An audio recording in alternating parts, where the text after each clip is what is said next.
Tom Swift in the Land of Wonders by Victor Appleton. Chapter 1. A Wonderful Story. Tom Swift, who had been slowly looking through the pages of a magazine, in the contents of which he seemed to be deeply interested, turned the final folio, ruffled the sheets back again to look at a certain map and drawing, and then, slapping the book down on the table before him with a noise not unlike that of a shot, exclaimed, "Well, that is certainly one wonderful story." "What's it about, Tom?" asked his chum, Ned Newton. "Something about inside baseball, or a new submarine that can be converted into an airship on short notice?" "Neither one, you unscientific heathen," answered Tom with a laugh at Ned, "though that isn't saying such a machine couldn't be invented." "I'd believe you that as if you got on its trail," returned Ned, and there was warm admiration in his voice. "As for inside baseball, or outside for that matter, I hardly believe I'd be able to tell third base from the second base. It's so long since I went to a game," proceeded Tom. "I've been too busy on that new airship stabilizer Dad gave me an idea for. I've been working too hard, that's a fact. I need a vacation and maybe a good baseball game." He stopped and looked at the magazine he had so hastily slapped down. Something he had read in it seemed to fascinate him. "I wonder if it can possibly be true," he went on. "It sounds like the wildest dream of a professional sleepwalker. And yet, when I stop to think, it isn't much worse than some of the things we've gone through with. Ned, say, for the love of rice pudding, will you get down to brass tacks and strike a trial balance? What are you talking of anyhow? Is it a joke? A joke? Yes. What you just read in that magazine which seems to cause you so much excitement. Well, it may be a joke, and yet the professor seems very much in earnest about it," replied Tom. "It certainly is one wonderful story. So you said before. Come on, the fillium is busted. Splice it, or else put in a new reel and on with the show." "I'd like to know what's doing. What professor are you talking of?" "Professor Swankton Bumper." "Swankton Bumper?" and Ned's voice showed that his memory was a bit hazy. "Yes, you ought to remember him. He was on the steamer when I went down to Peru to help the Titus brothers dig the big tunnel. That plotter Waddington, or some of his tools, dropped a bomb where it might have done us some injury. But Professor Bumper, who was a fellow passenger on his way to South America to look for the lost city of Pelony, calmly picked up the bomb, plucked out the fuse, and saved us from bad injuries, if not death. And he was as cool about it as an ice cream cone. Surely you remember Swankton Bumper." "Oh yes, now I remember him," said Ned Newton. "But what has he got to do with a wonderful story? Has he written more about the lost city of Pelony? If he has, I don't see anything so very wonderful in that."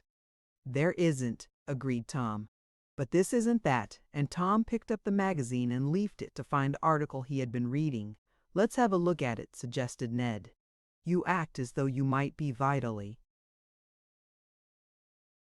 interested in it. Maybe you're thinking of joining forces with the professor again, as you did when you dug the big tunnel." "Oh no, I haven't any such idea," Tom said. "I've got enough work laid out now to keep me in Shopton for the next year.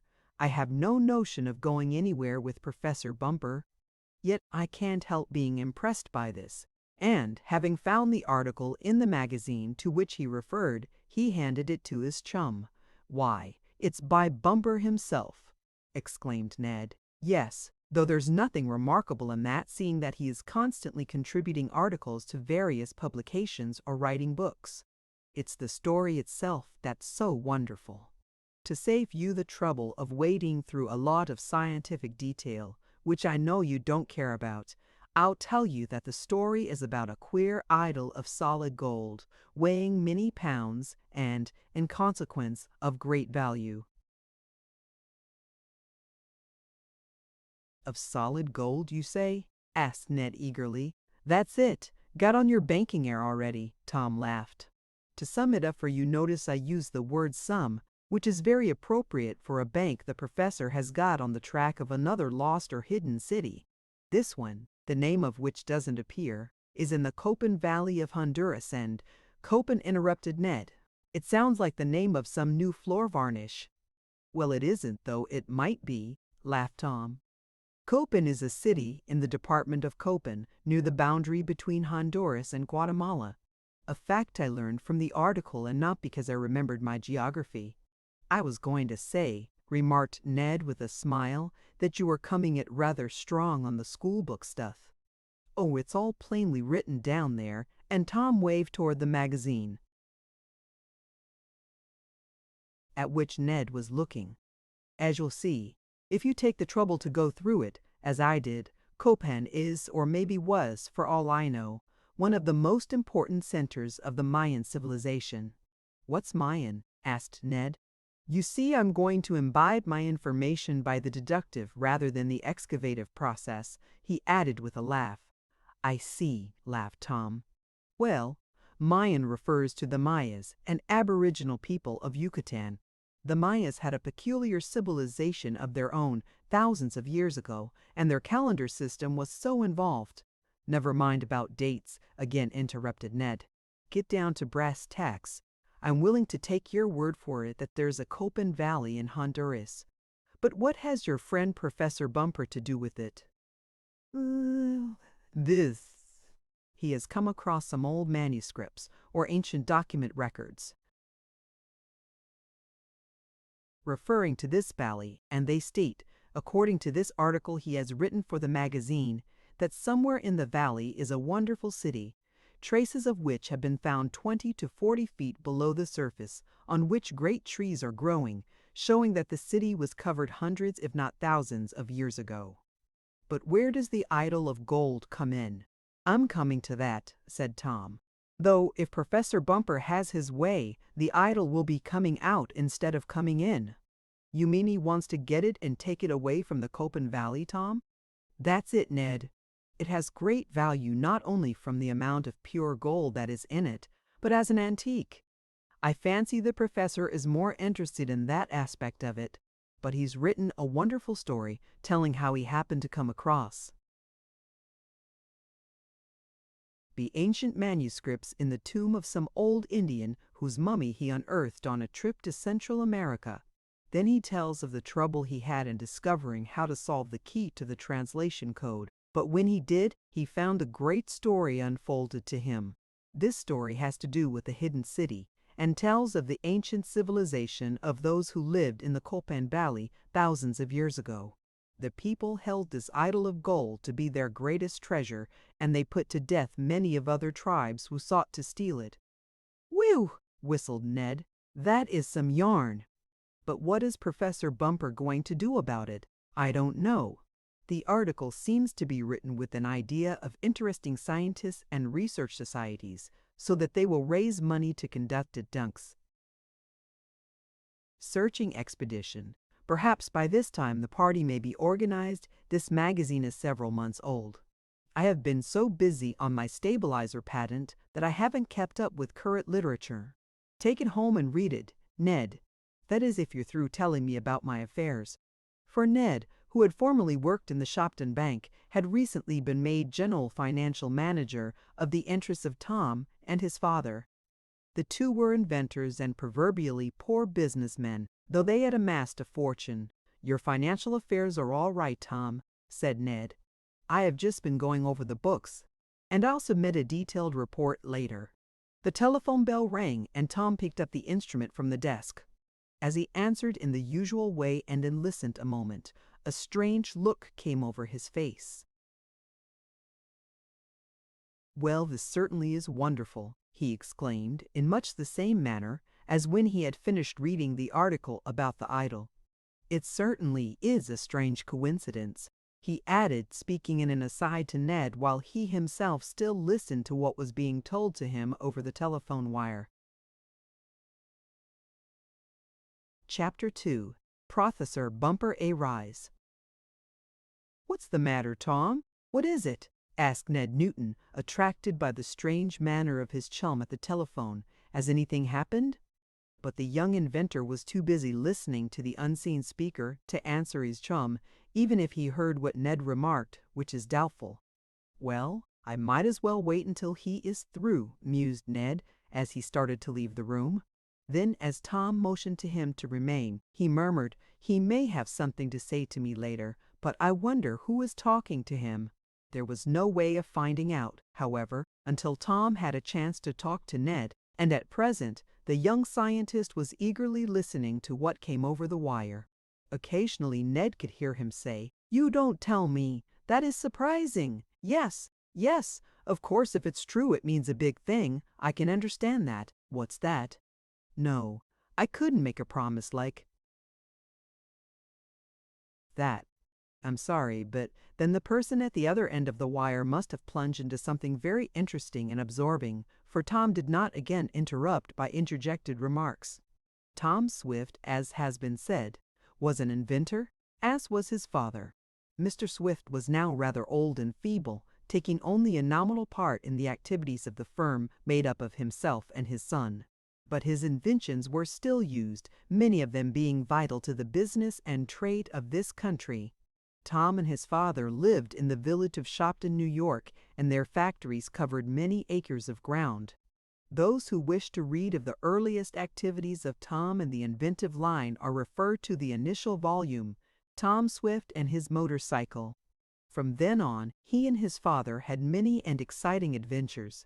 In a motorboat, an airship, and a submarine, respectively, the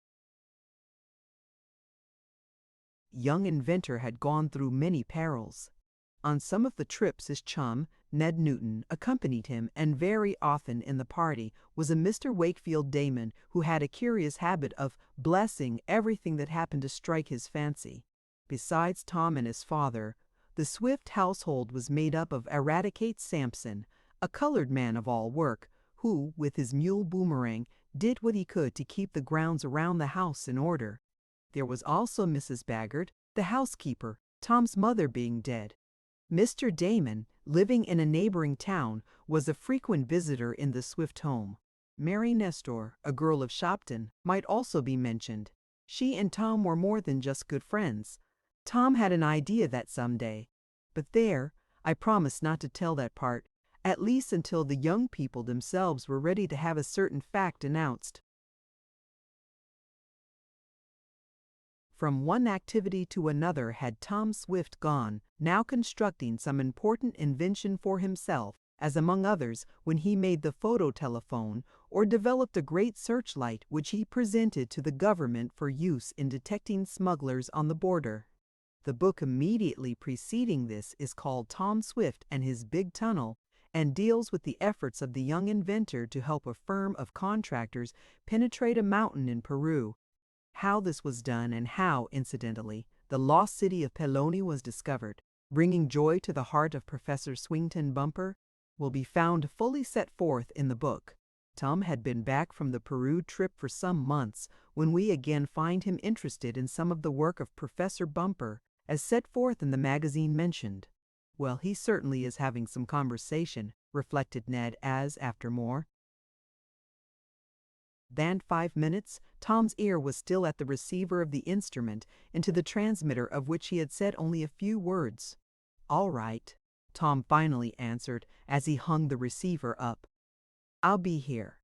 And then he turned to Ned, whose curiosity had been growing with the telephone talk, and remarked, "That certainly was wonderful." "What was?" asked Ned. "Do you think I'm a mind reader to be able to guess?" "No, indeed. I beg your pardon. I'll tell you at once, but I couldn't break away. It was too important." "To whom do you think I was talking just then?" "I can imagine almost anyone, seeing I know something of what you have done. It might be almost anybody, from some person you met up in the caves of ice to a red pygmy from the wilds of Africa." "I'm afraid neither of them would be quite up to telephone talk yet," laughed Tom. "No, this was the gentleman who wrote that interesting article about the idol of gold," and he motioned to the magazine Ned held in his hand. "You don't mean Professor Bumper?" "That's just whom I do mean." "What did he want? Where did he call from?" "He wants me to help organize an expedition to go to Central America, to the Copan Valley. To be exact, to look for this somewhat mythical idol of gold. Incidentally, the professor will gather in any other antiques of more or less value, if he can find any, and he hopes, even if he doesn't find the idol, to get enough historical material for half a dozen books, to say nothing of magazine articles. Where did he call from, did you say? I didn't say, but it was a long-distance call from New York. The professor stopped off there on his way from Boston, where he has been lecturing before some society, and now he's coming here to see me," finished Tom. "What, is he going to lecture here?" cried Ned. "If he is, and spouts a whole lot of that bone-dry stuff about the ancient Mayan civilization and their antiquities, with sidelights on how the old-time Indians used to scalp their enemies, I'm going to the moving pictures. I'm willing to be your financial manager, Tom Swift. But please don't ask me to be a highbrow. I wasn't built for that." "Nor I, Ned. The professor isn't going to lecture. He's only going to talk, he says." "What about?" "He's going to try to induce me to join his expedition to the Köppen Valley." "Do you feel inclined to go?" "No, Ned, I do not. I've got too many other irons in the fire. I shall have to give the professor a polite but firm refusal." "Well, maybe you're right, Tom. And yet that idol of gold, weighing how many pounds did you say?" "Oh, you're thinking of its money value, Ned, old man." "Yes, I'd like to see what a big chunk of gold like that would bring. It must be quite a nugget, but I'm not likely to get a glimpse of it if you don't go with the professor." "I don't see how I can go, Ned. But come over and meet the delightful gentleman when he arrives. I expect him day after tomorrow." "I'll be here," promised Ned, and then he went downtown to attend to some matters connected with his new duties, which were much less irksome than those he had had when he had been in the bank. "Well, Tom, have you heard any more about your friend?" asked Ned, 2 days later, as he came to the Swift home with some papers needing the signature of the young inventor and his father. "You mean Professor Bumper?" "No, I haven't heard from him since he telephoned, but I guess he'll be here all right. He's very punctual." "Did you see anything of my giant cuckoo as you came in?" "Yes, he and Eradicate were having an argument about who should move the heavy casting from one of the shops. Rad wanted to do it all alone, but Koku said he was like a baby now." "Poor Rad is getting old," said Tom with a sigh. "But he has been very faithful. He and Koku never seemed to get along well together." Koku was an immense man, a veritable giant, one of two whom Tom had brought back with him after an exciting trip to a strange land. The giant's strength was very useful to the young inventor. "Now, Tom, about this business of leasing to the English government the right to manufacture that new explosive of yours," began Ned, plunging into the business at hand. "I think if you stick out a little, you can get a better royalty price. But I don't want to gouge 'em, Ned. I'm satisfied with a fair profit. The trouble with you is, you think too much of money." Now, at that moment a voice was heard in the hall of the house saying, "Now, my dear lady, don't trouble yourself. I can find my way into Tom Swift perfectly well by myself. And while I appreciate your courtesy, I do not want to trouble you." "No, don't come, Mrs. Baggert," added another voice. "Bless my hatband, I think I know my way about the house by this time." "Mr. Damon!" ejaculated Ned. "And Professor Bumper is with him," added Tom. "Come in," he cried, opening the hall door, to confront a bald-headed man who stood peering at our hero with bright snapping eyes, like those of some big bird spying out the land from afar. "Come in, Professor Bumper, and you too, Mr. Damon." Chapter 3. Bleesens and Enthusiasm. Greetings and inquiries as to health having been passed, not without numerous blessings on the part of Mr. Damon, the little party gathered in the library of the home of Tom Swift sat down and looked at one another. On Professor Bumper's face there was, plainly to be seen, a look of expectation, and it seemed to be shared by Mr. Damon, who seemed eager to burst into enthusiastic talk. On the other hand, Tom Swift appeared a bit indifferent. Ned himself admitted that he was frankly curious. The story of the big idol of gold had occupied his thoughts for many hours. "Well, I'm glad to see you both," said Tom again. "You got here all right, I see, Professor Bumper. But I didn't expect you to meet and bring Mr. Damon with you." "I met him on the train," explained the author of the book on the lost city of Pelone, as well as books on other antiquities. "I had no expectation of seeing him, and we were both surprised when we met on the express." "It stopped at Waterfield, Tom," explained Mr. Damon, "which it doesn't usually do, being an aristocratic sort of train, not given even to hesitating at our humble little town. There were some passengers to get off, which caused the flyer to stop, I suppose. And as I wanted to come over to see you, I got aboard." "Glad you did," voiced Tom. "Then I happened to see Professor Bumper a few seats ahead of me," went on Mr. Damon, "and, bless my scarf pin, he was coming to see you also." "Well, I'm doubly glad," answered Tom. "So here we are," went on Mr. Damon, "and you've simply got to come, Tom Swift. You must go with us." And Mr. Damon, in his enthusiasm, banged his fist down on the table with such force that he knocked some books to the floor. Koku, the giant, who was in the hall, opened a door and in his imperfect English asked, "Master Tom, knock for him Biggs man." "No," answered Tom with a smile. "I didn't knock or call you, Koku. Some books fell, that is all.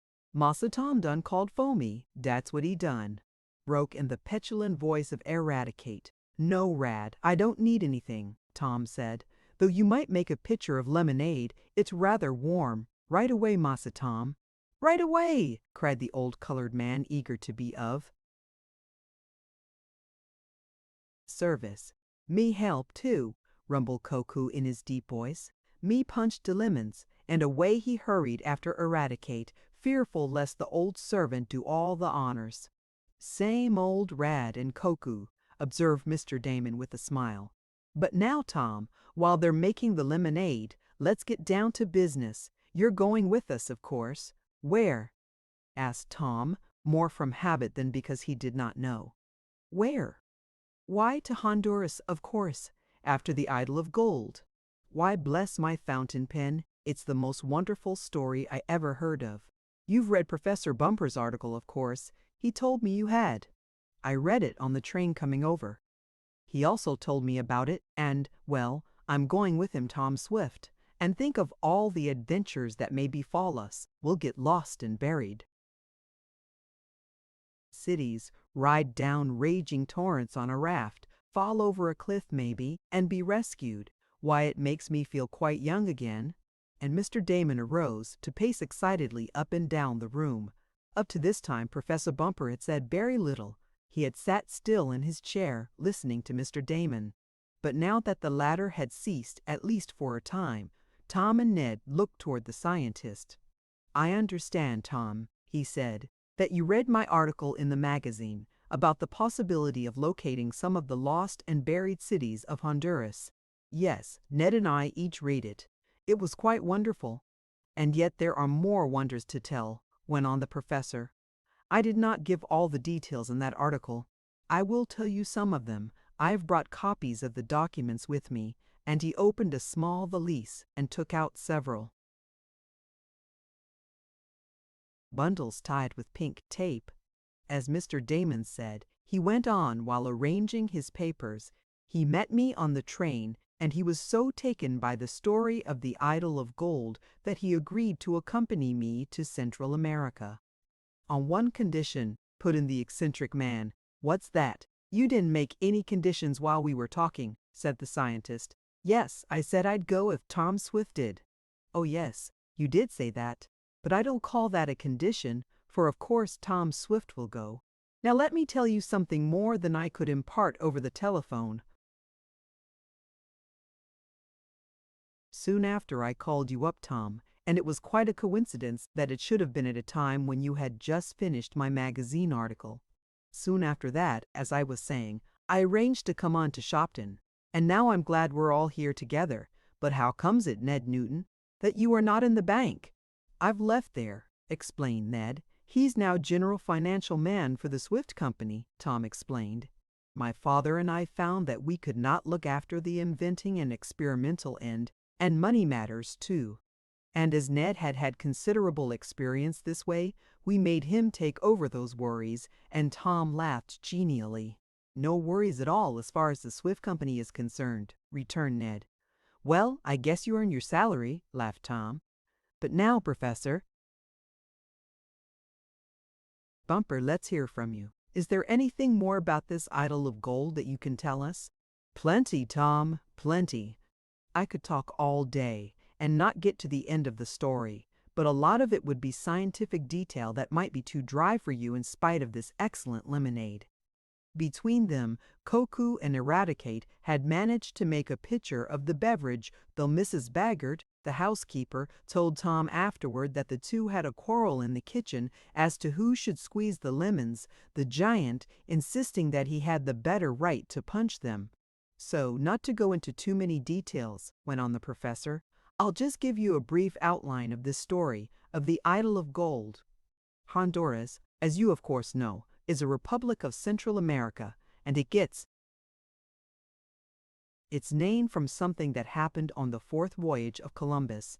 He and his men had had days of weary sailing and had sought in vain for shallow water in which they might come to an anchorage. Finally, they reached the point now known as Cape Gracias a Dios, and when they let the anchor go and found that in a short time it came to rest on the floor of the ocean, some one of the sailors, perhaps Columbus himself, is said to have remarked, "Thank the Lord, we have left the deep waters Honduras," that being the Spanish word for unfathomable depths. So Honduras it was called, and has been to this day. It is a queer land with many traces of an ancient civilization. A civilization which I believe dates back farther than some in the Far East. On the sculptured stones in the Culpin Valley, there are characters which seem to resemble very ancient writing, but this pictographic writing is largely untranslatable. Honduras, I might add, is about the size of our state of Ohio. It is rather an elevated tableland, though there are stretches of tropical forest, but it is not so tropical a country as many suppose it to be. There is much gold scattered throughout Honduras, though of late it has not been found in large quantities. In the old days, however, before the Spaniards came, it was plentiful, so much so that the natives made idols of it. And it is one of the largest of these idols by name Quetzal that I am going to seek. Do you know where it is? Asked Ned. Well, it isn't locked up in a safe deposit box, of that I'm sure, laughed the professor. No, I don't know exactly where it is, except that it is somewhere in an ancient and buried city known as Curson. If I knew exactly where it was, there wouldn't be much fun in going after it, and if it was known to others, it would have been taken away long ago. No, we've got to hunt for the idol of gold in this land of wonders where I hope soon to be. Later on, I'll show you the documents that put me on the track of this idol. Enough now to show you an old map I found, or rather a copy of it, and some of the papers that tell of the idol. And he spread out his packet of papers on the table in front of him, his eyes shining with excitement and pleasure. Mr. Damon, too, leaned eagerly forward. So, Tom Swift, went on the professor, I come to you for help in this matter. I want you to aid me in organizing an expedition to go to Honduras after the idol of gold. Will you? I'll help you, of course, said Tom. You may use any of my inventions. You choose my airships, my motorboats and submarines, even my giant cannon if you think you can take it with you. And as for the money part, Ned will arrange that for you. But as for going with you myself, it is out of the question. I can't. No Honduras for me. Chapter 4. Fenimore Beeser. Had Tom Swift's giant cannon been discharged somewhere in the vicinity of his home, it could have caused but little more astonishment to Mr. Damon and Professor Bumper than did the simple announcement of the young inventor. The professor seemed to shrink back in his chair, collapsing like an automobile tire when the air is let out. As for Mr. Damon, he jumped up and cried, Bless my! But that is as far as he got, at least just then. He did not seem to know what to bless, but he looked as though he would have liked to include most of the universe. "Surely you don't mean it, Tom Swift?" gasped Professor Bumper at length. "Won't you come with us?" "No," said Tom slowly. "Really, I can't go. I'm working on an invention of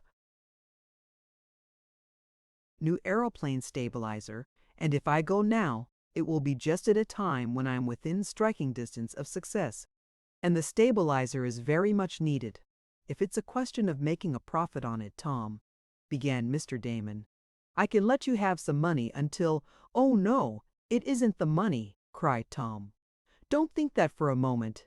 You see, the European war has called for the use of a large number of aeroplanes, and as the pilots of them frequently have to fight, and so cannot give their whole attention to the machines, some form of automatic stabilizer is needed to prevent them turning turtle or going off at a wrong tangent. So I have been working out a sort of modified gyroscope, and it seems to answer the purpose. I have already received advance orders for a number of my devices from abroad, and as they are destined to save lives, I feel that I ought to keep on with my work. I'd like to go. Don't misunderstand me, but I can't go at this time. It is out of the question. If you wait a year, or maybe 6 months— "No, it is impossible to wait, Tom," declared Professor Bumper. "Is it so important then to hurry?" asked Mr. Damon. "You did not mention that to me, Professor Bumper." "No, I did not have time. There are so many ends to my concerns. But, Tom Swift, you simply must go." "I can't, my dear Professor, much as I should like to." "But, Tom, think of it!" cried Mr. Damon, who was as much excited as was the little bald-headed scientist. "You never saw such an idol of gold as this. What's its name?" And he looked questioningly at the professor. "Quetzal the idol is called," supplied Professor Bumper, "and it is supposed to be in a buried city named Curzon, somewhere in the Sierra de Merendon range of mountains in the vicinity of the Copan Valley. Copan is a city, or maybe we'll find it only a town when we get there, and it is not far from the borders of Guatemala. Tom, if I could show you the translations I have made of the ancient documents referring to this idol and the wonderful city over which it kept guard, I'm sure you'd come with us." "Please don't tempt me," Tom said with a laugh. "I'm only too anxious to go, and if it wasn't for the stabilizer I'd be with you in a minute. But, well, you'll have to get along without me. Maybe I can join you later."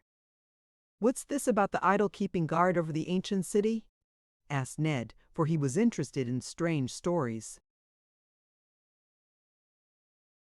"It seems," explained the professor, "that in the early days there was a strange race of people inhabiting Central America with a somewhat high civilization, only traces of which remained when the Spaniards came. But these traces, and such hieroglyphics, or, to be more exact, pictographs, as I have been able to decipher from the old documents, tell of one country, or perhaps it was only a city, over which this great golden idol of Quetzal presided. There is in some of these papers a description of the idol, which is not exactly a beauty judged from modern standards. But the main fact is that it is made of solid gold, and may weigh anywhere from 1 to 2 tons. 2 tons of gold!" cried Newton. "Why, if that's the case, it would be worth—" and he fell to doing a sum in mental arithmetic. "I am not so concerned about the monetary value of the statue as I am about its antiquity," went on Professor Bumper.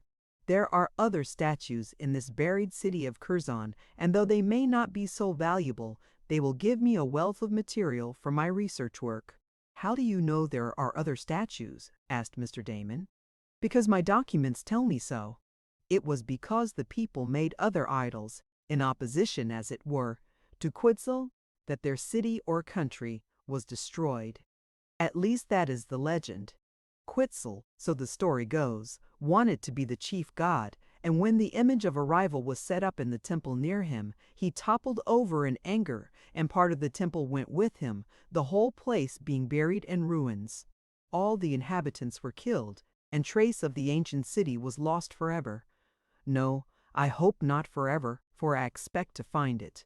If all the people were killed and the city buried, how did the story of Quetzal become known? Asked Mr. Damon. One only of the priests in the temple of Quetzal escaped and set down part of the tale, said the professor. It is his narrative, or one based on it, that I have given you. And now, what I want to do is to go and make a search for this buried city. I have fairly good directions as to how it may be reached. We will have little difficulty in getting to Honduras, as there are fruit steamers frequently sailing. Of course, going into the interior to the Copan Valley is going to be harder, but an expedition from a large college was recently there and succeeded, after much labor, in excavating part of a buried city. Whether or not it was Corson, I am unable to say, but if there was one ancient city, there must be more. So I want to make an attempt. And I counted on you, Tom. You have had considerable experience in strange quarters of the earth, and you're just the one to help me. I don't need money, for I have interested a certain millionaire, and my own college will put up part of the funds. Oh, it isn't a question of money, said Tom. It's time. That's just what it is with me, exclaimed Professor Bumper.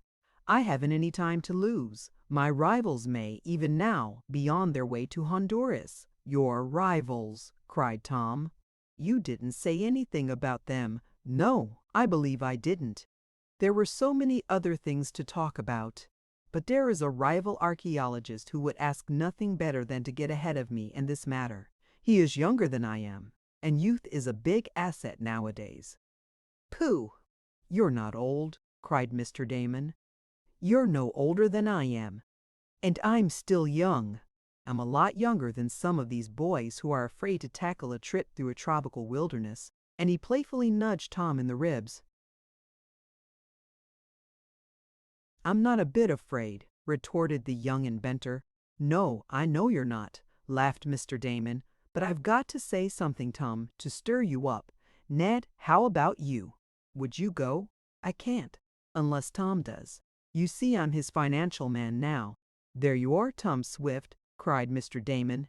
You see, you are holding back a number of persons just because you don't want to go.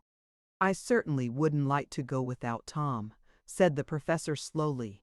I really need his help. You know, Tom, we would never have found the city of Pelone if it had not been for you and your marvelous powder. The conditions in the Copan Valley are likely to be still more difficult to overcome, and I feel that I risk failure without your young energy and your inventive mind to aid in the work and to suggest possible means of attaining our object. Come, Tom. Reconsider and decide to make the trip, and my promise to go was dependent on Tom's agreement to accompany us, said Mr. Damon. Come on, urged the professor, much as one boy might urge another to take part in a ball game. Don't let my rival get ahead of me. I wouldn't like to see that, Tom said slowly. Who is he? Anyone I know? I don't believe so, Tom. He's connected with a large new college that has plenty of money to spend on explorations and research work. Beecher is his name? Fenimore Beecher. Beecher! Exclaimed Tom, and there was such a change in his manner that his friends could not help noticing it. He jumped to his feet, his eyes snapping, and he looked eagerly and anxiously at Professor Bumper. Did you say his name was Fenimore Beecher? Tom asked in a tense voice. That's what it is, Professor Fenimore Beecher. He is really a learned young man and thoroughly in earnest, though I do not like his manner, but he is trying to get ahead of me, which may account for my feeling. Tom Swift did not answer. Instead, he hurried from the room with a murmured apology. I'll be back in about 5 minutes, he said as he went out. Well, what's up now? Asked Mr. Damon of Ned as the young inventor departed. What set him off that way? The mention of Beecher's name, evidently, though I never heard him mention such a person before. Nor did I ever hear Professor Beecher speak of Tom, said the bald-headed scientist. Well, we'll just have to wait until at that moment Tom came back into the room. Gentlemen, he said, I have reconsidered my refusal to go to the Copan Valley after the Idol of Gold. I'm going with you. Good, cried Professor Bumper. Fine, ejaculated Mr. Damon. Bless my timetable, I thought you'd come around, Tom Swift. But what about your stabilizer? Asked Ned. I was just talking to my father about it, the young inventor replied. He will be able to put the finishing touches on it, so I'll leave it with him. As soon as I can get ready, I'll go, since you say haste is necessary, Professor Bumper. It is, if we are to get ahead of Beecher. Then we'll get ahead of him, cried Tom. I'm with you now from the start to the finish. I'll show him what I can do, he added, while Ned and the others wondered at the sudden change in their friend's manner. Chapter 5. The Little Green Guide. Tom, how soon can we go? Asked Professor Bumper, as he began arranging his papers, maps, and documents, ready to place them back in the valise. Within a week, if you want to start that soon. The sooner the better. A week will suit me. I don't know just what Beecher's plans are, but he may try to get on the ground first. Though, without boasting, I may say that he has not had as much experience as I have had, thanks to you, Tom, when you helped me find the lost city of Pelone. Well, I hope we'll be as successful this time, murmured Tom. I don't want to see Beecher beat you. I didn't know you knew him, Tom, said the professor. Oh, yes, I have met him once. And there was something in Tom's manner, though he tried to speak indifferently, that made Ned believe there was more. Behind his chum's sudden change of determination than had yet appeared. He never mentioned you, went on Professor Bumper. Yet the last time I saw him, I said I was coming to see you, though I did not tell him why. No, he wouldn't be likely to speak of me, said Tom significantly. Well, if that's all settled, I guess I'll go back home and pack up, said Mr. Damon, making a move to depart. There's no special rush, Tom said. We won't leave for a week. I can't get ready in much less time than that. Bless my socks. I know that, ejaculated Mr. Damon. But if I get my things packed, I can go to a hotel to stay while my wife is away. She might take a notion to come home unexpectedly, and though she is a dear, good soul, she doesn't altogether approve of my going off on these wild trips with you, Tom Swift. But if I get all packed and clear out, she can't find me, and she can't hold me back. She is visiting her mother now. I can send her a wire from Curzon after I get there. I don't believe the telegraph there is working, laughed Professor Bumper, but suit yourself. I must go back to New York to arrange for the goods we'll have to take with us. In a week, Tom, we'll start. You must stay to dinner, Tom said. You can't get a train now anyhow, and Father wants to meet you again. He's pretty well, considering his age. And he's much better, I verily believe, since I said I'd turn over to him the task of finishing the stabilizer. He likes to work. We'll stay and take the night train back, agreed Mr. Damon. It will be like old times, Tom, he went on, traveling off together into the wilds. Central America is pretty wild, isn't it? He asked, as if in fear of being disappointed on that score. Oh, it's wild enough to suit anyone, answered Professor Bumper. Well, now to settle a few details, observed Tom. Ned, what is the situation as regards the financial affairs of my father and myself? Nothing will come to grief if we go away, will there? I guess not, Tom. But are you going to take your father with you? No, of course not. But you spoke of we.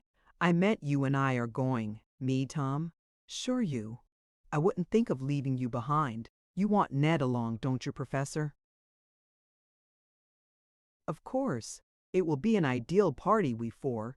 We'll have to take natives when we get to Honduras and make up a mule-packed train for the interior. I had some thoughts of asking you to take an airship along, but it might frighten the Indians, and I shall have to depend on them for guides, as well as for porters. So it will be an old-fashioned expedition in a way." Mr. Swift came in at this point to meet his old friends. "The boy needs a little excitement," he said. "He's been puttering over that stabilizer invention too long. I can finish the model for him in a very short time." Professor Bumper told Mr. Swift something about the proposed trip, while Mr. Damon went out with Tom and Ned to one of the shops to look at a new model aeroplane the young inventor had designed.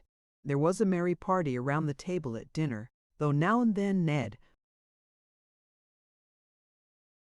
noticed that Tom had an abstracted and preoccupied air.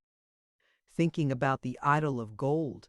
asked Ned in a whisper to his chum when they were about to leave the table. "The idol of gold? Oh yes, of course. It will be great if we can bring that back with us." But the manner in which he said this made Ned feel sure that Tom had had other thoughts, and that he had used a little subterfuge in his answer. Ned was right, as he proved for himself a little later, when Mr. Damon and the professor having gone home, the young financial secretary took his friend to a quiet corner and asked, "What's the matter, Tom?" "Matter? What do you mean?" "I mean, what made you make up your mind so quickly to go on this expedition when you heard Beecher was going?" "Oh, well, you wouldn't want to see our old friend Professor Bumper left, would you, after he had worked out the secret of the idol of gold? You wouldn't want some young whipper-snapper to beat him in the race, would you, Ned?" "No, of course not." "Neither would I. That's why I changed my mind. This Beecher isn't going to get that idol if I can stop him. You seem rather bitter against him." "Bitter? Oh, not at all. I simply don't want to see my friends disappointed." "Then Beecher isn't a friend of yours?" "Oh, I've met him, that is all." And Tom tried to speak indifferently. "Humph!" mused Ned. "There's more here than I dreamed of. I'm going to get at the bottom of it." But though Ned tried to pump Tom, he was not successful. The young inventor admitted knowing the youthful scientist, but that was all, Tom reiterating his determination not to let Professor Bumper be beaten in the race for the idol of gold. "Let me see," mused Ned as he went home that evening. Tom did not change his mind until he heard Beecher's name mentioned. Now this shows that Beecher had something to do with it. The only reason Tom doesn't want Beecher to get this idol or find the buried city is because Professor Bumper is after it. And yet the professor is not an old or close friend of Tom's. They met only when Tom went to dig his big tunnel. There must be some other reason. Ned did some more thinking. Then he clapped his hands together, and a smile spread over his face. "I believe I have it," he cried. "The little green god as compared to the idol of gold. That's it. I'm going to make a call on my way home." This he did, stopping at the home of Mary Nestor, a pretty girl who, rumor had it, was tacitly engaged to Tom. Mary was not at home, but Mr. Nestor was, and for Ned's purpose this answered. "Well, well, glad to see you," exclaimed Mary's father. "Isn't Tom with you?" he asked a moment later, seeing that Ned was alone. "No, Tom isn't with me this evening," Ned answered. "The fact is, he's getting ready to go off on another expedition, and I'm going with him." "You young men are always going somewhere," remarked Mrs. Nestor. "Where?" "Is it to this time?" "Someplace in Central America," Ned answered, not wishing to be too particular. He was wondering how he could find out what he wanted to know, when Mary's mother unexpectedly gave him just the information he was after. "Central America!" she exclaimed. "Why, father?" And she looked at her husband. "That's where Professor Beecher is going, isn't it?" "Yes, I believe he did mention something about that." "Professor Beecher, the man who is an authority on Aztec ruins?" asked Ned, taking a shot in the dark. "Yes," said Mr. Nestor, "and a mighty fine young man he is, too. I knew his father well. He was here on a visit not long ago, young Beecher was, and he talked most entertainingly about his discoveries. You remember how interested Mary was, Mother. Yes, she seemed to be, said Mrs. Nestor. Tom Swift dropped in during the course of the evening, she added to Ned, and Mary introduced him to Professor Beecher. But I can't say that Tom was much interested in the professor's talk. No? Questioned Ned. No, not at all. But Tom did not stay long. He left just as Mary and the professor were drawing a map so the professor could indicate where he had once made a big discovery. I see, murmured Ned. Well, I suppose Tom must have been thinking of something else at the time. Very likely, agreed Mr. Nestor, but Tom missed a very profitable talk. I was very much interested myself in what the professor told us, and so was Mary. She invited Mr. Beecher to come again. He takes after his father in being very thorough in what he does.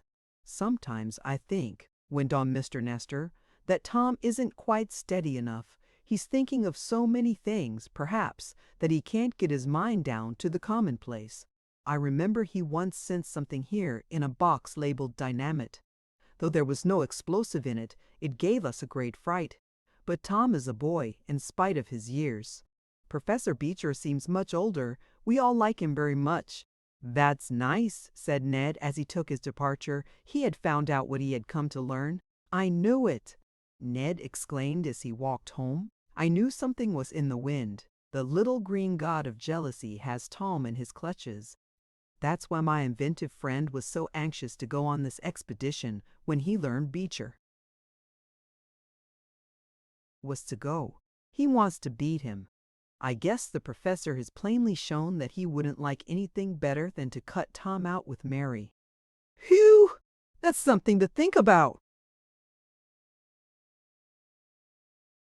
Chapter 6. Appleton News. Ned Newton decided to keep to himself what he had heard at the Nestor home. Not for the world would he let Tom Swift know of the situation. That is, I won't let him know that I know, said Ned to himself, though he is probably as well aware of the situation as I am. But it sure is queer that this Professor Beecher should have taken such a fancy to Mary, and that her father should regard him so well. That is natural, I suppose. But I wonder how Mary herself feels about it. That is the part Tom would be most interested in. No wonder Tom wants to get ahead of this young college chap, who probably thinks he's the whole show. If he can find the buried city and get the idol of gold, it would be a big feather in his cap. He'd have no end of honors heaped on him, and I suppose his hat wouldn't come within 3 sizes of fitting him. Then he'd stand in better than ever with Mr. Nestor, and maybe with Mary too, though I think she is loyal to Tom. But one never can tell. However, I'm glad I know about it. I'll do all I can to help Tom without letting him know that I know. And if I can do anything to help in finding that idol of gold for Professor Bumper and, incidentally, Tom, I'll do it. And he spoke aloud in his enthusiasm. Ned, who was walking along in the darkness, clapped his open hand down on Tom's magazine he was carrying home to read again, and the resultant noise was a sharp crack. As it sounded, a figure jumped from behind a tree and called tensely, "Hold on there!" Ned stopped short, thinking he was to be the victim of a holdup, but his fears were allayed when he beheld one of the police force of Shopton confronting him. "I heard what you said about gettin' the gold," went on the officer. "I was walkin' along, and I heard you talkin'. Where's your pal?" "I haven't any, Mr. Newbold," answered Ned with a laugh as he recognized the man. "Oh, pooh-shaw, it's Ned Newton," exclaimed the disappointed officer. "I thought you was talking to a Confederate about gold, and figured maybe you was going to rob the bank." "No, nothing like that," answered Ned, still much amused. "I was talking to myself about a trip Tom Swift and I are going to take and—" "Oh, that's all right," responded the policeman. "I can understand it. If it had anything to do with Tom, he's a great boy." "Indeed he is," agreed Ned, making a mental resolve not to be so public with his thoughts in the future. He chatted for a moment with the officer, and then, bidding him good night, walked on to his home, his mind in a whirl with conglomerate visions of buried cities, great grinning idols of gold, and rival professors seeking to be first at the goal. The next few days were busy ones for Tom, Ned, and, in fact, the whole Swift household. Tom and his father had several consultations and conducted several experiments in regard to the new stabilizer, the completion of which was so earnestly desired. Mr. Swift was sure he could carry the invention to a successful conclusion. Ned was engaged in putting the financial affairs of the Swift Company in shape, so they would practically run themselves during his absence. Then, too, there was the packing of their baggage, which must be seen to. Of course, the main details of the trip were left to Professor Bumper, who knew just what to do. He had told Tom and Ned that all they and Mr. Damon would have to do would be to meet him at the pier in New York, where they would find all arrangements made. One day, near the end of the week, the beginning of the next being set for the start. Eradicate came shuffling into the room where Tom was sorting out the possessions he desired to take with him, Ned assisting him in the task. "Well, Rad, what is it?" asked Tom with business-like energy. "I done hire Massa Tom, dat y'all's gwine off on a long trip once mo', and dat so." "Yes, that's so, Rad." "Well, den, I's come to ask you what I'd better take with me. Shall I took warm clothes or cool clothes?" "Well, if you are going, Rad," answered Tom with a smile, "you need cool clothes, for we're going to a sort of jungle land. But I'm sorry to say you're not going this trip." I ain't gwine. Does yo mean dat you all ain't gwine to take me, Massa Tom?" "That's it, Rad. It isn't any trip for you. Is certain not," broke in the voice of Koku, the giant, who entered with a big trunk Tom had sent him for. "Master wants strong man like a bull. He take Koku. Looky, spluttered Eradicate, and his eyes flashed. Yo, giant, yo, may be strong like a bull, but ya ain't got as much sense as my mule Boomerang. Massa Tom don't want no sick person with him. He's wine to take." "Me. He take me," cried Koku, and his voice was a roar while he beat on his mighty chest with his huge fists. Tom, seeing that the dispute was likely to be bothersome, winked at Ned and began to speak. "I don't believe you'd like it there, Rad. Not where we're going. It's a bad country. Why, the mosquitoes there bite holes in you, raise bumps on you, as big as eggs." "Oh, good land!" ejaculated the old colored man. "Am dat so, Massa Tom?" "It sure is. Then there's another kind of bug that burrows under your fingernails, and if you don't get 'em out, your fingers drop off." "Oh, good land, Massa Tom. Am that a fact?" "It sure is. I don't want to see those things happen to you, Rad." Slowly the old colored man shook his head. "I don't, Massa Feck," he said. I guess I won't go." Eradicate did not stop to ask how Tom and Ned proposed to combat these two species of insects, but there remained Koku to dispose of, and he stood smiling broadly as Eradicate shuffled off. "Me no 'fraid bugs," said the giant. "No," said Tom with a look at Ned, for he did not want to take the big man on the trip for various reasons. "No, maybe not, Koku. Your skin is pretty tough. But I understand there are deep pools of water in the land where we are going, and in them lives a fish that has a hide like an alligator and a jaw like a shark. If you fall in, it's all up with you." "Dat true, Master Tom?" and Koku's voice trembled. "Well, I'd never seen such a fish, I'm sure, but the natives tell about it." Koku seemed to be considering the matter. Strange as it may seem, the giant, though afraid of nothing human and brave when it came to a hand-to-claw argument with a wild animal, had a very great fear of the water and the unseen life within it. Even a little fresh water crab in a brook was enough to send him shrieking to shore. So when Tom told of this curious fish, which many natives of Central America firmly believe in, the giant took thought with himself. Finally he gave a sigh and said, Me stay home and keep bad mans out of master's shop. Yes, I guess that's the best thing for you, assented Tom with an air of relief. He and Ned had talked the matter over, and they had agreed that the presence of such a big man as Koku, in an expedition going on a more or less secret mission, would attract too much attention. Well, I guess that clears matters up, said Tom, as he looked over a collection of rifles and small arms, to decide which to take.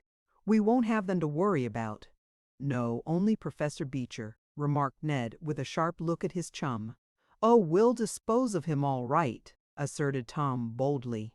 He hasn't had any experience in business of this sort, and with what you and Professor Bumper and Mr. Damon know, we ought to have little trouble in getting ahead of the young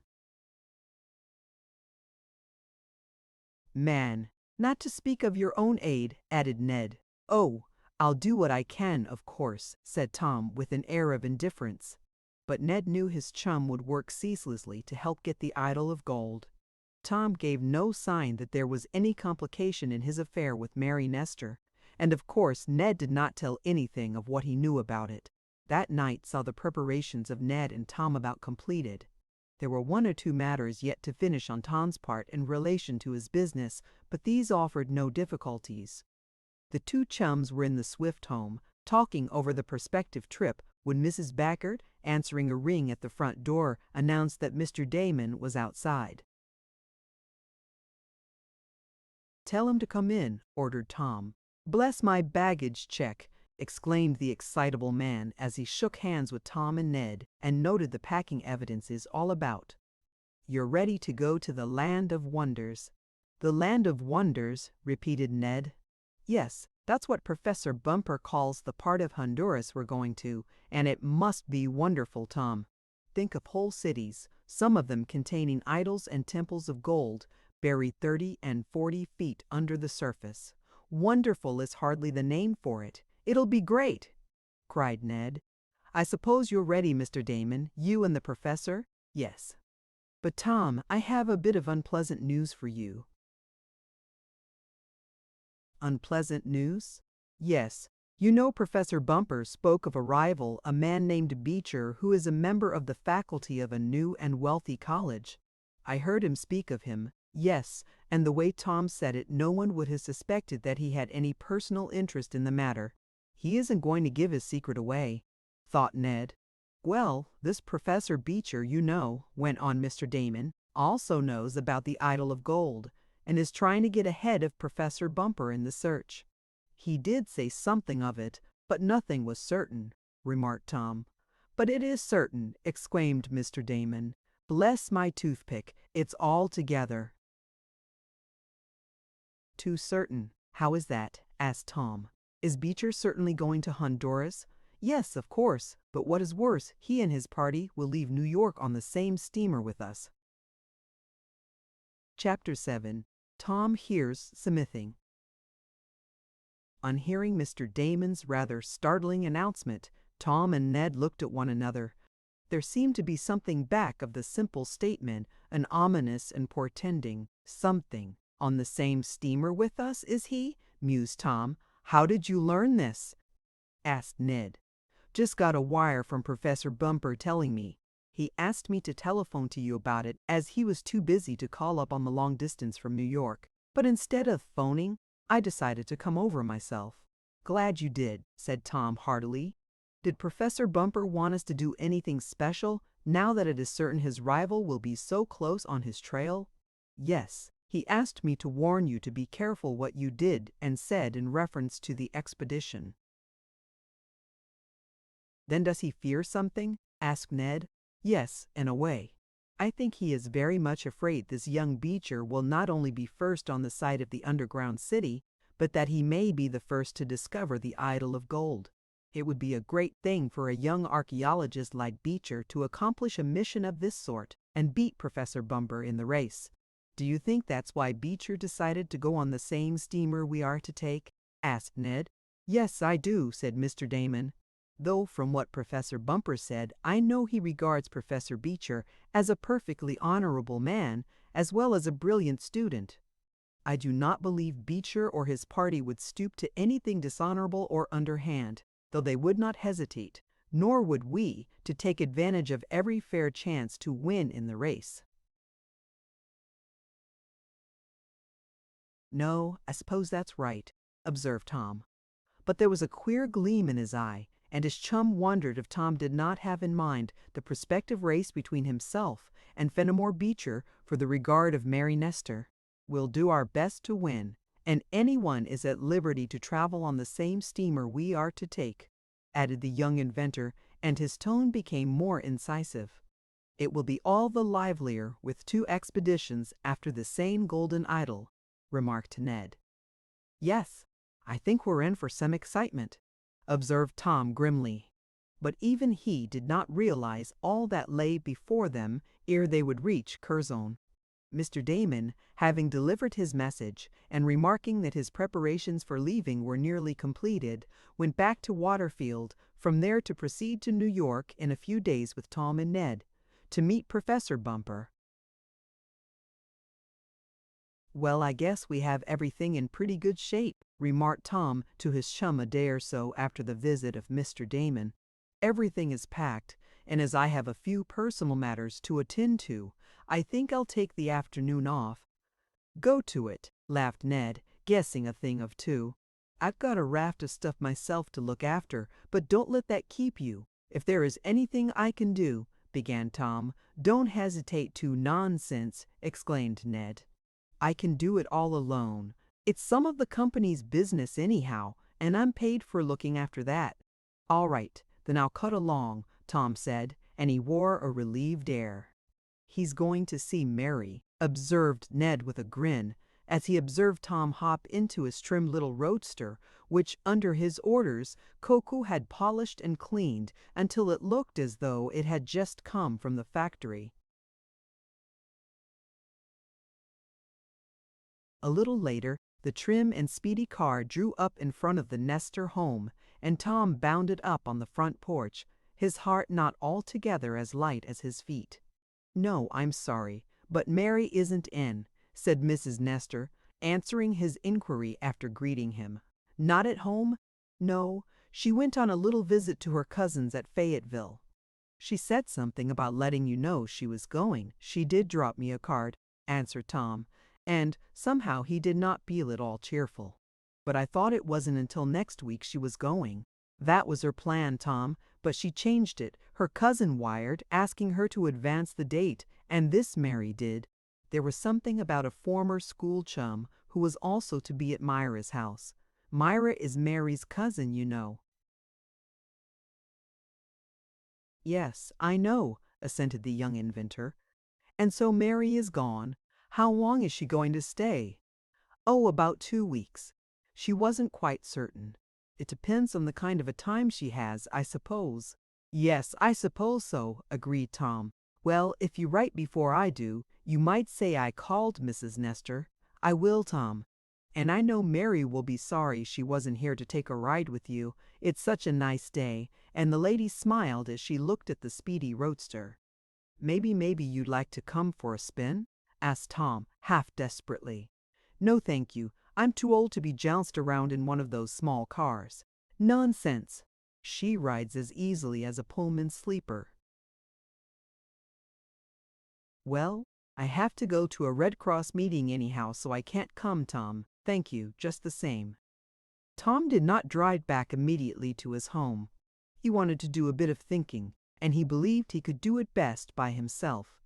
So it was late afternoon when he again greeted Ned, who, meanwhile, had been kept very busy. "Well?" called Tom's chum. Was the only answer, and Tom called Koku to put the car away in the garage. "Something wrong," mused Ned. The next 3 days were crowded with events and with work. Mr. Damon came over frequently to consult with Tom and Ned, and finally the last of their baggage had been packed, certain of Tom's inventions and implements sent on by express to New York to be taken to Honduras, and then our friends themselves follow to the metropolis. "Goodbye, Tom," said his father. "Goodbye, and good luck. If you don't get the idol of gold, I'm sure you'll have experiences that will be valuable to you." "We're going to get the idol of gold," said Tom determinedly. Look out for the bad bugs, suggested Eradicate. We will, promised Ned. Tom's last act was to send a message to Mary Nestor, and then he, with Ned and Mr. Damon, who blessed everything in sight from the gasoline in the automobile to the blue sky overhead, started for the station. New York was reached without incident. The trio put up at the hotel where Professor Bumper was to meet them. He hasn't arrived yet, said Tom, after glancing over the names on the hotel register and not seeing Professor Bumpers among them. Oh, he'll be here all right, asserted Mr. Damon. Bless my galvanic battery, he sent me a telegram at 1 o'clock this morning saying he'd be sure to meet us in New York. No fear of him not starting for the Land of Wonders. There are some other professors registered, though, observed Ned, as he glanced at the book, noting the names of several scientists of whom he and Tom had read. Yes. I wonder what they're doing in New York, replied Tom. They're from New England. Maybe there's a convention going on. Well, we'll have to wait, that's all, until Professor Bumper comes. And during that wait, Tom heard something that surprised him and caused him no little worry. It was when Ned came back to his room, which adjoined Tom's, that the young treasurer gave his chum the news. I say, Tom, I say, Tom, Ned exclaimed. Who do you think those professors are, whose names we saw on the register? I haven't the least idea. Why, they're a Beecher's party. You don't mean it. I surely do. How do you know? I happened to overhear two of them talking down in the lobby a while ago. They didn't make any secret of it. They spoke freely of going with Beecher to some ancient city in Honduras to look for an idol of gold. They did? But where is Beecher? He hasn't joined them yet. Their plans have been changed. Instead of leaving on the same steamer we are to take in the morning, they are to come on a later one. The professors here are waiting for Beecher to come. Why isn't he here now? Well, I heard one of the other scientists say that he had gone to a place called Fayetteville and will come on from there. Fayetteville, ejaculated Tom. Yes, that isn't far from Shopton. I know, assented Tom. I wonder why he is going there. I can tell you that, too. You can. You're a regular detective. No, I just happened to overhear it. Beecher is going to call on Mary Nestor in Fayetteville, so his friends here said he told them, and his call has to do with an important matter to him. And Ned gazed curiously at his chum. Chapter 8. Off Ethel or Honduras. Just what Tom's thoughts were, Ned, of course, could not guess. But by the flush that showed under the tan of his chum's cheeks, the young financial secretary felt pretty certain that Tom was a bit apprehensive of the outcome of Professor Beecher's call on Mary Nestor. So he is going to see her about something important, Ned. That's what some members of his party called it. And they're waiting here for him to join them? Yes. And it means waiting a week for another steamer. It must be something pretty important, don't you think, to cause Beecher to risk that delay in starting after the idol of gold? Important? Yes, I suppose so, assented Tom. And yet even if he waits for the next steamer, he will get to Honduras nearly as soon as we do. How is that? The next boat is a faster one. Then why don't we take that? I hate dawdling along on a slow freighter. Well, for one thing, it would hardly do to change now, when all our goods are on board. And besides, the captain of the Railstab, on which we are going to sail, is a friend of Professor Bumper's. Well, I'm just as glad Beecher and his party aren't going with us, resumed Ned after a pause. It might make trouble. Ho, I'm ready for any trouble H.E. might make. Quickly, exclaimed Tom. He meant trouble that might be developed in going to Honduras and starting the search for the lost city and the idol of gold. This kind of trouble Tom and his friends had experienced before on other trips where rivals had sought to frustrate their ends. But in his heart, though he said nothing to Ned about it, Tom was worried. Much as he disliked to admit it to himself, He feared the visit of Professor Beecher to Mary Nestor in Fayetteville had but one meaning. I wonder if he's going to propose to her, thought Tom. He has the field all to himself now, and her father likes him. That's in his favor. I guess Mr. Nestor has never quite forgiven me for that mistake about the dynamite box, and that wasn't my fault. Then, too, the Beecher and Nestor families have been friends for years.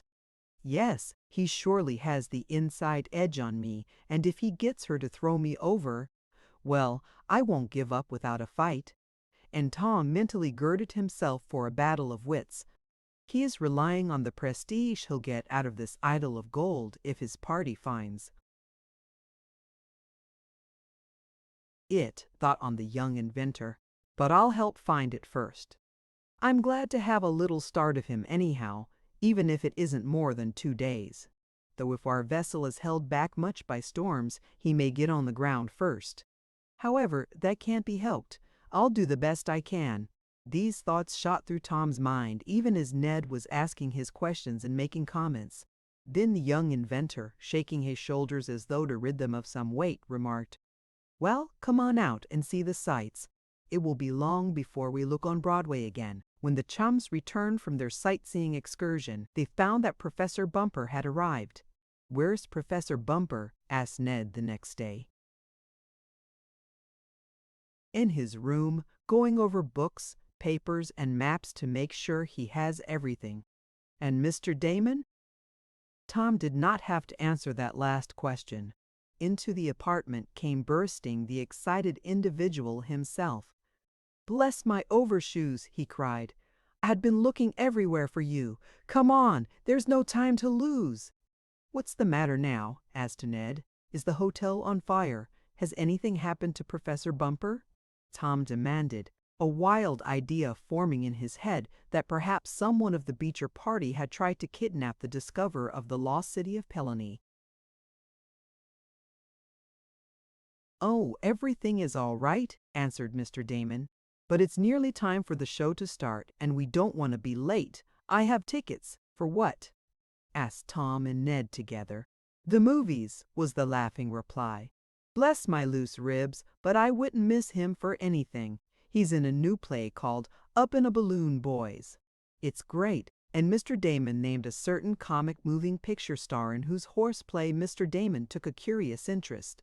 Tom and Ned were glad enough to go Tom that he might have a chance to do a certain amount of thinking, and Ned because he was still boy enough to like moving pictures. "I wonder, Tom," said Mr. Damon as they came out of the theater 2 hours later, all three chuckling at the remembrance of what they had seen. "I wonder you never turned your inventive mind to the movies." "Maybe I will some day," said Tom. He spoke rather uncertainly. The truth of the matter was that he was still thinking deeply of the visit of Professor Beecher to Mary Nestor and wondering what it portended. But if Tom's sleep was troubled that night, he said nothing of it to his friends. He was up early the next morning, for they were to leave that day, and there was still considerable to be done in seeing that their baggage and supplies were safely loaded and in attending to the last details of some business matters. While at the hotel, they had several glimpses of the members of the Beecher party who were awaiting the arrival of the young professor who was to lead them into the wilds of Honduras. But our friends did not seek the acquaintance of the rivals. The latter, likewise, remained by themselves, though they knew doubtless that there was likely to be a strenuous race for the possession of idol of gold. Then, it was presumed, buried deep in some forest-covered city. Professor Bumper had made his arrangements carefully. As he explained to his friends, they would take the steamer from New York to Puerto Cortes, one of the principal seaports of Honduras. This is a town of about 3,000 inhabitants, with an excellent harbor and a big pier along which vessels can tie up and discharge their cargoes directly into waiting cars. The preparations were finally completed. The party went aboard the steamer, which was a large freight vessel, carrying a limited number of passengers, and late one afternoon swung down New York Bay. "Off for Honduras!" cried Ned gaily as they passed the Statue of Liberty. "I wonder what will happen before we see that little lady again." "Who knows?" asked Tom, shrugging his shoulders. Spanish fashion, and there came before him the vision of a certain little lady about whom he had been thinking deeply of late. Chapter 9. Valjacinto. Rather tame, isn't it, Tom? Well, Ned, it isn't exactly like going up in an airship. And Tom Swift, who was gazing over the rail down into the deep blue water of the Caribbean Sea, over which their vessel was then steaming, looked at his chum beside him. No, and your submarine voyage had it all over this one for excitement, went on Ned. When I think of that, bless my sea legs, interrupted Mr. Damon, overhearing the conversation. Don't speak of that trip. My wife never forgave me for going on it. But I had a fine time, he added with a twinkle of his eyes. Yes, that was quite a trip, observed Tom as his mind went back to it. But this one isn't over yet, remember, and I shouldn't be surprised if we had a little excitement very soon. What do you mean? Asked Ned. Up to this time, the voyage from New York down into the tropical seas had been anything but exciting. There were not many passengers besides themselves, and the weather had been fine.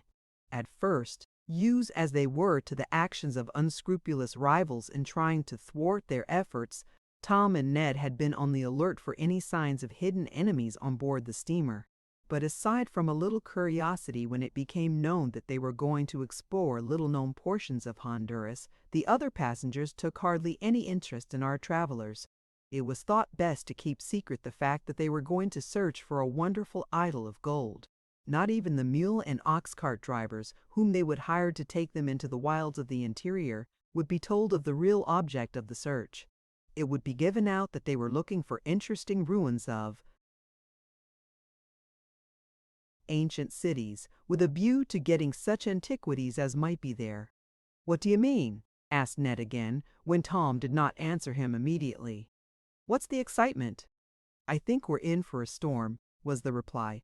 The barometer is falling, and I see the crew going about making everything snug. So we may have a little trouble toward this end of our trip. Let it come, exclaimed Mr. Damon. We're not afraid of trouble, Tom Swift, are we? No, to be sure we're not. And yet it looks as though the storm would be a bad one. Then I am going to see if my books and papers are ready, so I can get them together in a hurry in case we have to take to the lifeboats, said Professor Bumper, coming on deck at that moment. It won't do to lose them. If we didn't have the map, we might not be able to find. Ahem! Exclaimed Tom, with unnecessary emphasis it seemed. I'll help you go over your papers, Professor, he added, and with a wink and a motion of his hand, he enjoined silence on his friend. Ned looked around for a reason for this and observed a man, evidently of Spanish extraction, passing them as he paced up and down the deck. What's the matter? Asked the scientist in a whisper as the man went on. Do you know him? Is he a? I don't know anything about him, said Tom. But it is best not to speak of our trip before strangers.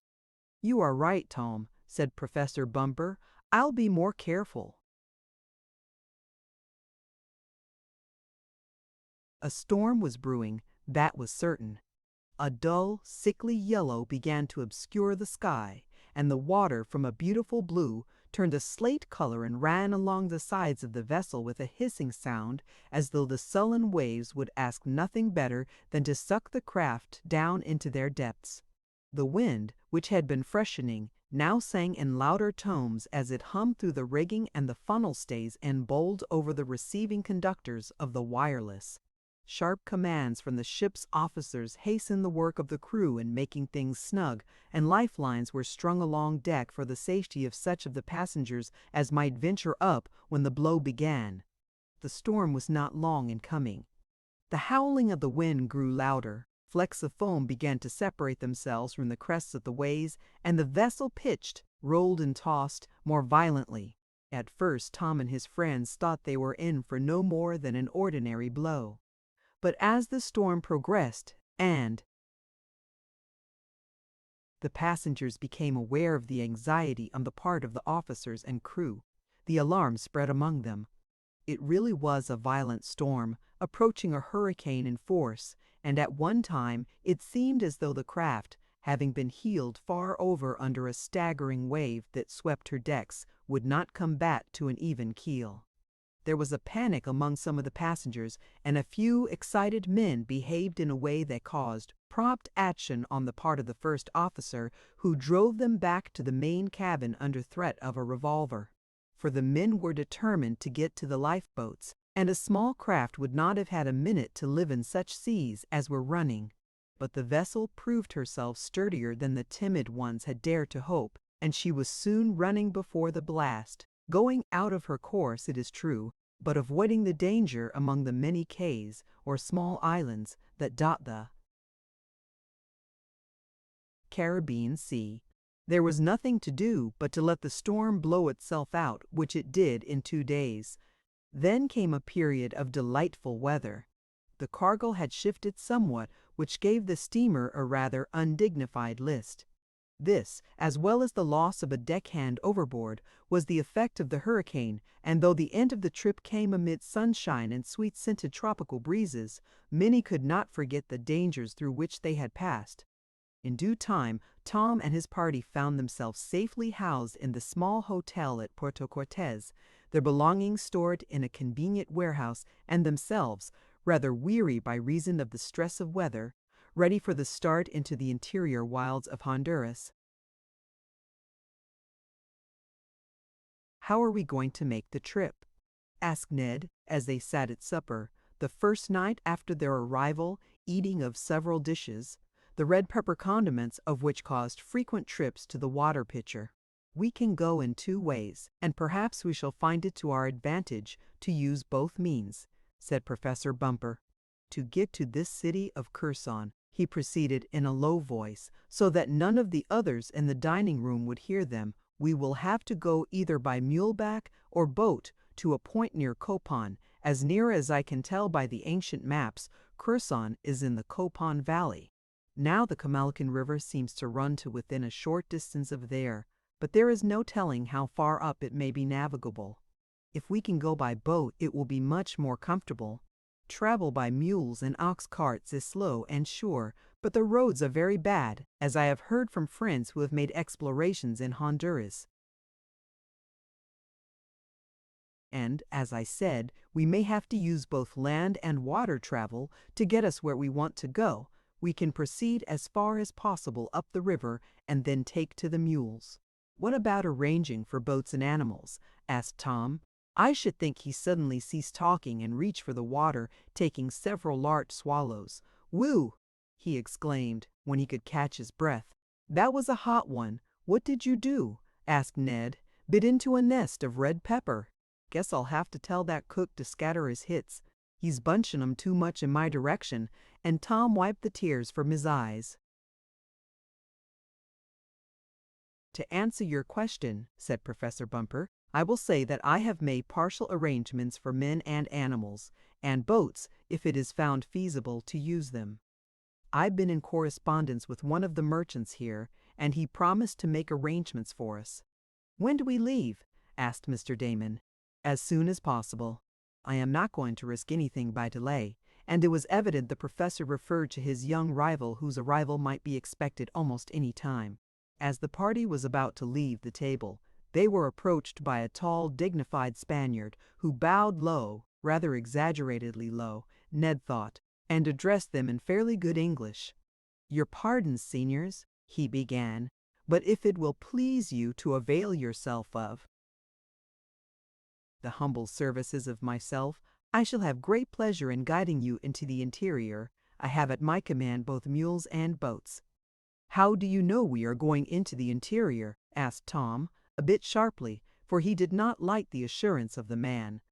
"Pardon, senor, I saw that you are from the States, and those from the States do not come to Honduras except for 2 reasons: to travel and make explorations or to start trade, and professors do not usually engage in trade," and he bowed to Professor Bumper. "I saw your name on the register," he proceeded, "and it was not difficult to guess your mission," and he flashed a smile on the party. his white teeth showing brilliantly beneath his small black mustache. "I make it my business to outfit traveling parties, either for business, pleasure, or scientific matters. I am at your service, Val Jacinto." And he introduced himself with another low bow. For a moment Tom and his friends hardly knew how to accept this offer. It might be, as the man had said, that he was a professional tour conductor, like those who have charge of Egyptian donkey boys and guides. Or might he not be a spy? This occurred to Tom no less than to Professor Bumper. They looked at one another while Val Jacinto bowed again and murmured, "At your service." "Can you provide means for taking us to the Copan Valley?" asked the professor. "You are right in one respect. I am a scientist and I purpose doing some exploring near Copan. Can you get us there?" "Most expensively, I mean most expeditionlessly," said Val Jacinto eagerly. "Pardon my unhappy English. I forget at times. The charges will be most moderate. I can send you by boat as far as the river travel is good, and then have mules and ox carts in waiting." "How far is it?" asked Tom. 100 miles as the vulture flies, senor, but much farther by river and road. We shall be a week going." 100 miles in a week," groaned Ned. "Say, Tom, if you had your aeroplane, we'd be there in an hour." "Yes, but we haven't it. However, we're in no great rush. But we must not lose time," said Professor Bumper. "I shall consider your offer," he added to Val Jacinto. "Very good, senor. I am sure you will be pleased with the humble service I may offer you, and my charges will be small. Adios." And he bowed himself away. "What do you think of him?" asked Ned as they went up to their rooms in the hotel, or rather one large room containing several beds. "He's a pretty slick article," said Mr. Damon. "Bless my checkbook, but he spotted us at once, in spite of our secrecy." "I guess these guide purveyors are trained for that sort of thing," observed the scientist. "I know my friends have often spoken of having had the same experience. However, I shall ask my friend who is in business here about this Val Jacinto, and if I find him all right we may engage him." Inquiries next morning brought the information from the head of a rubber exporting firm with whom the professor was acquainted that the Spaniard was regularly engaged in transporting parties into the interior, and was considered efficient, careful, and as honest as possible, considering the men he engaged as workers. "So we have decided to engage you," Professor Bumper informed Val Jacinto the afternoon following the meeting. "I am more than pleased, senor. I shall take you into the wilds of Honduras. At your service." And he bowed low. "Humph! I don't just like the way our friend Val says that," observed Tom to Ned a little later. "I'd have been better pleased if he had said he'd guide us into the wilds and out again." If Tom could have seen the crafty smile on the face of the Spaniard as the man left the hotel, the young inventor might have felt even less confidence in the guide.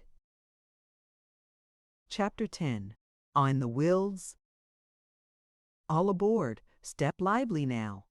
This boat makes no stops this side of Boston," cried Ned Newton gaily as he got into one of the several tree canoes provided for the transportation of the party up the Camilican River for the first stage of their journey into the wilds of Honduras. "All aboard. This reminds me of my old camping days, Tom." It brought those days back in a measure to Tom also, for there were a number of canoes filled with the goods of the party, while the members themselves occupied a larger one with their personal baggage. Strong, half-naked Indian paddlers were in charge of the canoes, which were of sturdy construction and light draft, since the river, like most tropical streams, was of uncertain depths, choked here and there with sandbars or tropical growths. Finding that Val Jacinto was regularly engaged in the business of taking explorers and mine prospectors into the interior, Professor Bumper had engaged the man. He seemed to be efficient. At the promised time, he had the canoes and paddlers on hand, and the goods safely stowed away, while one big craft was fitted up as comfortably as possible for the men of the party. As Ned remarked, It did look like a camping party, for in the canoes were tents, cooking utensils, and, most important, mosquito canopies of heavy netting.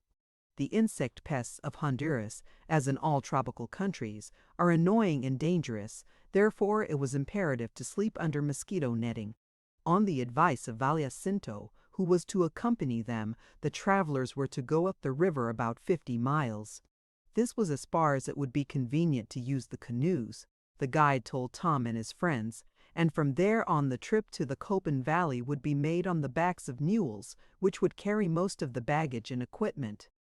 The heavier portions would be transported in ox carts. As Professor Bumper expected to do considerable excavating in order to locate the buried city, or cities as the case might be, he had to contract for a number of Indian diggers and laborers. These could be hired in Copan, it was said. The plan, therefore, was to travel by canoes during the less heated parts of the day, and tie up at night, making camp on shore in the net-protected tents. As for the Indians, they did not seem to mind the bites of the insects. They sometimes made a smudge fire, Jacinto had said. But that was all. "Well, we haven't seen anything of Beecher and his friends," remarked the young inventor as they were about to start. "No, he doesn't seem to have arrived," agreed Professor Bumper. "We'll get ahead of him, and so much the better. Well, are we all ready to start?" he continued, as he looked over the little flotilla which carried his party and his goods. "The sooner the better," cried Tom, and Ned fancied his chum was unusually eager. "I guess he wants to make good before Beecher gets the chance to show Mary Nestor what he can do," thought Ned. "Tom sure is after that idol of gold." "You may start, Senor Jacinto," said the professor, and the guide called something in Indian dialect to the rowers. Lines were cast off, and the boats moved out into the stream under the influence of the sturdy paddlers. "Well, this isn't so bad," observed Ned, as he made himself comfortable in his canoe. "How about it, Tom?" "Oh, no, but this is only the beginning." A canopy had been arranged over their boat to keep off the scorching rays of the sun. The boat containing the exploring party and Jacinto took the lead, the baggage craft following.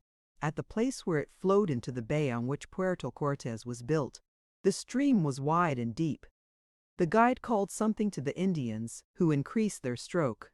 "I tell them to pull hard, and that at the end of the day's journey they will have much rest and refreshment." He translated to Professor Bumper and the others. "Bless my ham sandwich, but they'll need plenty of some sort of refreshment," said Mr. Damon with a sigh. "I never knew it to be so hot."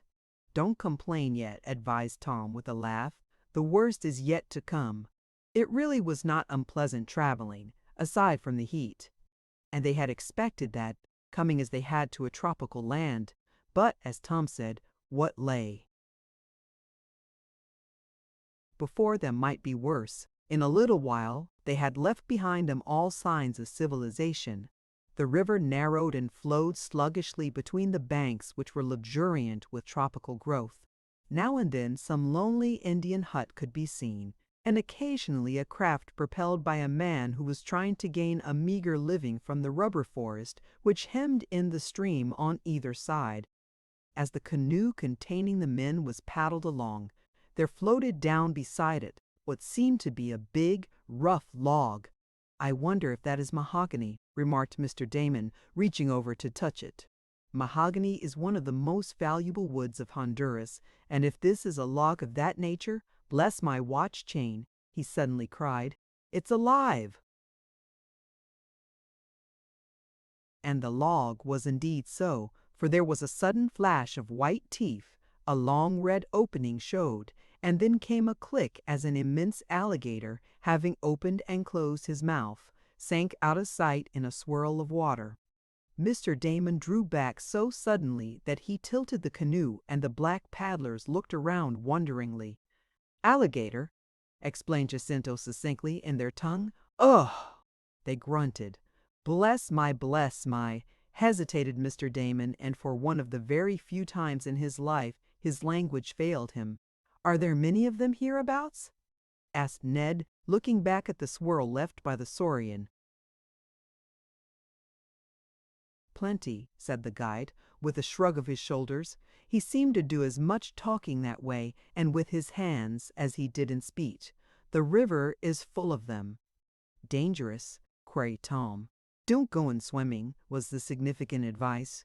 "Wait, I'll show you." And he called up the canoe just behind. In this canoe was a quantity of provisions. There was a chunk of meat among other things. A gristly piece, seeing which Mr. Damon had objected to its being brought along, but the guide had said it would do for fish bait. With a quick motion of his hand as he sat in awning-covered stern with Tom, Ned and the others, Jacinto sent the chunk of meat out into the muddy stream. Hardly a second later there was a rushing in the water as though a submarine were about to come up. An ugly snout was raised, 2 rows of keen teeth snapped shut as the scissors-like jaw opened and the meat was gone. "See!" was the guide's remark, and something like a cold shiver of fear passed over the white members of the party. "This water is not made in which to swim. Be careful." "We certainly shall," agreed Tom. "They're fierce." "And always hungry," observed Jacinto grimly. "And to think that I nearly had my hand on it," murmured Mr. Damon. "Ugh! Bless my eyeglasses. The alligator nearly had your hand," said the guide.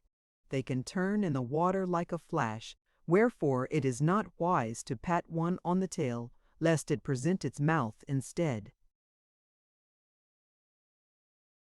They paddled on up the river, the dusky Indians now and then breaking out into a chant that seemed to give their muscles new energy.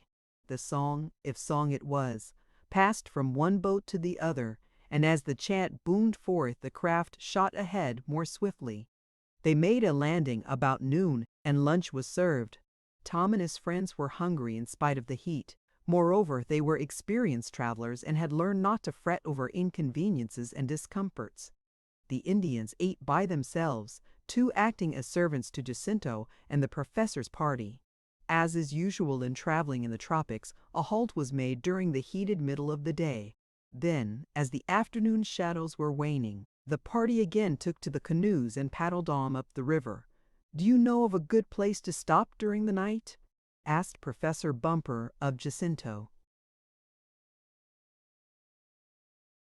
"Oh yes, a most excellent place. It is where I always bring scientific parties I am guiding. You may rely on me." It was within an hour of dusk, none too much time to allow in which to pitch camp in the tropics, where night follows day, suddenly, when a halt was called, as a turn of the river showed a little clearing on the edge of the forest-bound river. "We stay here for the night," said Jacinto. "It is a good place." "It looks picturesque enough," observed Mr. Damon, "but it is rather wild." "We are a good distance from a settlement," agreed the guide. "But one cannot explore and find treasure in cities," and he shrugged his shoulders again. "Find treasure? What do you mean?" asked Tom quickly. "Do you think that we—" "Pardon, senor," replied Jacinto softly. "I meant no offense. I think that all you scientific parties will take treasure if you can find it." "We are looking for traces of the old Honduras civilization," put in Professor Bumper. "And doubtless you will find it," was the somewhat too courteous answer of the guide. "Make camp quickly," he called to the Indians in their tongue. "You must soon get under the nets or you will be eaten alive," he told Tom. "There are many mosquitoes here." The tents were set up, smudge fires built, and supper quickly prepared. Dusk fell rapidly, and as Tom and Ned walked a little way down toward the river before turning in under the mosquito canopies, the young financial man said, "Sort of lonesome and gloomy, isn't it, Tom?" "Yes, but you didn't expect to find a moving picture show in the wilds of Honduras, did you?" "No, and yet, look out! What's that?" suddenly cried Ned as a great soft black shadow seemed to sweep out of a clump of trees toward him. Involuntarily he clutched Tom's arm and pointed, his face showing fear in the fast-gathering darkness. Chapter 11. The Vampires. Tom Swift looked deliberately around. It was characteristic of him that, though by nature he was prompt in action, he never acted so hurriedly as to obscure his judgment. So, though now Ned showed a trace of strange excitement, Tom was cool. "What is it?" asked the young inventor. "What's the matter?" "What did you think you saw, Ned? Another alligator." "Alligator? Nonsense, up on shore. I saw a black shadow and I didn't think. I saw it either. I really did." Tom laughed quietly. "A shadow!" he exclaimed. "Since when were you afraid of shadows, Ned?" "I'm not afraid of ordinary shadows," answered Ned, and in his voice there was an uncertain tone. "I'm not afraid of my shadow or yours, Tom, or anybody's." "That I can see. But this wasn't any human shadow. It was as if a great big blob of wet darkness had been waved over your head." "That's a queer explanation," Tom said in a low voice. "A great big blob of wet darkness. But that just describes it," went on Ned, looking up and around. "It was just as if you were in some dark room and someone waved a wet velvet cloak over your head. Spooky-like. It didn't make a sound, but there was a smell as if a den of some wild beast was near here. I remember that odor from the time we went hunting with your electric rifle in the jungle, and got near the den in the rocks where the tigers lived." "Well, there is a wild beast smell all around here," admitted Tom, sniffing the air. "It's the alligators in the river, I guess. You know they have an odor of musk." "Do you mean to say you didn't feel that shadow flying over us just now?" asked Ned. "Well, I felt something sail through the air, but I took it to be a big bird. I didn't pay much attention. To tell you the truth, I was thinking about Beecher, wondering when he would get here," added Tom quickly, as if to forestall any question as to whether or not his thoughts had to do with Beecher in connection with Tom's affair of the heart. "Well, it wasn't a bird, at least not a regular bird," said Ned in a low voice, as once more he looked at the dark and gloomy jungle that stretched back from the river and behind the little clearing where the camp had been made. "Come on!" cried Tom in what he tried to make a cheerful voice. "This is getting on your nerves, Ned, and I didn't know you had any. Let's go back and turn in. I'm dog-tired and the mosquitoes are beginning to find that we're here. Let's get under the nets, then the black shadows won't get you." Not at all unwilling to leave so gloomy a scene, Ned, after a brief glance up and down the dark river, followed his chum. They found Professor Bumper and Mr. Damon in their tent, a separate one having been set up for the two men adjoining that of the youths. "Bless my fountain pen!" exclaimed Mr. Damon, as he caught sight of Tom and Ned in the flickering light of the smudge fire between the two canvas shelters. "We were just wondering what had become of you." "We were chasing shadows," laughed Tom. "At least Ned was. But you look cozy enough in there." It did indeed look cheerful in contrast to the damp and dark jungle all about. Professor Bumper, being an experienced traveler, knew how to provide for such comforts as were possible. Folding cots had been opened for himself, Mr. Damon, and the guide to sleep on. Others, similar, being set up in the tent where Tom and Ned were to sleep. In the middle of the tent, the professor had made a table of his own and Mr. Damon's suitcases, and on this placed a small, dry battery-electric light. He was making some notes, doubtless for a future book. Jacinto was going about the camp, seeing that the Indians were at their duties, though most of them had gone directly to sleep after supper. "Better get inside and under the nets," advised Professor Bumper to Tom and Ned. "The mosquitoes here are the worst I ever saw." "We're beginning to believe that," returned Ned, who was unusually quiet. "Come on, Tom, I can't stand it any longer. I'm itching in a dozen places now from their bites." As Tom and Ned had no wish for a light which would be sure to attract insects, they entered their tent in the dark and were soon stretched out in comparative comfort. Tom was just on the edge of a deep sleep when he heard Ned murmur, "I can't understand it." "What's that?" asked the young inventor. "I say I can't understand it." "Understand what?" "That shadow. It was real, and yet—" "Oh, go to sleep," advised Tom, and turning over, he was soon breathing heavily and regularly, indicating that he, at least, had taken his own advice. Ned, too, finally succumbed to the overpowering weariness of the first day of travel, and he, too, slept, though it was an uneasy slumber, disturbed by a feeling as though someone were holding a heavy black quilt over his head, preventing him from breathing. The feeling, sensation, or dream, whatever it was, perhaps a nightmare, became at last so real to Ned that he struggled himself into wakefulness. With an effort he sat up, uttering an inarticulate cry. To his surprise, he was answered. Someone asked, "What is the matter?" Who are you?" asked Ned quickly, trying to peer through the darkness. "This is Jacinto, your guide," was the soft answer. "I was walking about camp, and hearing you murmuring, I came to your tent. Is anything wrong?" For a moment Ned did not answer.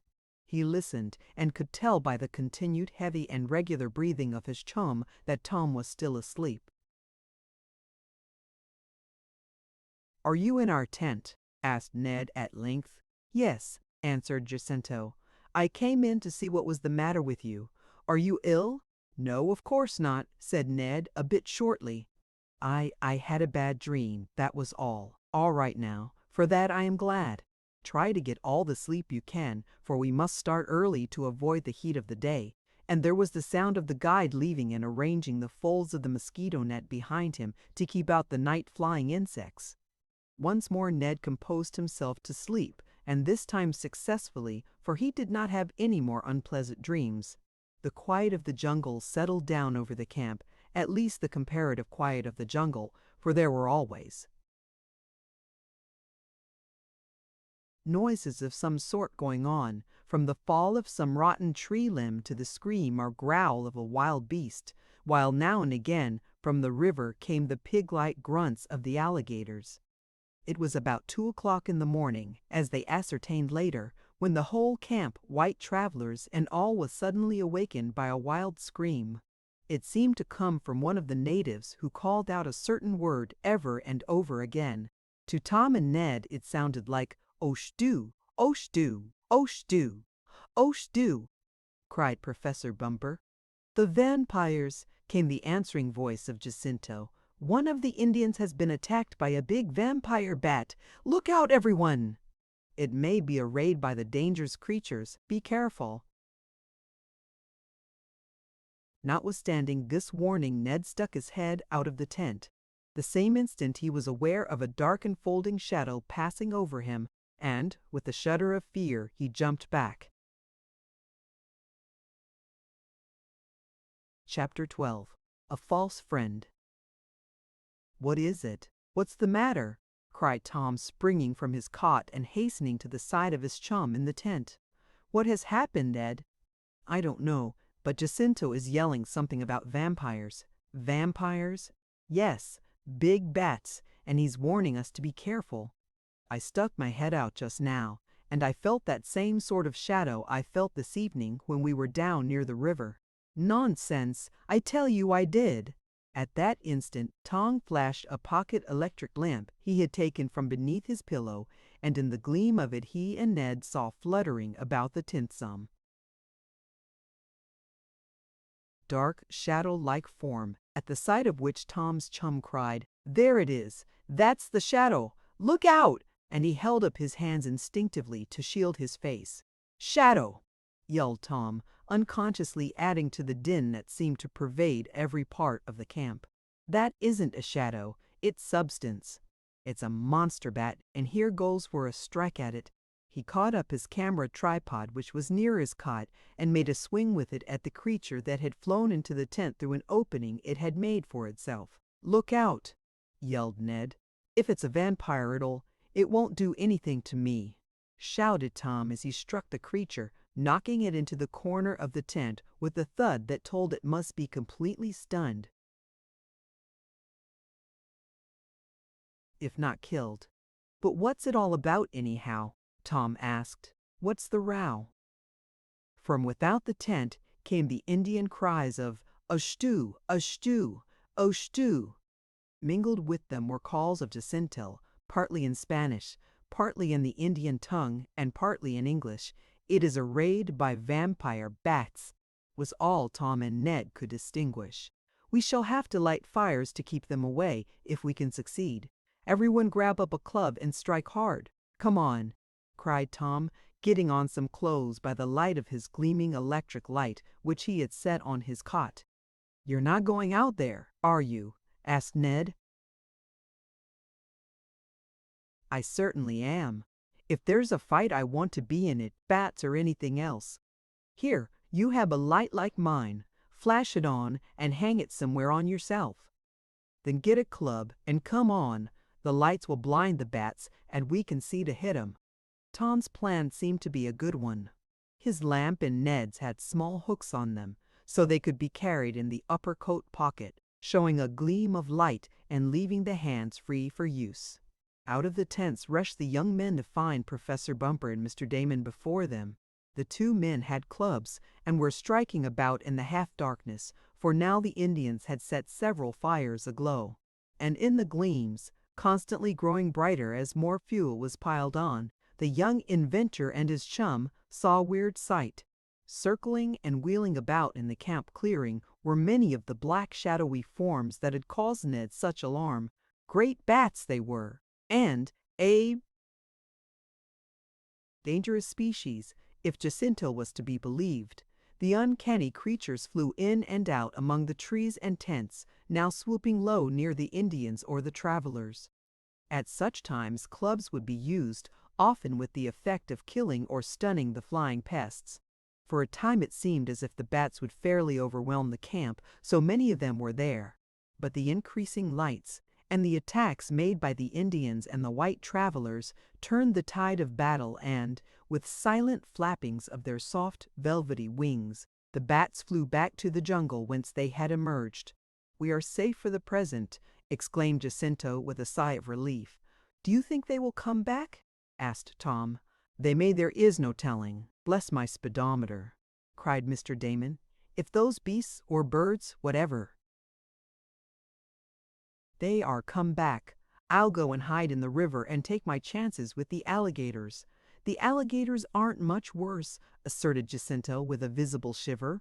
"These vampire bats sometimes depopulate a whole village." "Bless my shoelaces," cried Mr. Damon. "You don't mean to say that the creatures can eat up a whole village?"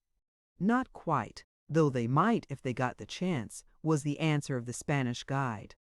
"These vampire bats fly from place to place in great swarms, and they are so large and bloodthirsty that a few of them can kill a horse or an ox in a short time by sucking its blood. So when the villagers find they are visited by a colony of these vampires, they get out, taking their livestock with them, and stay in caves or in densely wooded places until the bats fly on. Then the villagers come back." "It was only a small colony that visited us tonight, or we would have had more trouble. I do not think this lot will come back. We have killed too many of them," and he looked about on the ground where many of the uncanny creatures were still twitching in the death struggle. "Come back again!" cried Mr. Damon. "Bust my skin, I hope not. I've had enough of bats and mosquitoes," he added as he slapped at his face and neck. Indeed, the party of whites were set upon by the night insects to such an extent that it was necessary to hurry back to the protection of the nets.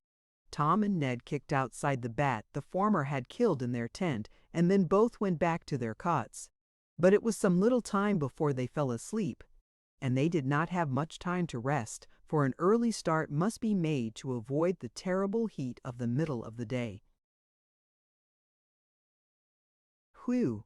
whistled Ned, as he and Tom arose in the gray dawn of the morning, when Jacinto announced the breakfast which the Indian cook had prepared. "That was some night.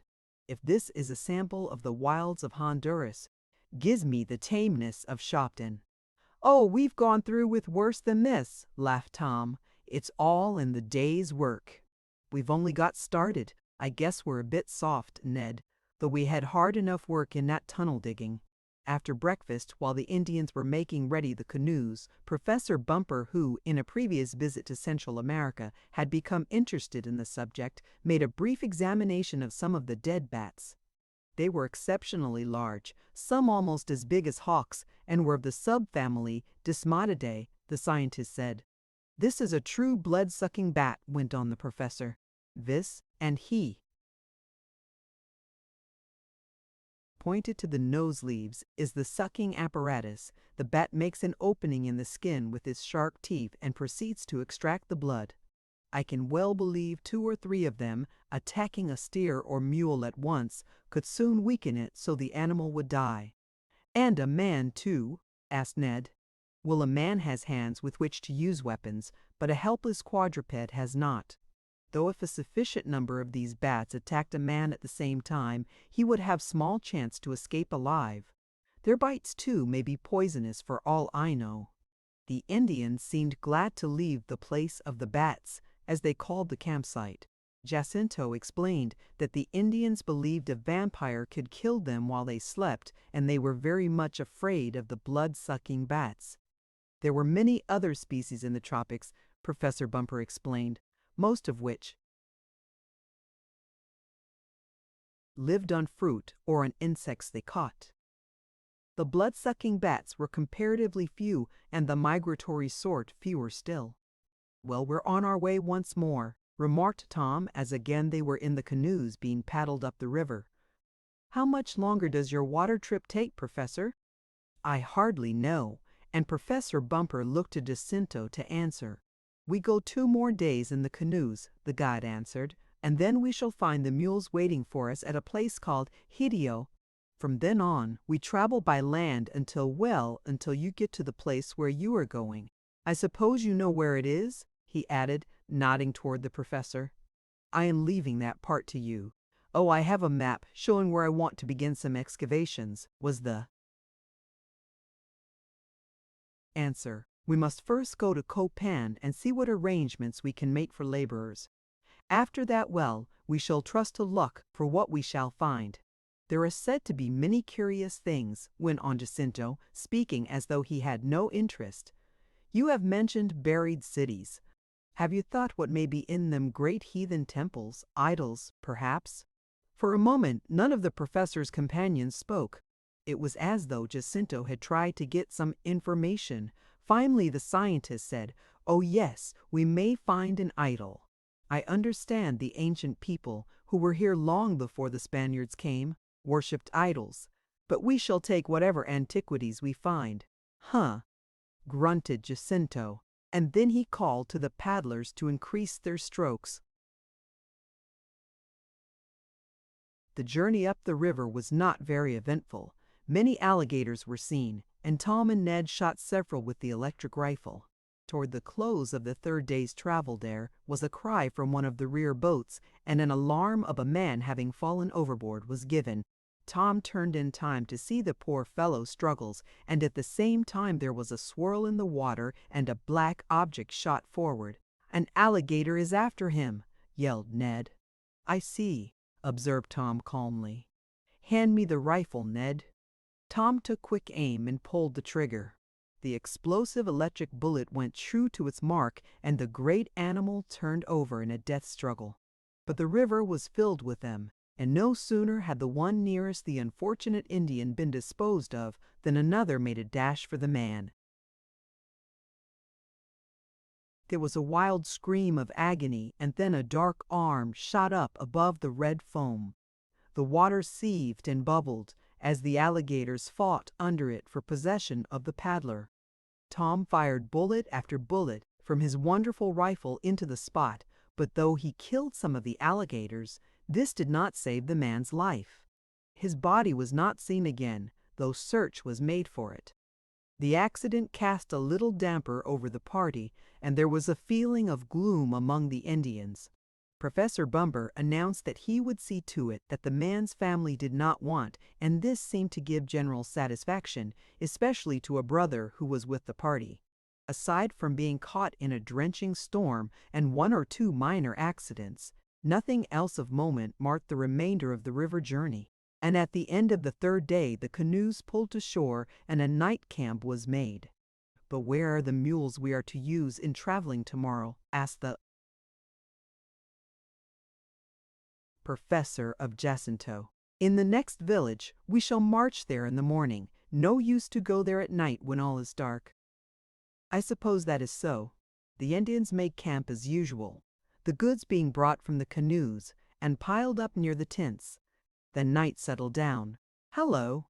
cried Tom, awakening the next morning to find the sun streaming into his tent. "We must have overslept, Ned. We were to start before old Sol got in his heavy work, but we haven't had breakfast yet." "I didn't hear anyone call us," remarked Ned. "Nor I. Wonder if we're the only lazy birds." He looked from the tent in time to see Mr. Damon and the professor emerging. Then Tom noticed something queer. The canoes were not on the riverbank. There was not an Indian in sight, and no evidence of Jacinto. "What's the matter?" asked the young inventor. "Have the others gone on ahead?" "I rather think they've gone back," was the professor's dry comment. "Gone back?" "Yes. The Indians seem to have deserted us at the ending of this stage of our journey." "Bless my timetable!" cried Mr. Damon. "You don't say so.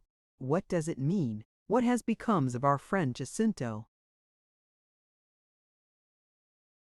"I'm afraid he was rather a false friend," was the professor's answer.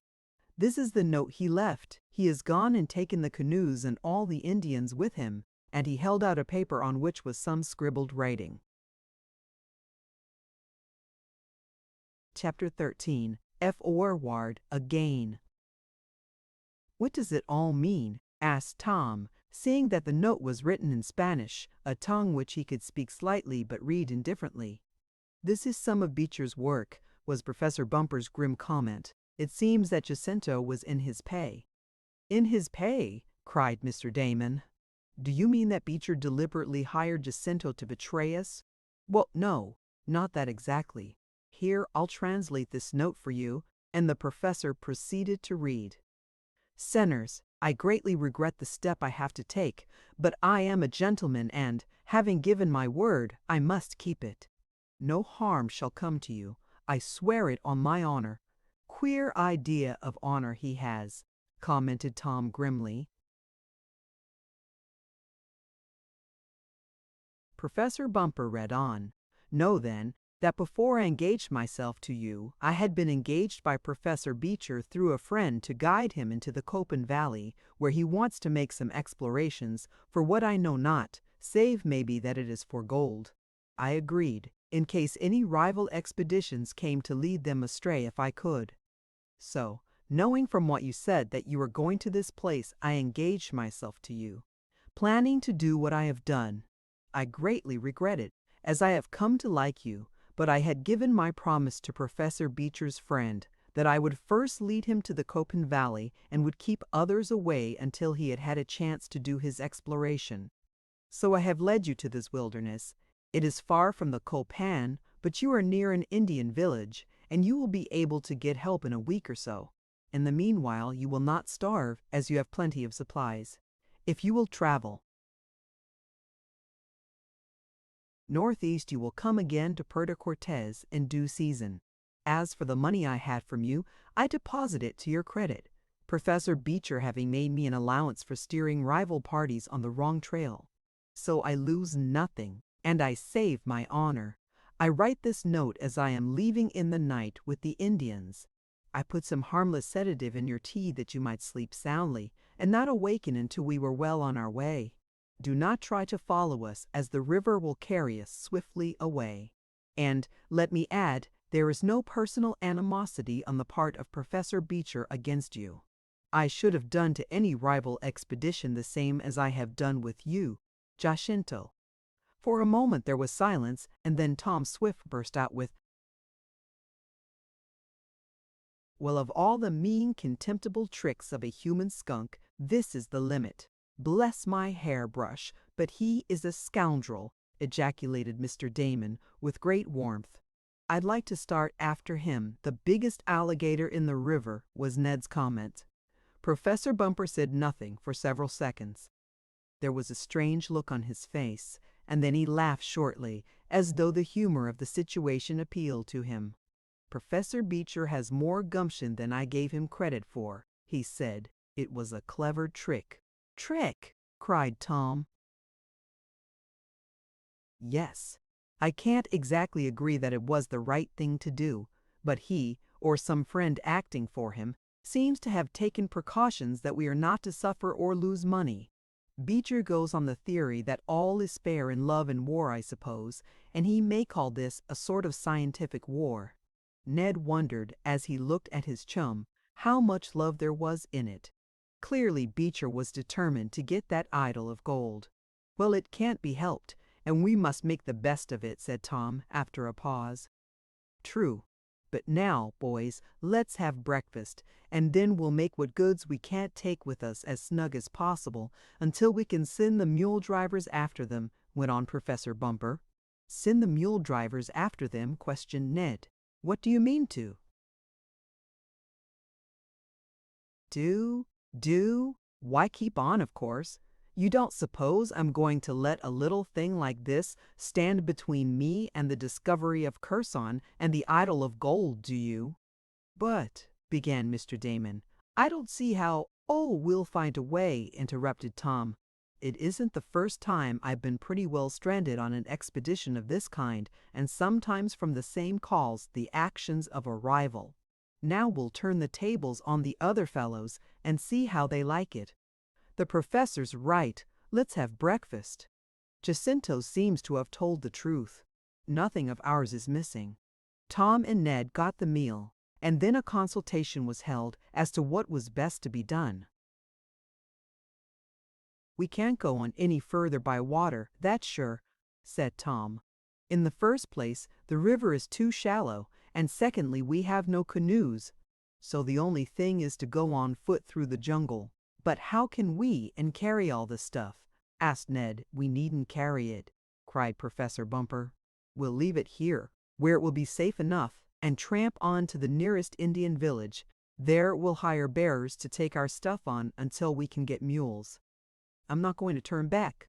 "Good," cried Mr. Damon. "Bless my rubber boots, but that's what I say. Keep on." "Oh, no, we'll never turn back," agreed Tom. "But how can we manage it?" asked Ned. "We've just got to, and when you have to do a thing, it's a whole lot easier to do than if you just feel as though you ought to." "So lively is the word," cried Tom in answer. "We'll pack up what we can carry and leave the rest," added the scientist. Being an experienced traveler, Professor Bumper had arranged his baggage so that it could be carried by porters if necessary. Everything could be put into small packages, including the tents and food supply. "There are 4 of us," remarked Tom, "and if we could not pack enough along with us to enable us to get to the nearest village, we had better go back to civilization." "I'm not afraid to try." "Nor I," cried Mr. Damon. The baggage, stores, and supplies that were to be left behind were made as snug as possible, and so piled up that wild beasts could do the least harm. Then a pack was made up for each one to carry. They would take weapons, of course, Tom Swift's electric rifle being the one he chose for himself. They expected to be able to shoot game on their way, and this would provide them food in addition to the concentrated supply they carried. Small tents, in sections, were carried, there being 2, one for Tom and Ned and one for Mr. Damon and the professor. As far as could be learned from a casual inspection, Jacinto and his deserting Indians had taken back with them only a small quantity of food. They were traveling light and downstream and could reach the town much more quickly than they had come away from it. "That Beecher certainly was slick," commented Professor Bumper when they were ready to start. "He must have known about what time I would arrive, and he had Jacinto waiting for us. I thought it was too good to be true to get an experienced guide like him so easily. But it was all planned, and I was so engrossed in thinking of the ancient treasures I hoped to find that I never thought of a possible trick. Well, let's start." and he led the way into the jungle, carrying his heavy pack as lightly as did Tom. Professor Bumper had a general idea in which direction lay a number of native villages, and it was determined to head for them, blazing a path through the wilderness so that the Indians could follow it back to the goods left behind. It was with rather heavy hearts that the party set off, but Tom's spirits could not long stay clouded, and the scientist was so good-natured about the affair and seemed so eager to do the utmost to render Beecher's trick void, that the others fell into a lighter mood and went on more cheerfully, though the way was rough and the packs heavy.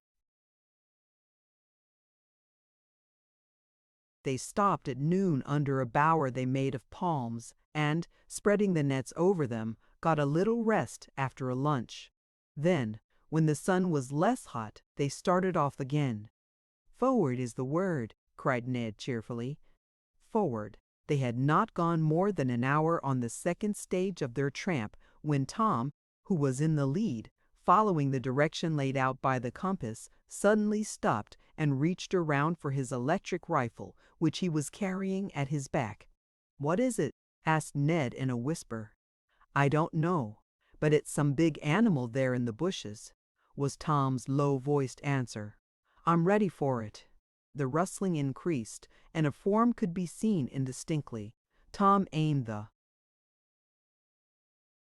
deadly gun and stood ready to pull the trigger.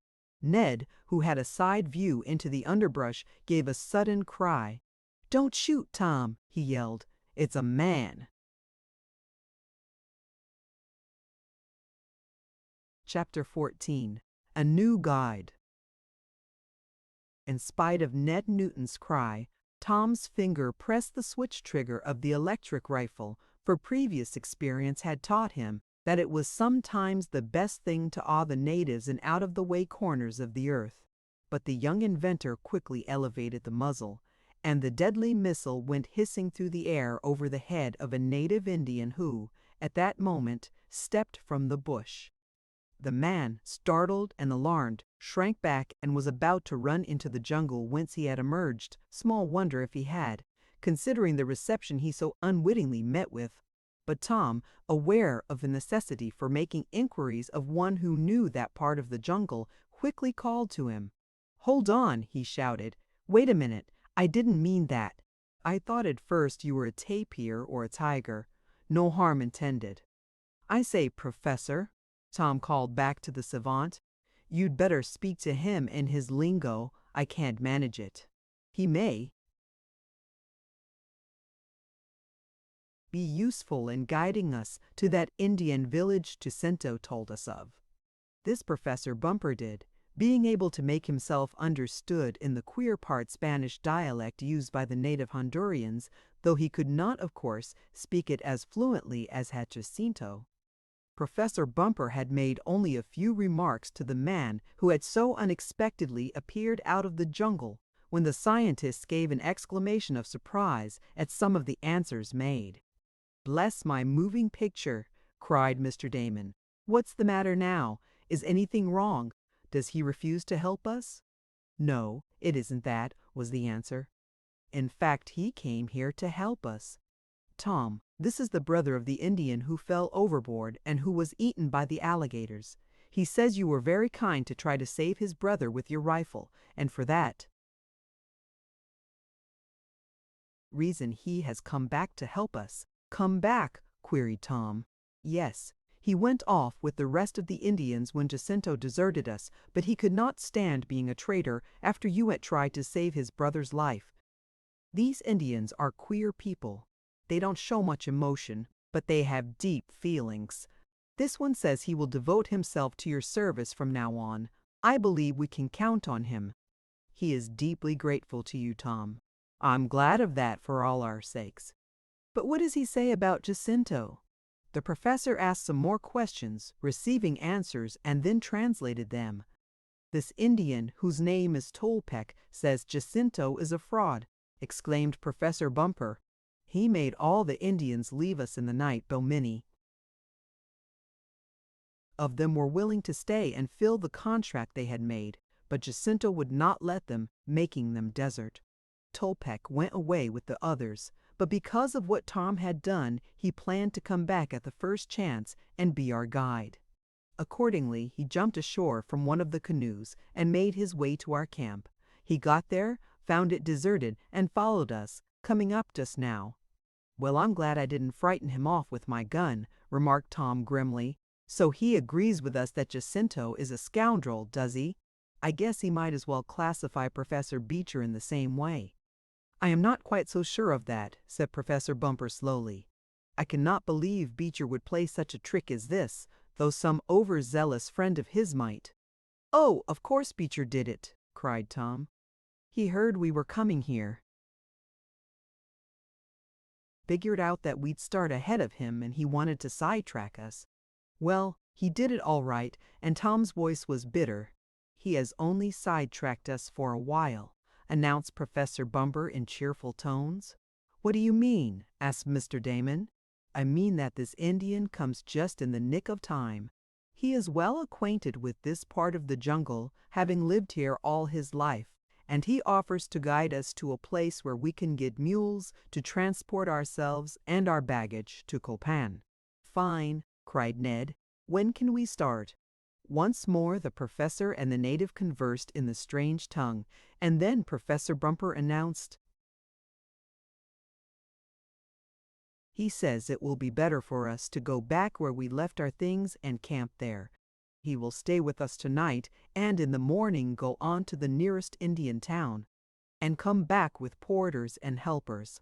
"I think that is good advice to follow," put in Tom, "for we do need our goods, and if we reach the settlement ourselves, we would have to send back for our things, with the uncertainty of getting them all." So it was agreed that they would make a forced march back through the jungle to where they had been deserted by Jacinto. There they would make camp for the night, and until such time as Tolpec could return with a force of porters. It was not easy, that backward tramp through the jungle, especially as night had fallen. But the new Indian guide could see like a cat, and led the party along paths they never could have found by themselves. The use of their pocket electric lights was a great help, and possibly served to ward off the attacks of jungle beasts, for as they tramped along, they could hear stealthy sounds in the underbush on either side of the path, as though tigers were stalking them. For there was in the woods an animal of the leopard family, called tiger or tiger by the natives, that was exceedingly fierce and dangerous. But watchfulness prevented any accident, and eventually the party reached the place where they had left their goods. Nothing had been disturbed, and finally a fire was made, the tent set up, and a light meal, with hot tea served. "We'll get ahead of Beecher yet," said Tom. "You seem as anxious as Professor Bumper," observed Mr. Damon. "I guess I am," admitted Tom. "I want to see that idol of gold in the possession of our party." The night passed without incident, and then, telling his new friends that he would return as soon as possible with help, Tolpec, taking a small supply of food with him, set out through the jungle again. As the green vines and creepers closed after him, and the explorers were left alone with their possessions piled around them, Ned remarked, "After all, I wonder if it was wise to let him go." "Why not?" asked Tom. "Well, maybe he only wanted to get us back here, and then he'll desert too. Maybe that's what he's done now, making us lose 2 or 3 days by inducing us to return, waiting for what will never happen, his return with other natives." A silence followed Ned's intimation. Chapter 15. Eyeing the Quarrels.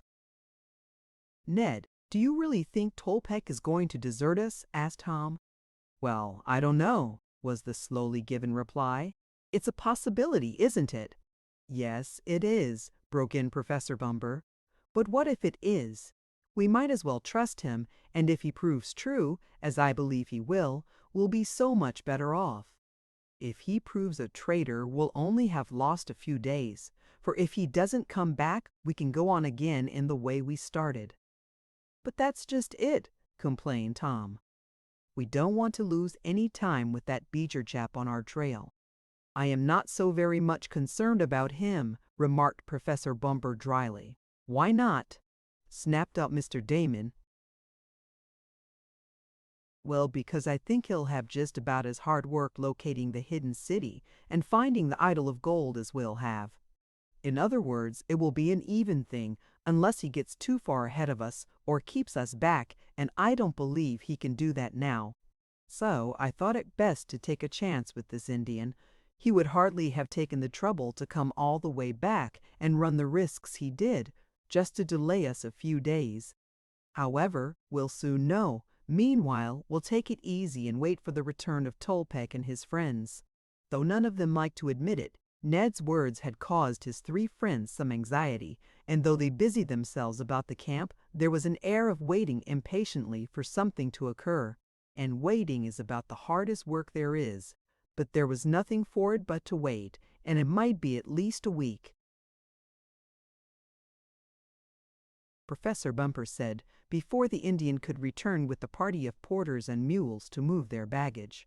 Yes, Tolpec has not only to locate the settlement, Tom admitted, but he must persuade the natives to come back with him. He may have trouble in that, especially if it is known that he has left a Shinto who, I imagine, is a power among the tribes here. But there were only two things left to do, wait and hope. The travelers did both. 4 days passed, and there was no sign of Tolpec. Eagerly, and not a little anxiously, they watched the jungle path along which he had disappeared. "Oh, come on!" exclaimed Tom one morning, when the day seemed a bit cooler than its predecessor. "Let's go for a hunt or something. I'm tired of sitting around camp." "Bless my watch hands, so am I," cried Mr. Damon. "Let's all go for a trip. It will do us good. And perhaps I can get some specimens of interest," added Professor Bumper, who, in addition to being an archaeologist, was something of a naturalist. Accordingly, having made everything snug in camp, the party, Tom and Ned equipped with electric rifles, and the professor with a butterfly net and specimen boxes, set forth. Mr. Damon said he would carry a stout club as his weapon. The jungle, as usual, was teeming with life, but as Ned and Tom did not wish to kill wantonly, they refrained from shooting until later in the day. For once it was dead, game did not keep well in that hot climate and needed to be cooked almost immediately. "We'll try some shots on our back trip," said the young inventor. Professor Bumper found plenty of his own particular kind of game, which he caught in the net, transferring the specimens to the boxes he carried. There were beautiful butterflies, moths, and strange bugs in the securing of which the scientist evinced great delight, though when one beetle nipped him firmly and painfully on his thumb, his involuntary cry of pain was as real as that of any other person. "But I didn't let him get away," he said in triumph, when he had dropped the clawing insect into the cyanide bottle, where death came painlessly. "It is well worth a sore thumb." They wandered on through the jungle, taking care not to get too far from their camp, for they did not want to lose their way, nor did they want to be absent too long in case Tolpec and his native friends should return. "Well, it's about time we shot something, I think," remarked Ned when they had been out about 2 hours. "Let's try for some of these wild turkeys. They ought to go well roasted even if it isn't Thanksgiving." "I'm with you," agreed Tom. "Let's see who has the best luck. But tone down the charge in your rifle and use a smaller projectile, or you'll have nothing but a bunch of feathers to show for your shot. The guns are loaded for deer." The change was made, and once more the two young men started off, a little ahead of Professor Bumper and Mr. Damon. Tom and Ned had not gone far, however, before they heard a strange cry from Mr. Damon. "Tom! Ned!" shouted the eccentric man. "Here's a monster after me! Come quick! A tiger!" ejaculated Tom, as he began once more to change the charge in his rifle to a larger one, running back meanwhile in the direction of the sound of the voice. There were really no tigers in Honduras, the jaguar being called a tiger by the natives, while the cougar is called a lion. The presence of these animals, often dangerous to man, had been indicated around camp, and it was possible that one had been bold enough to attack Mr. Damon, not through hunger, but because of being cornered. "Come on, Ned," cried Tom. He's in some sort of trouble. But when, a moment later, the young inventor burst through a fringe of bushes and saw Mr. Damon standing in a little clearing with upraised club, Tom could not repress a laugh. "Kill it, Tom, kill it," begged the eccentric man. "Bless my insurance policy, but it's a terrible beast." And so it was, at first glance, for it was a giant iguana, one of the most repulsive-looking of the lizards, not unlike an alligator in shape, with spikes on its head and tail, with a warty, squatty ridge-encrusted body, a big pouch beneath its chin, and long-toed claws. It was enough to strike terror into the heart of almost anyone. Even the smaller ones looked dangerous, and this one, which was about 5 feet long, looked capable of attacking a man and injuring him. As a matter of fact, the iguanas are harmless, their shape and coloring being designed to protect them. "Don't be afraid, Mr. Damon," called Tom, still laughing. "It won't hurt you. I'm not so positive of that. It won't let me pass." "Just take your club and poke it out of the way," the young inventor advised. "It's only waiting to be shoved." "Then you do it, Tom. Bless my looking-glass, but I don't want to go near it. If my wife could see me now, she'd say it served me just right." Mr. Damon was not a coward, but the giant iguana was not pleasant to look at. Tom, with the butt of his rifle, gave it a gentle shove, whereupon the creature scurried off through the brush, as though glad to make its escape unscathed. "I thought it was a new kind of alligator," said Mr. Damon with a sigh of relief. "Where is it?" asked Professor Bumper, coming up at this juncture. "A new species of alligator? Let me see it." "It's too horrible," said Mr. Damon. "I never want to see one again. It was worse than a vampire bat." Notwithstanding this, when he heard that it was one of the largest sized iguanas ever seen, the professor started through the jungle after it. "We can't take it with us if we get it," Tom called after his friend. "We might take the skin," answered the professor. "I have a standing order for such things from one of the museums I represent. I'd like to get it. Then they are often eaten. We can have a change of diet, you see." "We'd better follow him," said Tom to Ned. "We'll have to let the turkeys go for a while. He may get into trouble. Come on." Off they started through the jungle, trailing after the impetuous professor, who was intent on capturing the iguana. The giant lizard's progress could be traced by the disturbance of the leaves and underbrush, and the professor was following as closely as possible. So fast did he go that Ned, Tom, and Mr. Damon, following, lost sight of him several times, and Tom finally called, "Wait a minute. We'll all be lost if you keep this up." "I'll have him in another minute," answered the professor. "I can almost reach him now. Then, oh!" His voice ended in a scream that seemed to be one of terror. So sudden was the change that Tom and Ned, who were together ahead of Mr. Damon, looked at one another in fear. "What has happened?" whispered Ned, pausing. "Don't stop to ask. Come on," shouted Tom. At that instant again came the voice of the savant. "Tom! Ned!" he gasped, rather than cried. "I'm caught in the coils. Quick, quick, if you would save me."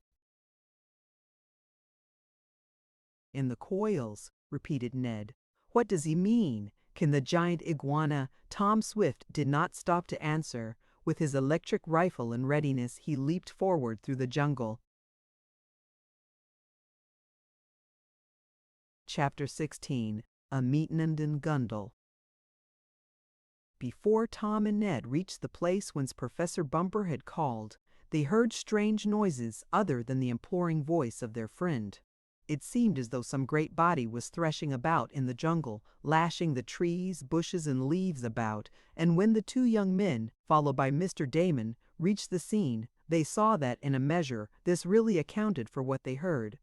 Something like a great whip was beating about close to two trees that grew near together, and then, when the storm of twigs, leaves, and dirt, caused by the leaping, threshing thing ceased for a moment, the onlookers saw something that filled them with terror. Between the two trees, and seemingly bound to them by a great coiled rope, spotted and banded, was the body of Professor Bumper. His arms were pinioned to his sides, and there was horror and terror on his face that looked imploringly at the youths from above the topmost coil of those encircling him. "What is it?" cried Mr. Damon as he ran pantingly up. "What has caught him? Is it the giant iguana?" "It's a snake, a great boa," gasped Tom. "It has him in its coils, but it is wound around the trees too. That alone prevents it from crushing the professor to death. Ned, be ready with your rifle, put in the heaviest charge, and watch your chance to fire." The great ugly head of the bow reared itself up from the coils which it had, with the quickness of thought, thrown about the man between the two trees. This species of snake is not poisonous, and kills its prey by crushing it to death, making it into a pulpy mass, with scarcely a bone left unbroken, after which it swallows its meal. The crushing power of one of these boas, some of which reach a length of 30 feet, with a body as large around as that of a full-grown man, is enormous. "I'm going to fire," suddenly cried Tom. He had seen his chance, and he took it. There was the faint report, the crack of the electric rifle, and the folds of the serpent seemed to relax. "I see a good chance now," added Ned, who had taken the small charge from his weapon, replacing it with a heavier one. His rifle was also discharged in the direction of the snake, and Tom saw that the hit was a good one, right through the ugly head of the reptile. "One other will be enough to make him loosen his coils," cried Tom as he fired again, and such was the killing power of the electric bullets that the snake, though an immense one, and one that short of decapitation could have received many injuries without losing power, seemed to shrivel up. Its folds relaxed, and the coils of the great body fell in a heap at the roots of the two trees between which the scientist had been standing. Professor Bumper seemed to fall backward as the grip of the serpent relaxed, but Tom, dropping his rifle and calling to Ned to keep an eye on the snake, leaped forward and caught his friend. "Are you hurt?" asked Tom, carrying the limp form over to a grassy place. There was no answer. The savant's eyes were closed, and he breathed but faintly. Ned Newton fired 2 more electric bullets into the still writhing body of the boa. "I guess he's all in," he called to Tom. "Bless my horseradish, and so our friend seems to be," commented Mr. Damon. "Have you anything with which to revive him, Tom?" "Yes, some ammonia. See if you can find a little water. I have some in my flask." Tom mixed a dose of the spirits which he carried with him, and this, forced between the pallid lips of the scientist, revived him. "What happened?" he asked faintly as he opened his eyes. "Oh yes, I remember," he added slowly. "The boa don't try to talk," urged Tom. "You're all right. The snake is dead, or dying. Are you much hurt?" Professor Bumper appeared to be considering. He moved first one limb, then another. He seemed to have the power over all his muscles. "I see how it happened," he said, as he sat up, after taking a little more of the ammonia. "I was following the iguana, and when the big lizard came to a stop in a little hollow place in the ground at the foot of those 2 trees, I leaned over to slip a noose of rope about its neck. Then I felt myself caught, as if in the hands of a giant, and bound fast between the 2 trees. It was the big boa that whipped itself around you as you leaned over," explained Tom, as Ned came up to announce that the snake was no longer dangerous.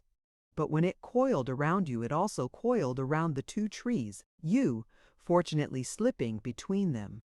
Had it not been that their trunks took off some of the pressure of the coils, you wouldn't have lasted a minute." "Well, I was pretty badly squeezed as it was," remarked the professor.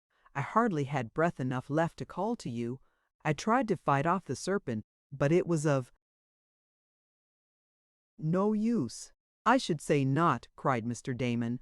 "Bless my circus ring! One might as well try to combat an elephant." "But, my dear professor, are you all right now?" "I think so, yes.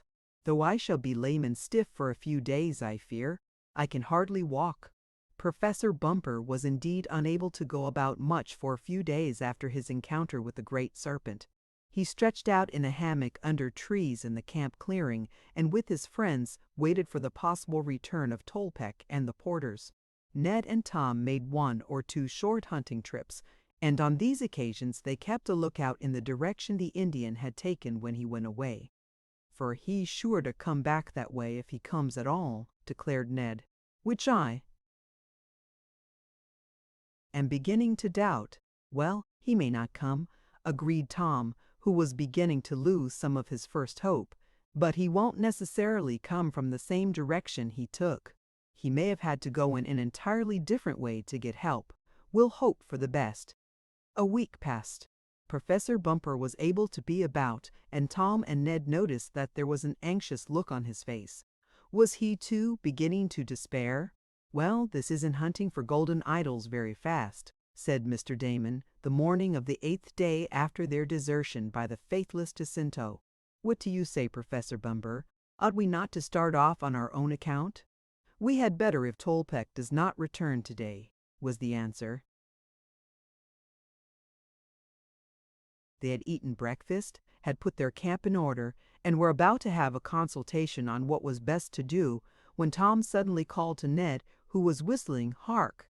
Through the jungle came a faint sound of singing, not a harmonious air, but the somewhat barbaric chant of the natives. "It is Tolpec coming back," cried Mr. Damon. "Hooray! Now our troubles are over. Bless my meal ticket, now we can start." "It may be Jacinto," suggested Ned. "Nonsense, you old cold water pitcher," cried Tom. "It's Tolpec. I can see him. He's a good scout, all right." And then, walking at the head of a band of Indians who were weirdly chanting while behind them came a train of mules, was Tolpec, a cheerful grin covering his honest, if homely, dark face. "Me come back," he exclaimed in guttural English, using about half of his foreign vocabulary. "I see you did," answered Professor Bumper in the man's own tongue.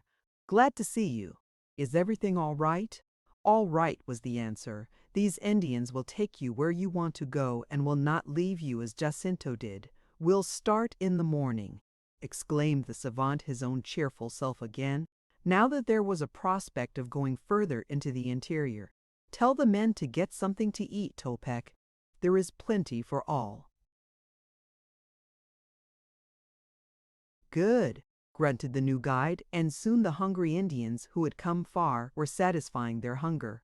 As they ate, Tolpec explained to Professor Bumper, who repeated it to the youths and Mr. Damon, that it had been necessary to go farther than he had intended to get the porters and mules. But the Indians were a friendly tribe, of which he was a member, and could be depended on. There was a feast and a sort of celebration in camp that night. Tom and Ned shot 2 deer, and these formed the main part of the feast, and the Indians made merry about the fire until nearly midnight. They did not seem to mind in the least the swarms of mosquitoes and other bugs that flew about, attracted by the light. As for Tom Swift and his friends, their nets protected them. An early start was made the following morning. Such packages of goods and supplies as could not well be carried by the Indians and their head straps were loaded on the backs of the pack mules. Tolpec explained that on reaching the Indian village, where he had secured the porters, they could get some ox carts which would be a convenience in traveling into the interior toward the Copan Valley. The march onward for the next 2 days was tiresome, but the Indians Tolpec had secured were as faithful and efficient as he had described them, and good progress was made. There were few accidents. One native fell into a swiftly running stream as they were fording it and lost a box containing some much-needed things. But as the man's life was saved, Professor Bumper said it made up for the other loss. Another accident did not end so auspiciously. One of the bearers was bitten by a poisonous snake, and though prompt measures were taken, the poison spread so rapidly that the man died. In due season the Indian village was reached, where, after a day spent in holding funeral services over the dead bearer, preparations were made for proceeding farther. This time, some of the bearers were left behind, and ox carts were substituted for them, as it was possible to carry more goods this way. And now we're really off for Copan. exclaimed Professor Bumper one morning, when the cavalcade, led by Topek in the capacity of head guide, started off. "I hope we have no more delays." "I hope not either," agreed Tom. "That Beecher may be there ahead of us." Weary marches fell to their portion. There were mountains to climb, streams to ford or swim, sending the carts over on rudely made rafts. There were storms to endure and the eternal heat to fight. But finally the party emerged from the lowlands of the coast and went up in among the hills, where though the going was harder, the climate was better. It was not so hot and moist. Not wishing to attract attention in Copen itself, Professor Bumper and his party made a detour, and finally, after much consultation with Tom over the ancient maps, the scientist announced that he thought they were in the vicinity of the buried city. "We will begin test excavations in the morning," he said. The party was in camp, and preparations were made for spending the night in the forest, when from among the trees there floated to the ears of our friends a queer Indian chant. "Someone is coming," said Tom to Ned. Almost as he spoke, there filed into the clearing where the camp had been set up a cavalcade of white men, followed by Indians. And at the sight of one of the white men, Tom Swift uttered a cry. "Professor Beecher!" gasped the young inventor. Chapter 17. The Lost Map. The on-marching company of white men, with their Indian attendants, came to a halt on the edge of the clearing as they caught sight of the tents already set up there. The barbaric chant of the native bearers ceased abruptly, and there was a look of surprise shown on the face of Professor Fenimore Beecher. For Professor Beecher it was, in the lead of the rival expedition. "Bless my shoelaces!" exclaimed Mr. Damon. "Is it really Beecher?" asked Ned, though he knew as well as Tom that it was the young archaeologist. "It certainly is," declared Tom, "and he has nerve to follow us so closely." "Maybe he thinks we have nerve to get here ahead of him," suggested Ned, smiling grimly. "Probably," agreed Tom with a short laugh. "Well, it evidently surprises him too. Find us here at all, after the mean trick he played on us to get Jacinto to lead us into the jungle and desert us." "That's right," assented Ned. "Well, what's the next move?" There seemed to be some doubt about this on the part of both expeditions.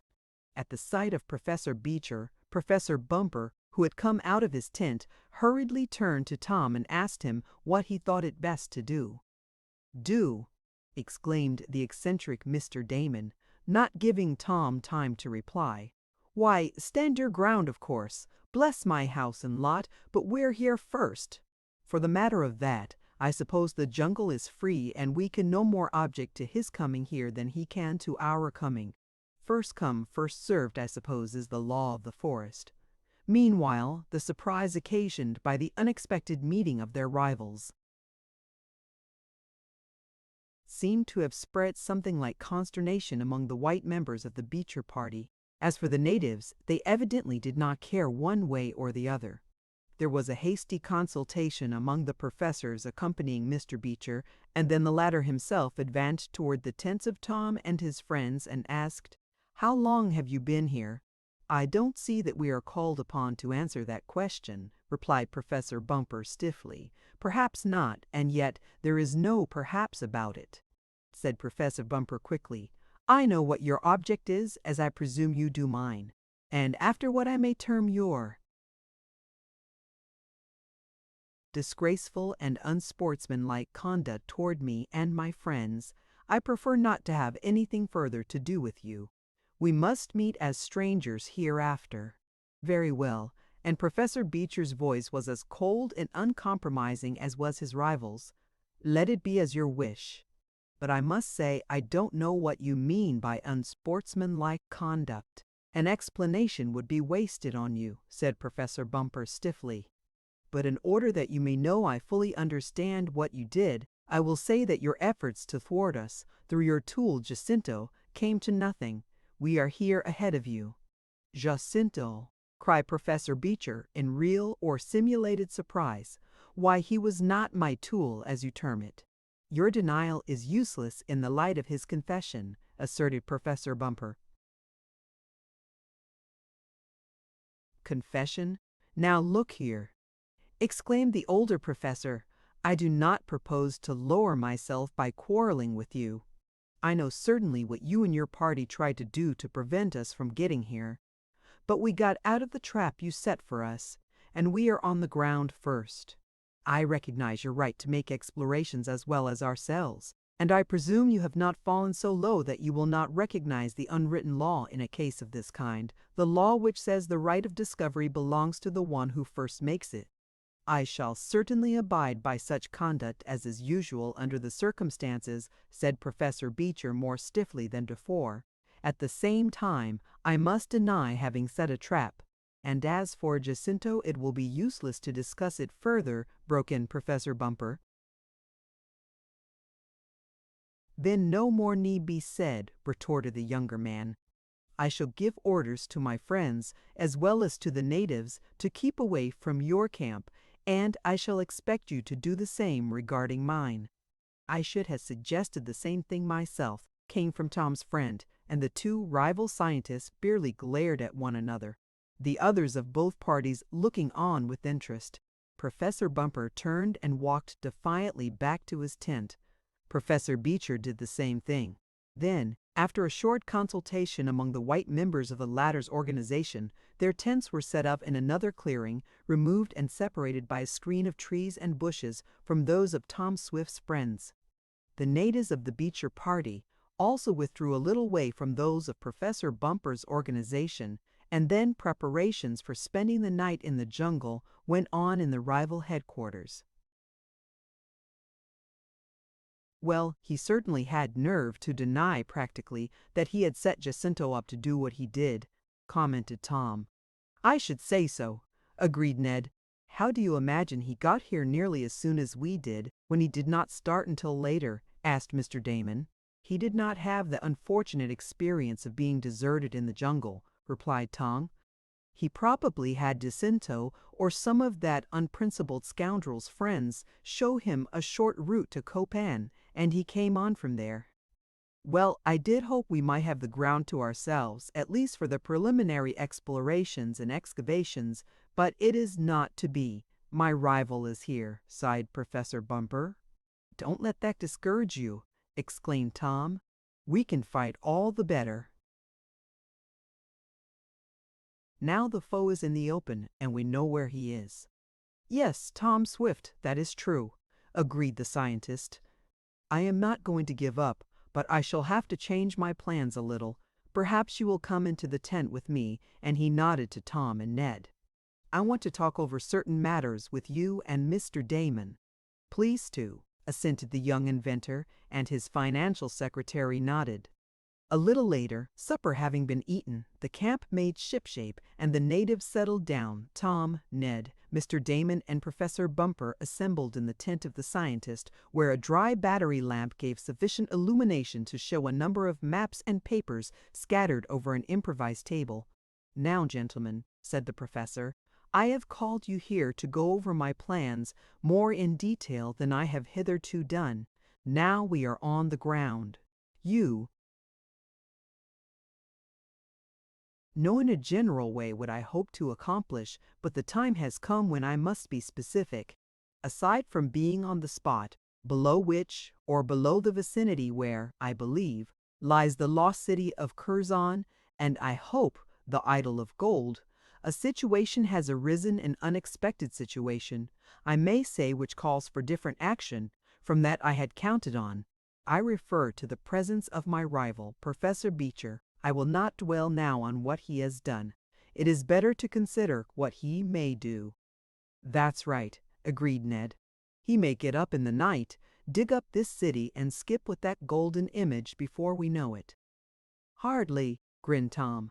No, said Professor Bumper, excavating buried cities in the jungle of Honduras is not as simple as that. There is much work to be done. But accidents may happen, and in case one should occur to me, and I be unable to prosecute the search, I want one of you to do it. For that reason, I am going to show you the maps and ancient documents and point out to you where I believe the lost city lies. Now, if you will give me your attention, I'll proceed."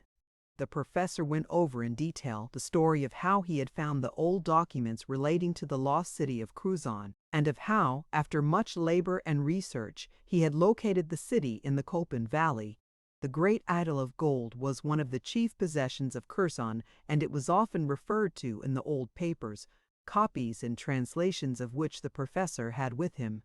"But this is the most valuable of all," he said, as he opened an oiled silk packet. "And before I show it to you, suppose you two young men take a look outside the tent." "What for?" asked Mr. Damon. "To make sure that no emissaries from the Beecher crowd are sneaking around to overhear what we say," was the somewhat bitter answer of the scientist. "I do not trust him, in spite of his attempted denial." Tom and Ned took a quick but thorough observation outside the tent. The blackness of the jungle night was in strange contrast to the light they had just left. "Doesn't seem to be anyone around here," remarked Ned, after waiting a minute or two. "No, all's quiet along the Potomac. Those Beecher natives are having some sort of a song fest, though." In the distance, and from the direction of their rivals' camp, came the weird chant. "Well, as long as they stay there, we'll be all right," said Tom. "Come on in. I'm anxious to hear what the professor has to say." "Everything's quiet," reported Ned. "Then give me your attention," begged the scientist. Carefully, as though about to exhibit some precious jewel, he loosened the oiled silk wrappings and showed a large map on thin but tough paper. "This is drawn from the old charts," the professor explained. "I worked on it many months, and it is the only copy in the world. If it were to be destroyed, I should have to go all the way back to New York to make another copy. I have the original there in a safe deposit vault." "Wouldn't it have been wise to make 2 copies?" asked Tom. "It would have only increased the risk. With 1 copy, and that constantly in my possession, I can be sure of my ground. Otherwise not. That is why I am so careful of this. Now I will show you why I believe we are about over the ancient city of Curzon." "Over it!" cried Mr. Damon. "Bless my gunpowder, what do you mean?" And he looked down at the earthen floor of the tent as though expecting it to open and swallow him. "I mean that the city, like many others of Central and South America, is buried below the refuse of centuries," went on the professor. "Very soon, if we are fortunate, we shall be looking on the civilization of hundreds of years ago. How long, no one knows." "Considerable excavation has been done in Central America," went on Professor Bumper, "and certain ruins have been brought to light. Near us are those of Copan, while toward the frontier are those of Quirigua, which are even better preserved than the former. We may visit them if we have time. But I have reason to believe that in this section of Copan is a large city, the existence of which has not been made certain of by anyone save myself and, perhaps, Professor Beecher. Certainly no part of it has seen the light of day for many centuries. It shall be our pleasure to uncover it, if possible, and secure the idol of gold." "How long ago do you think the city was buried?" asked Tom. "It would be hard to say. From the carvings and hieroglyphics I have studied, it would seem that the Mayan civilization lasted about 500 years, and that it began perhaps in the year A.D. 500. "That would mean," said Mr. Damon, "that the ancient cities were in ruins, buried, perhaps, long before Columbus discovered the New World." "Yes," assented the professor. "Probably Curzon, which we now seek, was buried deep for nearly 500 years before Columbus landed at San Salvador.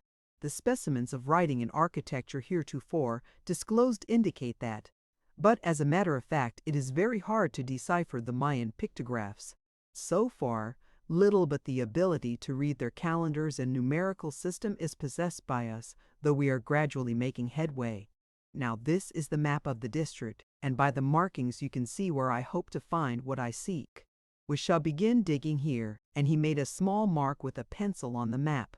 "Of course," the professor explained, I may be wrong, and it will take some time to discover the error if we make one.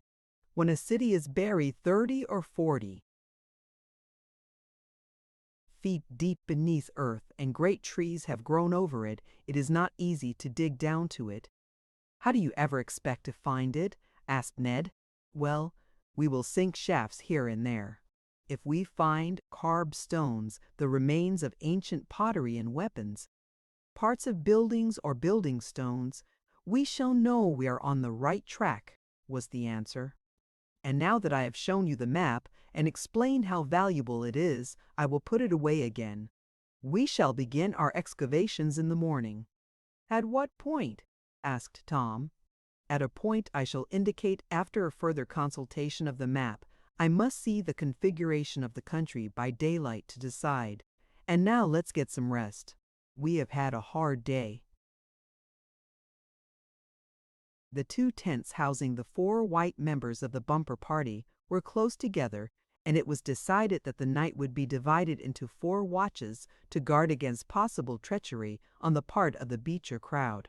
It seems an unkind precaution to take against a fellow scientist, said Professor Bumper, but I cannot afford to take chances after what has occurred. The others agreed with him, and though standing guard was not pleasant, it was done. However, the night passed without incident.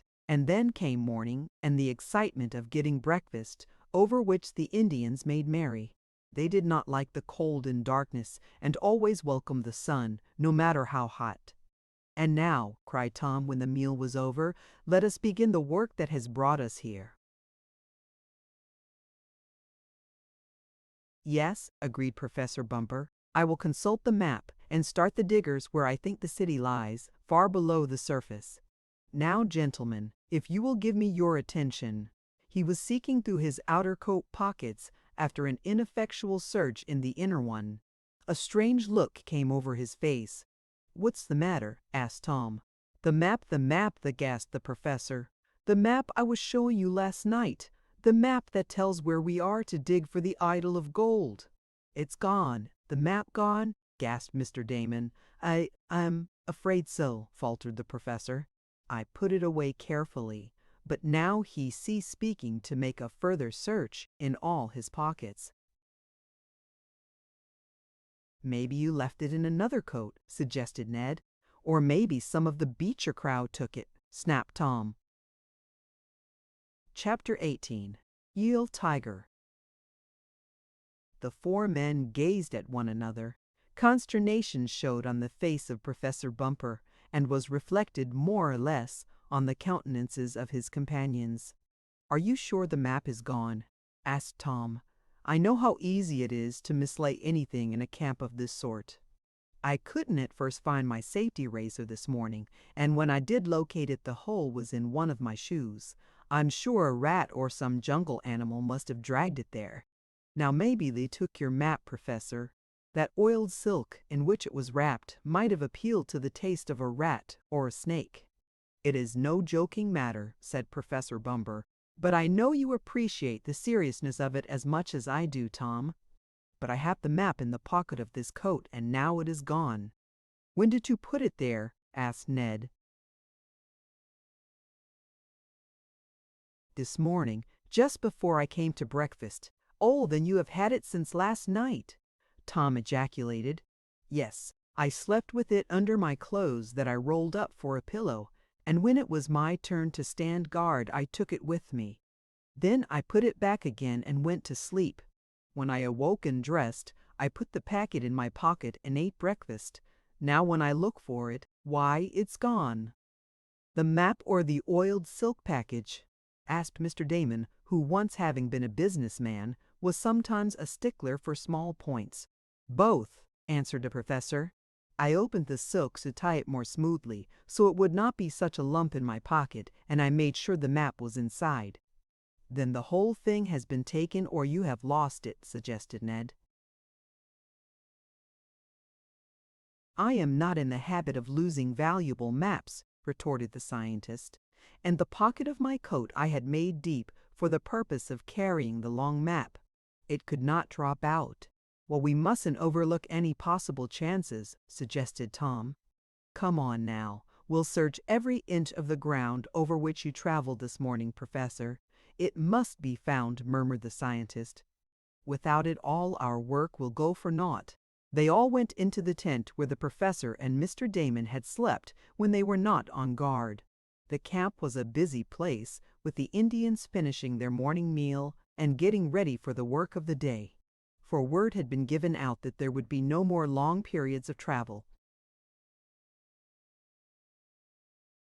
In consequence, efforts were being directed by the head men of the bearers to making a more permanent camp in the wilderness.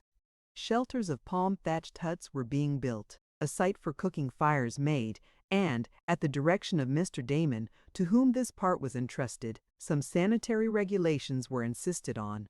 Leaving this busy scene, the four, with solemn faces, proceeded to the tent where it was hoped the map would be found. But though they went through everything and traced and retraced every place the professor could remember having traversed about the canvas shelter, no signs of the important document could be found. "I don't believe I dropped it out of my pocket," said the scientist, for perhaps the 20th time. "Then it was taken," declared Tom. "That's what I say," chimed in Ned, "and by some of Beecher's party." "Easy, my boy," cautioned Mr. Damon. "We don't want to make accusations we can't prove." "That is true," agreed Professor Bumper. "But, though I am sorry to say it of a fellow archaeologist, I cannot help thinking Beecher had something to do with the taking of my map." "But how could any of them get it?" asked Mr. Damon. "You say you had the map this morning, and certainly none of them has been in our camp since dawn, though of course it is possible that some of them sneaked in during the night." "It does seem a mystery how it could have been taken in open daylight while we were about camp together," said Tom. "But is the loss such a grave one, Professor Bumper?" "Very grave. In fact, I may say it is impossible to proceed with the excavating without the map." "Then what are we to do?" asked Ned. "We must get it back," declared Tom. "Yes," agreed the scientist, "we cannot work without it. As soon as I make a little further search to make sure it could not have dropped in some out-of-the-way place, I shall go over to Professor Beecher's camp and demand that he give me back my property." "Suppose he says he hasn't taken it?" asked Tom. "Well, I'm sure he either took it personally or one of his party did. And yet I can't understand how they could have come here without our seeing them." And the professor shook his head in puzzled despair. A more detailed search did not reveal the missing map, and Mr. Damon and his friend the scientist were on the point of departing for the camp of their rivals, less than a mile away, when Tom had what really amounted to an inspiration. "Look here, Professor," he cried. "Can you remember any of the details of your map, say, for instance, where we ought to begin excavating to get at the wonders of the underground city?" "Well, Tom, I did intend to compare my map with the configuration of the country about here. There is a certain mountain which serves as a landmark and a guide for a starting point. I think that is it over there." And the scientist pointed to a distant snow-capped peak. The party had left the low and marshy land of the true jungle, and were among the foothills, though all about them was dense forest and underbush, which, in reality, was as much a jungle as the lower plains, but was less wet. "The point where I believe we should start to dig," said the professor, "is near the spot where the top of the mountain casts a shadow when the sun is 1 hour high. At least that is the direction given in the old manuscripts, so, though we can do little without the map, we might make a start by digging there." "No, not there!" exclaimed Tom. "Why not?" "Because we don't want to let Beecher's crowd know that we are on the track of the idol of gold." "But they know anyhow, for they have the map," commented Ned, puzzled by his chum's words. "Maybe not," said Tom slowly. "I think this is a time for a big bluff. It may work, and it may not. Beecher's crowd either has the map or they have not. If they have it, they will lose no time in trying to find the right place to start digging, and then they'll begin excavating." "Very good. If they do that, we have a right to dig near the same place." But if they have not the map, which is possible, and if we start to dig where the professor's memory tells him is the right spot, we'll only give them the tip, and they'll dig there also. I'm sure they have the map, the professor said, but I believe your plan is a good one, Tom. Just what do you propose doing? Asked Ned. Fooling 'em, exclaimed Tom quickly. We'll dig in some place remote from the spot where the mountain casts its shadow. They will think, if they haven't the map, that we are proceeding by it, and they'll dig too. When they find nothing, as will also happen to us, they may go away. If, on the other hand, they have the map and see us digging at a spot not indicated on it, they will be puzzled, knowing we must have some idea of where the buried city lies. They will think the map is at fault, perhaps, and not make use of it. Then we can get it back. Bless my hatband, cried Mr. Damon. I believe you're right, Tom. We'll dig in the wrong place to fool 'em, and this was done. Search for the precious map was given up for the time being, and the professor and his friends set the natives to work digging shafts in the ground, as though sinking them down to the level of the buried city. But though this false work was prosecuted with vigor for several days, there was a feeling of despair among the Bumper party over the loss of the map. If we could only get it back, exclaimed the professor, again and again. Meanwhile, the Beecher party seemed inactive. True, some members of it did come over to look on from a respectful distance at what the diggers were doing. Some of the rival helpers, under the direction of the head of the expedition, also began sinking shafts. But they were not in the locality remembered by Professor Bumper as being correct. I can't imagine what they're up to, he said. If they have my map, they would act differently, I should think. Whatever they're up to, answered Tom. The time has come when we can dig at the place where we can hope for results. And the following day, shafts were started in the shadow of the mountain until some evidence should have been obtained by digging as to the location. Beneath the surface of a buried city, there was nothing for the travelers to do but wait.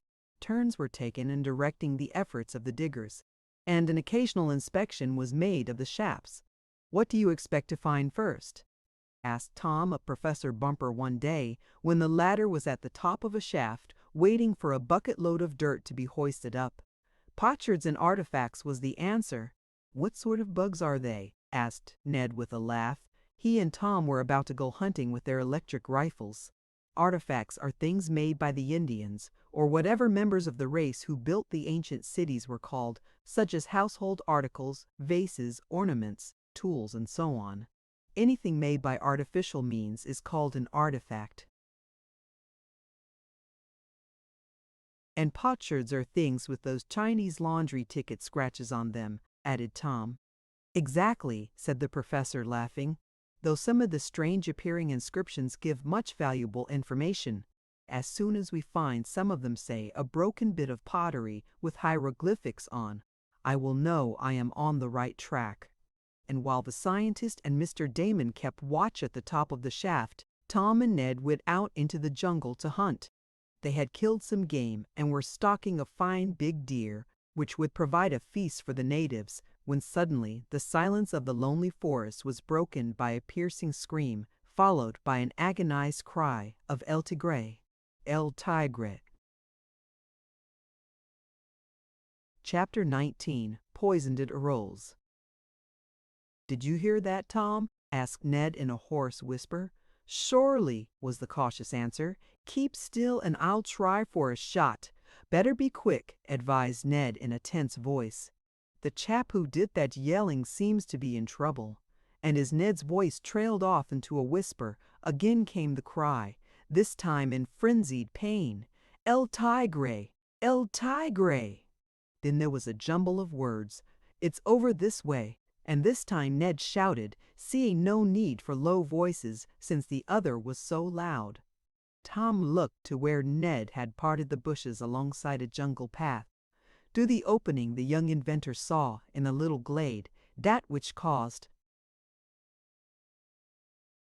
him to take a firmer grip on his electric rifle, and also a firmer grip on his nerves. Directly in front of him and Ned, and not more than 100 yards away was a great, tawny, and spotted jaguar, the tiger of Central America. The beast, with lashing tail, stood over an Indian upon whom it seemed to have sprung from some lair, beating the unfortunate man to the ground. Nor had he fallen scatheless, for there was blood on the green leaves about him, and it was not the blood of the spotted beast. "Oh, Tom, can you?" And Ned faltered. The young inventor understood the unspoken question. "I think I can make a shot of it without hitting the man," he answered, never turning his head. "It's a question, though, if the beast won't claw him in the death struggle. It won't last long, however, if the electric bullet goes to the right place, and I've got to take the chance." Cautiously, Tom brought his weapon to bear. Quiet as Ned and he had been after the discovery, the jaguar seemed to feel that something was wrong.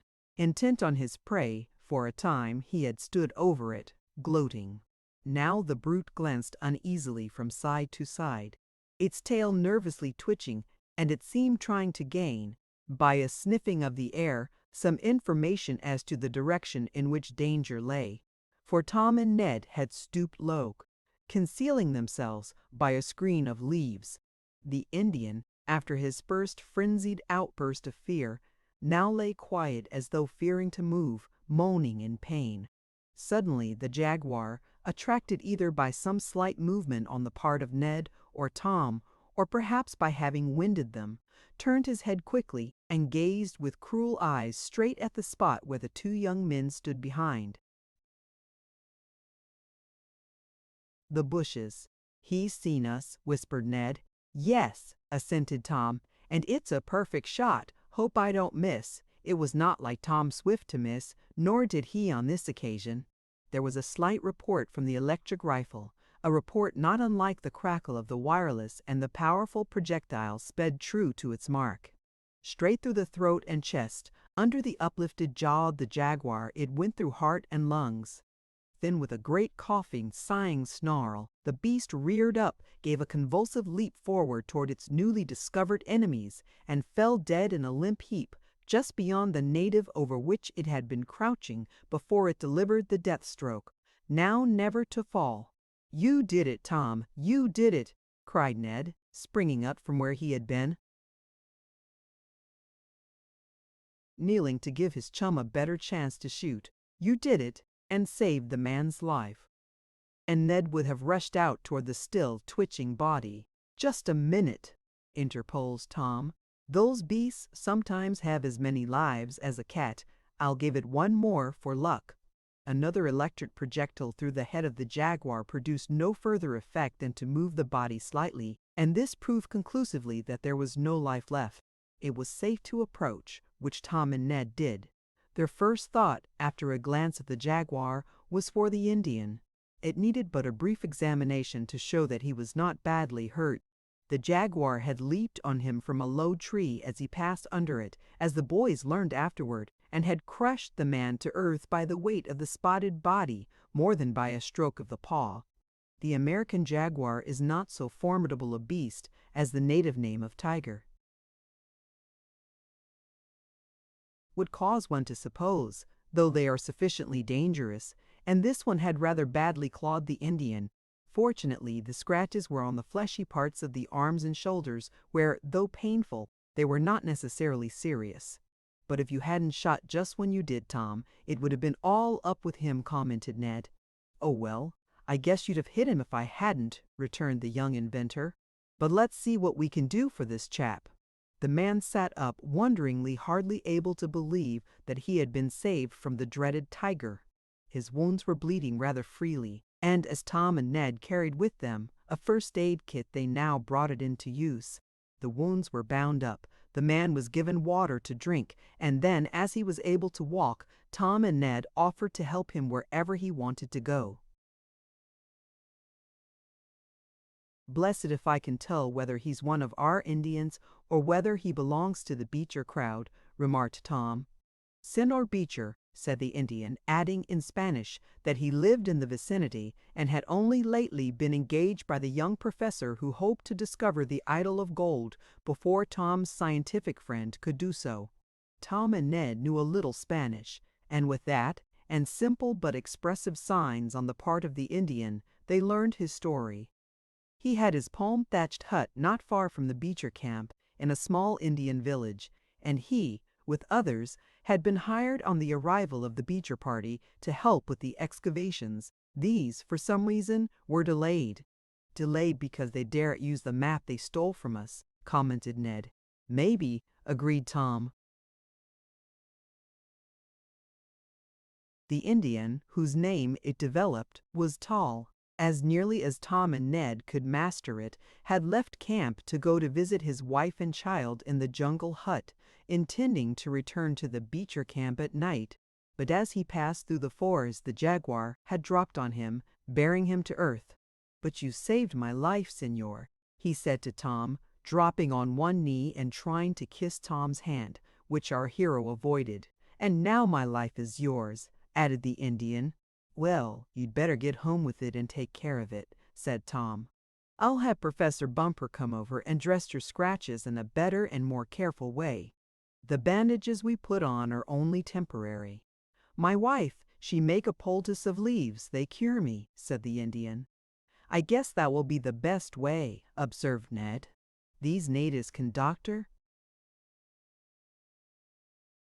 themselves for some things better than we can." "Well, we'll take him home," suggested Tom. "He might keel over from loss of blood. Come on," he added to Tall, indicating his object.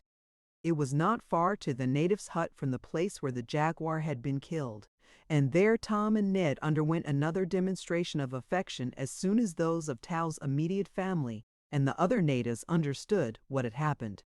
"I hate this business," complained Tom, after having been knelt to by the Indian's wife and child, who called him the preserver and other endearing titles of the same kind. "Come on, let's hike back." But Indian hospitality, especially after a life has been saved, is not so simple as all that. "My life, my house, all that I own, is yours," said Tall in deep gratitude. "Take everything," and he waved his hand to indicate all the possessions in his humble hut. "Thanks," answered Tom, "but I guess you need all you had. That's a fine specimen of blowgun, though," he added, seeing one hanging on the wall. "I wouldn't mind having one like that. If you get well enough to make me one, Tall, and some arrows to go with it, I'd like it for a curiosity to hang in my room at home." "The Seigneur shall have a dozen," promised the Indian. "Look, Ned," went on Tom, pointing to the native weapon. "I never saw one just like this. They use small arrows or darts, tipped with wild cotton instead of feathers." "These, the arrows," explained Tal's wife, bringing a bundle from a corner of the one-room hut. As she held them out, her husband gave a cry of fear. "Poisoned arrows! Poisoned arrows!" he exclaimed. "One scratch and the sinners are dead men. Put them away." In fear, the Indian wife prepared to obey, but as she did so, Tom Swift caught sight of the package and uttered a strange cry. "Thundering hop-toads, Ned!" he exclaimed. "The poisoned arrows are wrapped in the piece of oiled silk that was around the professor's missing map." Chapter 20. An Owl Legend. Fascinated, Tom and Ned gazed at the package the Indian woman held out to them. Undoubtedly it was oiled silk on the outside, and through the almost transparent covering could be seen the small arrows or darts used in the blowgun. "Where did you get that?" asked Tom, pointing to the bundle and gazing sternly at Tal. "What is the matter, Senor?" asked the Indian in turn. "Is it that you are afraid of the poisoned arrows? Be assured they will not harm you unless you are scratched by them." Tom and Ned found it difficult to comprehend all the rapid Spanish spoken by their host, but they managed to understand some, and his eloquent gestures made up the rest. "We're not afraid," Tom said, noting that the oiled skin well covered the dangerous darts. "But where did you get that?" "I picked it up," after another Indian had thrown it away. He got it in your camp, senor. I will not lie to you. I did not steal. Valdez went to your camp to steal. He is a bad Indian, and he brought back this wrapping. It contained something he thought was gold, but it was not. So quick, yes, tell us, demanded Tom eagerly. What did he do with the professor's map that was in the oiled silk? Where is it? Oh, senors! Exclaimed the Indian woman, thinking perhaps her husband was about to be dealt harshly with when she heard Tom's excited voice. Tal do no harm. No, he did no harm, went on Tom in a reassuring tone. But he can do a whole lot of good if he tells us what became of the map that was in this oiled silk. Where is it? He asked again. Valdez burn it up, answered Tal. What? Burn the professor's map? Cried Ned. If that was in this yellow cloth? Yes, answered the injured man. Valdez, he is bad. He say to me he is going to your camp to see what he can take. How he got this I know not, but he come back one morning with the yellow package. I see him, but he make me promise not to tell. But you saved my life. I tell you everything. Valdez opened the package, but it is not gold, though he thinks so because it is yellow, and the man with no hair on his head keep it in his pocket close, so close, and Tal hugged himself to indicate what he meant. That's Professor Bumper, explained Ned. How did Valdez get the map out of the professor's coat? Asked Tom. Valdez, he very much smart. When man with no hair on his head take coat off for a minute to eat breakfast. Valdez, take yellow thing out of pocket. The Indian must have sneaked in the camp when we were eating, said Tom. Those from Beecher's party and our workers look all alike to us. We wouldn't know one from the other, and one of our rivals might slip in. One evidently did. If this is really the piece of oiled silk that was around the professor's map, said Ned. It certainly is the same, declared the young inventor. See, there is his name, and he stretched out his hand to point. Don't touch, cried Tal. Poisoned arrows, snake poison very dead, like in quick. Don't worry, I won't touch, said Tom grimly, but go on. You say Valdez sneaked into our camp, took the oiled silk package from the coat pocket of Professor Bumper, and went back to his own camp with it, thinking it was gold. Yes, answered Tal, though it is doubtful if he understood all that Tom said, as it was half Spanish and half English. But the Indian knew a little English, too. Valdez, when he find no gold, is very mad. Only papers in the yellow silk papers with queer marks on. Valdez think it may be a charm to work evil, so he burned them all up. Burned that rare map, gasped Tom. All in fire, went on Tal, indicating by his hands the play of flames. Valdez. Throw away yellow silk, and I take for my arrows. So rain not wash off poison. I give to you if you like with blowgun. No, thank you, answered Tom in disappointed tones. The oiled silk is of no use without the map, and that's gone. Whew! But this is tough, he said to his chum. As long as it was only stolen, there was a chance to get it back, but if it's burned, the jig is up. It looks so, agreed Ned. We better get back and tell the professor. He can't get along without the map. It's time he started a movement toward getting another. So it wasn't Beecher, after all, who got it. Evidently not, assented Tom. But I believe him capable of it. You haven't much use for him, remarked Ned. Huh, was all the answer given by his chum. I am sorry, senors, went on Tal, but I could not stop Valdez and the burning of the papers. No, you could not help it, interrupted the young inventor. But it just happens that it brings bad luck to us.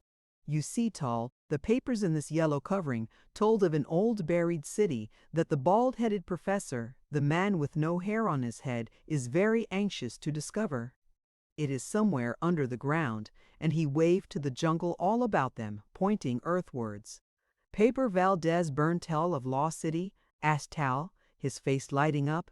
Yes, but now of course we can't tell where to dig for it. The Indian turned to his wife and talked rapidly with her in their own dialect. She too seemed greatly excited, making quick gestures. Finally, she ran out of the hut.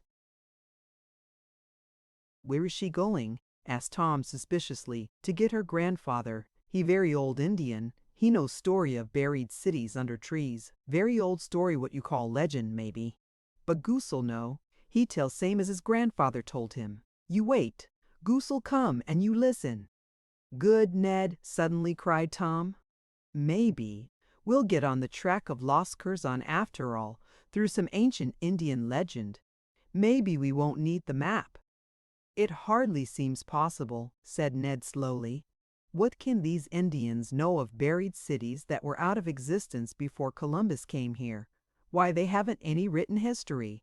"No, and that may be just the reason they are more likely to be right," returned Tom. "Legends handed down from one grandfather to another go back a good many hundred years. If they were written, they might be destroyed as the professor's map was. Somehow or other, though I can't tell why, I begin to see daylight ahead of us." "I wish I did," remarked Ned. "Here comes Goosel, I think," murmured Tom, and he pointed to an Indian, bent with the weight of years, who, led by Tal's wife, was slowly approaching the hut. Chapter 21. The Cavern. "Now Goosel can tell you," said Tal, evidently pleased that he had in a measure solved the problem caused by the burning of the professor's map. "Goosel very old Indian. He know old stories, legends, very old." "Well, if he can tell us how to find the buried city of Curzon and the things in it," said Tom, "he's all right." The aged Indian proceeded slowly toward the hut where the impatient youths awaited him.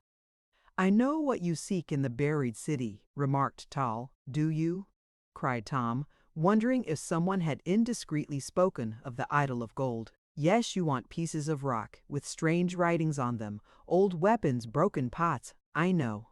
I have helped white men before." "Yes, those are the things we want," agreed Tom with a glance at his chum.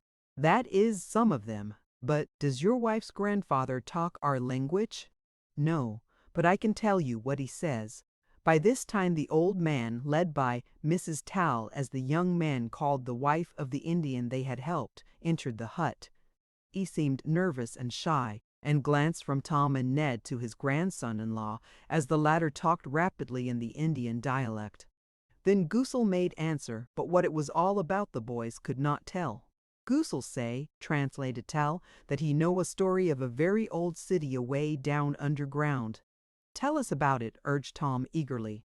But a difficulty very soon developed. Tal's intentions were good, but he was not equal to the task of translating, nor was the understanding of Tom and Ned of Spanish quite up to the mark. "Say, this is too much for me," exclaimed Tom. "We are losing the most valuable part of this by not understanding what Goosel says and what Tal translates." "What can we do?" asked Ned. "Get the professor here as soon as possible. He can manage this dialect, and he'll get the information at first hand. If Goosel can tell where to begin excavating for the city, he ought to tell the professor, not us." "That's right," agreed Ned. "We'll bring the professor here as soon as we can." Accordingly, they stopped the somewhat difficult task of listening to the translated story and told Tal as well as they could that they would bring the man with no hair on his head to listen to the tale. This seemed to suit the Indians, all of whom in the small colony appeared to be very grateful to Tom and Ned for having saved the life of Tal. "That was a good shot you made when you bowled over the jaguar," said Ned, as the two young explorers started back to their camp. "Better than I realized, if it leads to the discovery of Curzon and the idol of gold," remarked Tom. "And to think we should come across the oiled silk holding the poisoned arrows," went on Ned. "That's the strangest part of the whole affair. If it hadn't been that you shot the jaguar, this never would have come about." That Professor Bumper was astonished, and Mr. Damon likewise, when they heard the story of Tom and Ned, is stating it mildly. "Come on!" exclaimed the scientist as Tom finished. "We must see this Goosal at once. If my map is destroyed, and it seems to be, this old Indian may be our only hope. Where did he say the buried city was, Tom?" "Oh, somewhere in this vicinity, as nearly as I could make out, but you'd better talk with him yourself. We didn't say anything about the idol of gold." "That's right. It's just as well to let the natives think we are only after ordinary relics." "Bless my insurance policy," gasped Mr. Damon. "It does not seem possible that we are on the right track." "Well, I think we are, from what little information Goosal gave us," remarked Tom. "This buried city of his must be a wonderful place." "It is, if it is what I take it to be," agreed the professor. "I told you I would bring you to a land of wonders, Tom Swift, and they have hardly begun yet. Come, I am anxious to talk to Goosal." In order that the Indians in the Bumper camp might not hear rumors of the new plan to locate the hidden city, and at the same time to keep rumors from spreading to the camp of the rivals, the scientist and his friends started a new shaft and put a shift of men at work on it. "We'll pretend we are on the right track and very busy," said Tom. "That will fool Beecher." "Are you glad to know he did not take your map, Professor Bumper?" asked Mr. Damon. "Well, yes. It is hard to believe such things of a fellow scientist." "If he didn't take it he wanted to," said Tom. "And he has done, or will do, things as unsportsmanlike." "Oh, you are hardly fair, perhaps, Tom," commented Ned. Was all the answer he received. With the Indians in camp busy on the excavation work, and having ascertained that similar work was going on in the Beecher outfit, Professor Bumper with Mr. Damon and the young men set off to visit the Indian village and listen to Goosal's story. They passed the place where Tom had slain the jaguar, but nothing was left but the bones, the ants, vultures, and jungle animals having picked them clean in the night. On the arrival of Tom and his friends at the Indian's hut, Goosal told, in language which Professor Bumper could understand, the ancient legend of the buried city as he had had it from his grandfather. "But is that all you know about it, Goosal?" asked the savant. "No, learned one. It is true most of what I have told you was told to me by my father and his father's father, but I myself with these eyes have looked upon the lost city." "You have!" cried the professor, this time in English. "Where? When? Take us to it! How do you get here?" "Through the cavern of the dead," was the answer when the questions were modified. "Bless my diamond ring!" exclaimed Mr. Damon when Professor Bumper translated the reply. "What does he mean?" And then, after some talk, this information came out. Years before, when Goosal was a young man, he had been taken by his grandfather on a journey through the jungle. They stopped one day at the foot of a high mountain and, clearing away the brush and stones at a certain place, an entrance to a great cavern was revealed. This, it appeared, was the Indian burial ground and had been used for generations. Goosal, though in fear and trembling, was led through it and came to another cavern vaster than the first. And there he saw strange and wonderful sights, for it was the remains of a buried city that had once been the home of a great and powerful tribe, unlike the Indians, the ancient Mayas, it would seem. "Can you take us to this cavern?" asked the professor. "Yes," answered Goosal. "I will lead to it those who saved the life of Talvim and their friends. I will take you to the lost city." "Good!" cried Mr. Damon when this had been translated. "Now let Beecher try to play any more tricks on us. Ho! For the cavern and the lost city of Corson." "And the idol of gold," said Tom Swift to himself. "I hope we can get it ahead of Beecher. Perhaps if I can help in that, oh well, here's hoping. That's all." And a little smile curved his lips. Greatly excited by the strange news, but maintaining as calm an air outwardly as possible, so as not to excite the Indians, Tom and his friends returned to camp to prepare for their trip. Goosal had said the cavern lay distant more than a 2 days' journey into the jungle. Chapter 22. The Storm. "Now," remarked Tom, once they were back again in their camp, "we must go about this trip to the cavern in a way that will cause no suspicion over there as to what our object is," and he nodded in the direction of the quarters of his rival. "Do you mean to go off quietly?" asked Ned. "Yes, and to keep the work going on here, at these shafts," put in the scientist, "so that if any of their spies happen to come here, they will think we still believe the buried city to be just below us. To that end, we must keep the Indians digging, though I am convinced now that it is useless." Accordingly, preparations were made for an expedition into the jungle under the leadership of Goosal. Tal had not sufficiently recovered from the jaguar wounds to go with the party, but the old man, in spite of his years, was hale and hearty and capable of withstanding hardships. One of the most intelligent of the Indians was put in charge of the digging gangs as foreman and told to keep them at work and not to let them stray. Tolpec, whose brother Tom had tried to save, proved a treasure. He agreed to remain behind and look after the interests of his friends and see that none of their baggage or stores were taken. "Well, I guess we're as ready as we ever shall be," remarked Tom as the cavalcade made ready to start. Mules carried the supplies that were to be taken into the jungle, and others of the sturdy animals were to be ridden by the travelers. The trail was not an easy one, Goosal warned them. Tom and his friends found it even worse than they had expected, for all their experience in jungle and mountain traveling. In places it was necessary to dismount and lead the mules along, sometimes pushing and dragging them. More than once the trail fairly hung on the edge of some almost bottomless gorge, and again it wound its way between great walls of rock, so poised that they appeared about to topple over and crush the travelers. But they kept on with dogged patience, through many hardships. To add to their troubles, they seemed to have entered the abode of the fiercest mosquitoes encountered since coming to Honduras. At times it was necessary to ride along with hats covered with mosquito netting and hands encased in gloves. They had taken plenty of condensed food with them, and they did not suffer in this respect.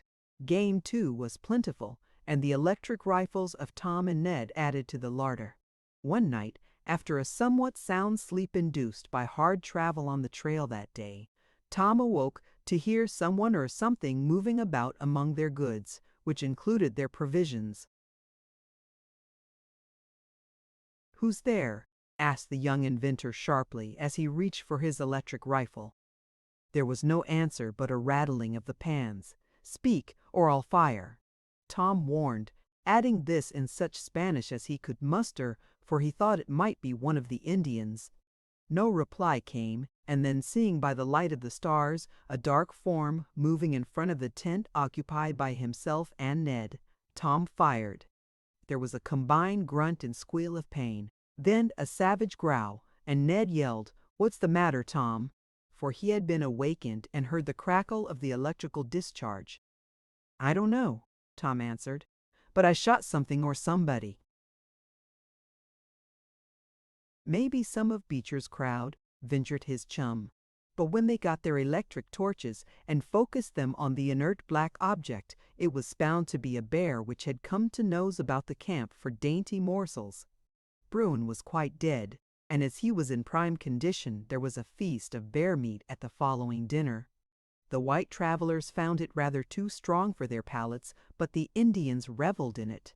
It was shortly after noon the next day when Goosal, after remarking that a storm seemed brewing, announced that they would be at the entrance to the cavern in another hour.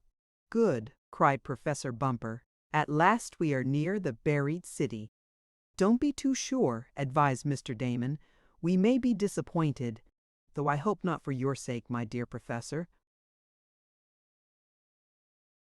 Goosal now took the lead, and the old Indian, traveling on foot, for he said he could better look for the old landmark that way than on the back of a mule, walked slowly along a rough cliff. "Here, somewhere, is the entrance to the cavern," said the aged man. "It was many years ago that I was here many years. but it seems as though yesterday. It is little changed." Indeed, little did change in that land of wonders. Only nature caused what alterations there were. The hand of man had long been absent. Slowly Guzel walked along the rocky trail, on one side a sheer rock, towering 100 feet or more toward the sky. On the other side a deep gash, leading to a great fertile valley below. Suddenly the old man paused, and looked about him as though uncertain. Then, more slowly still, he put out his hand and pulled at some bushes that grew on a ledge of the rock. They came away, having no depth of earth, and a small opening was disclosed. "It is here," said Guzel quietly, "the entrance to the cavern that leads to the burial place of the dead, and the city that is dead also. It is here."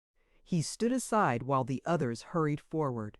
It took but a few minutes to prove that he was right, at least as to the existence of the cavern, for the four men were soon peering into the opening. "Come on," cried Tom impetuously. "Wait a moment," suggested the professor. "Sometimes the air in these places is foul. We must test it." But a torch one of the Indians threw in burned with a steady glow. That test was conclusive at least. They made ready to enter. Torches of a light bark, that glowed with a steady flame and little smoke, had been provided, as well as a good supply of electric dry battery lamps, and the way into the cavern was thus well lighted.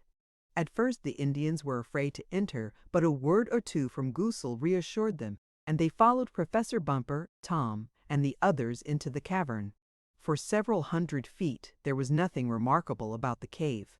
It was like any other cavern of the mountains, though wonderful for the number of crystal formations on the roof and walls, formations that sparkled like 1,000,000 diamonds in the flickering lights. "Talk about a wonderland," cried Tom. "This is fairyland." A moment later, as Guzel walked on beside the professor and Tom, the aged Indian came to a pause, and, pointing ahead, murmured, "The city of the dead."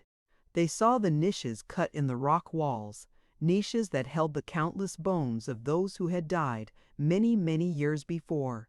It was a vast Indian grave. "Doubtless a wealth of material of historic interest here," said Professor Bumper, flashing his torch on the skeletons. "But it will keep. Where is the city you spoke of, Guzel?" "Farther on, senor. Follow me." Past the stone graves they went, deeper and deeper into the great cave. Their footsteps echoed and re-echoed. Suddenly Tom, who with Ned had gone a little ahead, came to a sudden halt and said, "Well, this may be a burial place sure enough, but I think I see something alive all right if it isn't a ghost." He pointed ahead. Surely those were lights flickering and moving about, and yes, there were men carrying them. The Bumper party came to a surprised halt. The other lights advanced, and then, to the great astonishment of Professor Bumper and his friends, there confronted them in the cave several scientists of Professor Beecher's party and a score or more of Indians. Professor Hylop, who was known to Professor Bumper, stepped forward and asked sharply, "What are you doing here?" "I might ask you the same thing," was the retort. "You might, but you would not be answered," came sharply. "We have a right here, having discovered this cavern, and we claim it under a concession of the Honduras government." "I shall have to ask you to withdraw." "Do you mean leave here?" asked Mr. Damon. "That is it, exactly. We first discovered this cave. We have been conducting explorations in it for several days, and we wish no outsiders." "Are you speaking for Professor Beecher?" asked Tom. "I am, but he is here in the cave and will speak for himself if you desire it, but I represent him and I order you to leave. If you do not go peaceably, we will use force. We have plenty of it." And he glanced back at the Indians grouped behind him, scowling, savage Indians. "We have no wish to intrude," observed Professor Bumper, "and I fully recognize the right of prior discovery. But one member of our party, he did not say which one, was in this cave many years ago. He led us to it." "Ours is a government concession," exclaimed Professor Hylop harshly. "We want no intruders. Go," and he pointed toward the direction whence Tom's. party had come. "Drive them out," he ordered the Indians in Spanish, and with muttered threats the dark-skinned men advanced toward Tom and the others. "You need not use force," said Professor Bumper. He and Professor Hylop had quarreled bitterly years before on some scientific matter, and the matter was afterward found to be wrong. Perhaps this made him vindictive. Tom stepped forward and started to protest, but Professor Bumper interposed. "I guess there is no help for it but to go. It seems to be theirs by right of discovery and government concession," he said in disappointed tone. "Come, friends." And dejectedly they retraced their steps.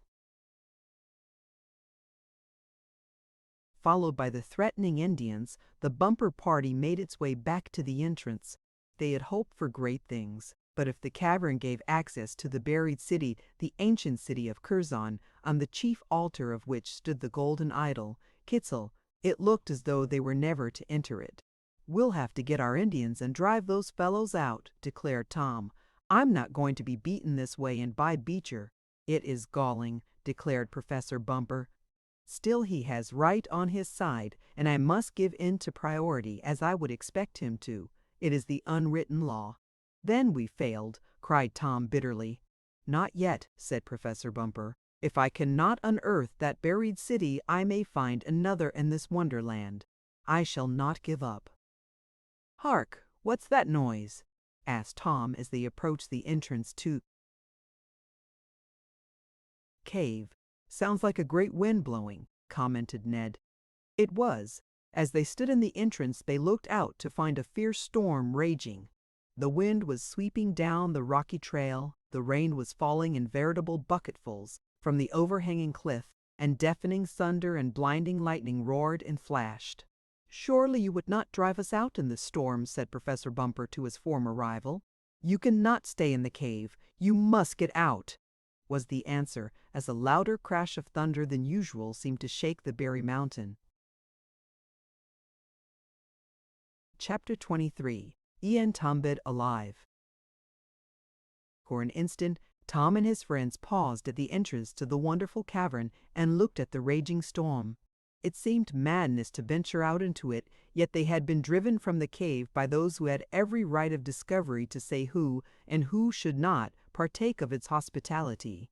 "We can't go out into that blow," cried Ned. "It's enough to loosen the very mountains. Let's stay here and defy them," murmured Tom.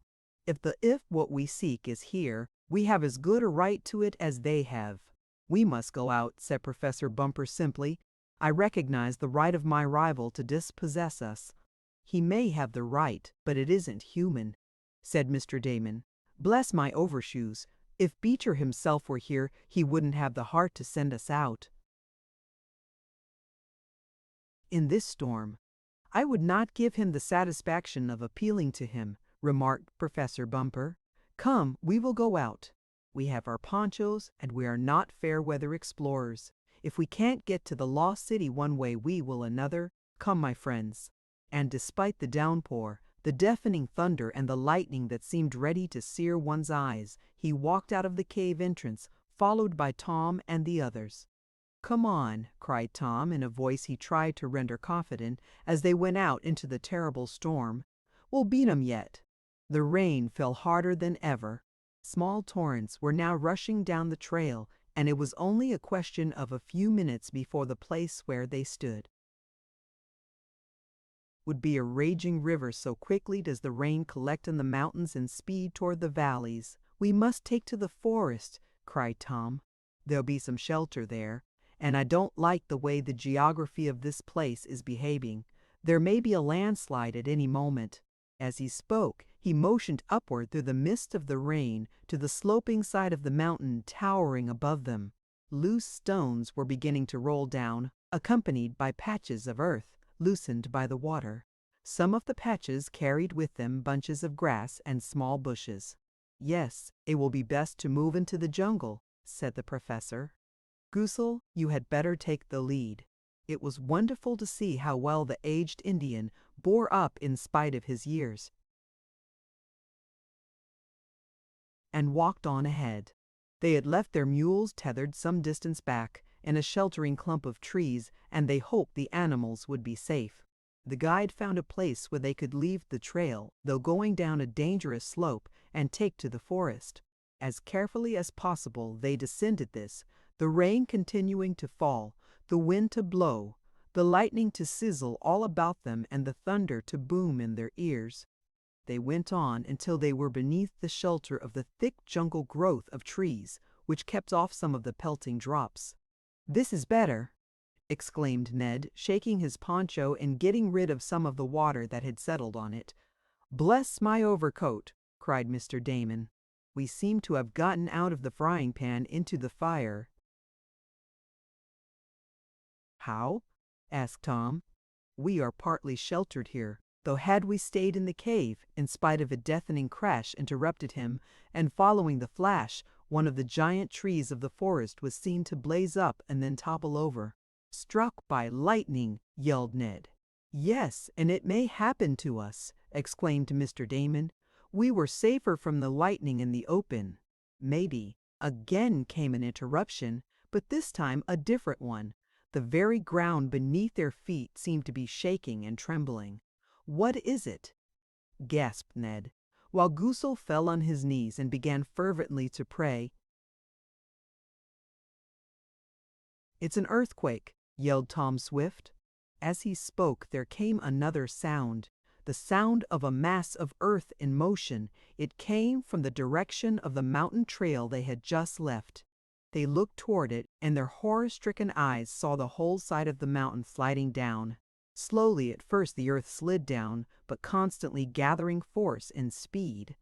In the face of this new disaster, the rain seemed to have ceased, and the thunder and lightning to be less severe. It was as though one force of nature gave way to the other.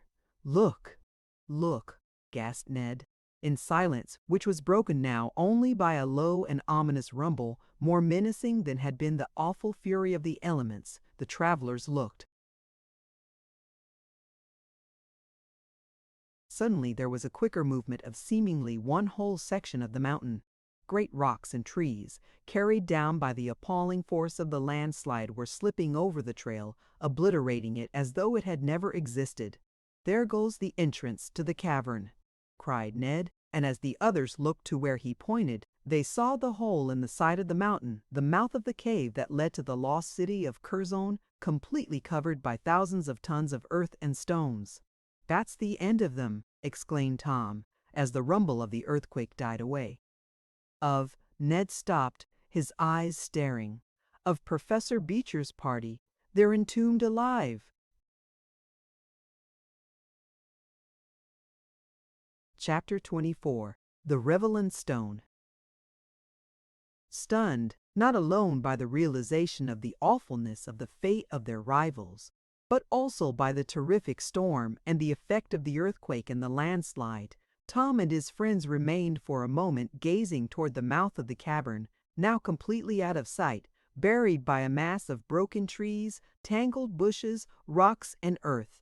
Somewhere, far beyond that mass, was the Beecher party, held prisoners in the cave that formed the entrance to the buried city.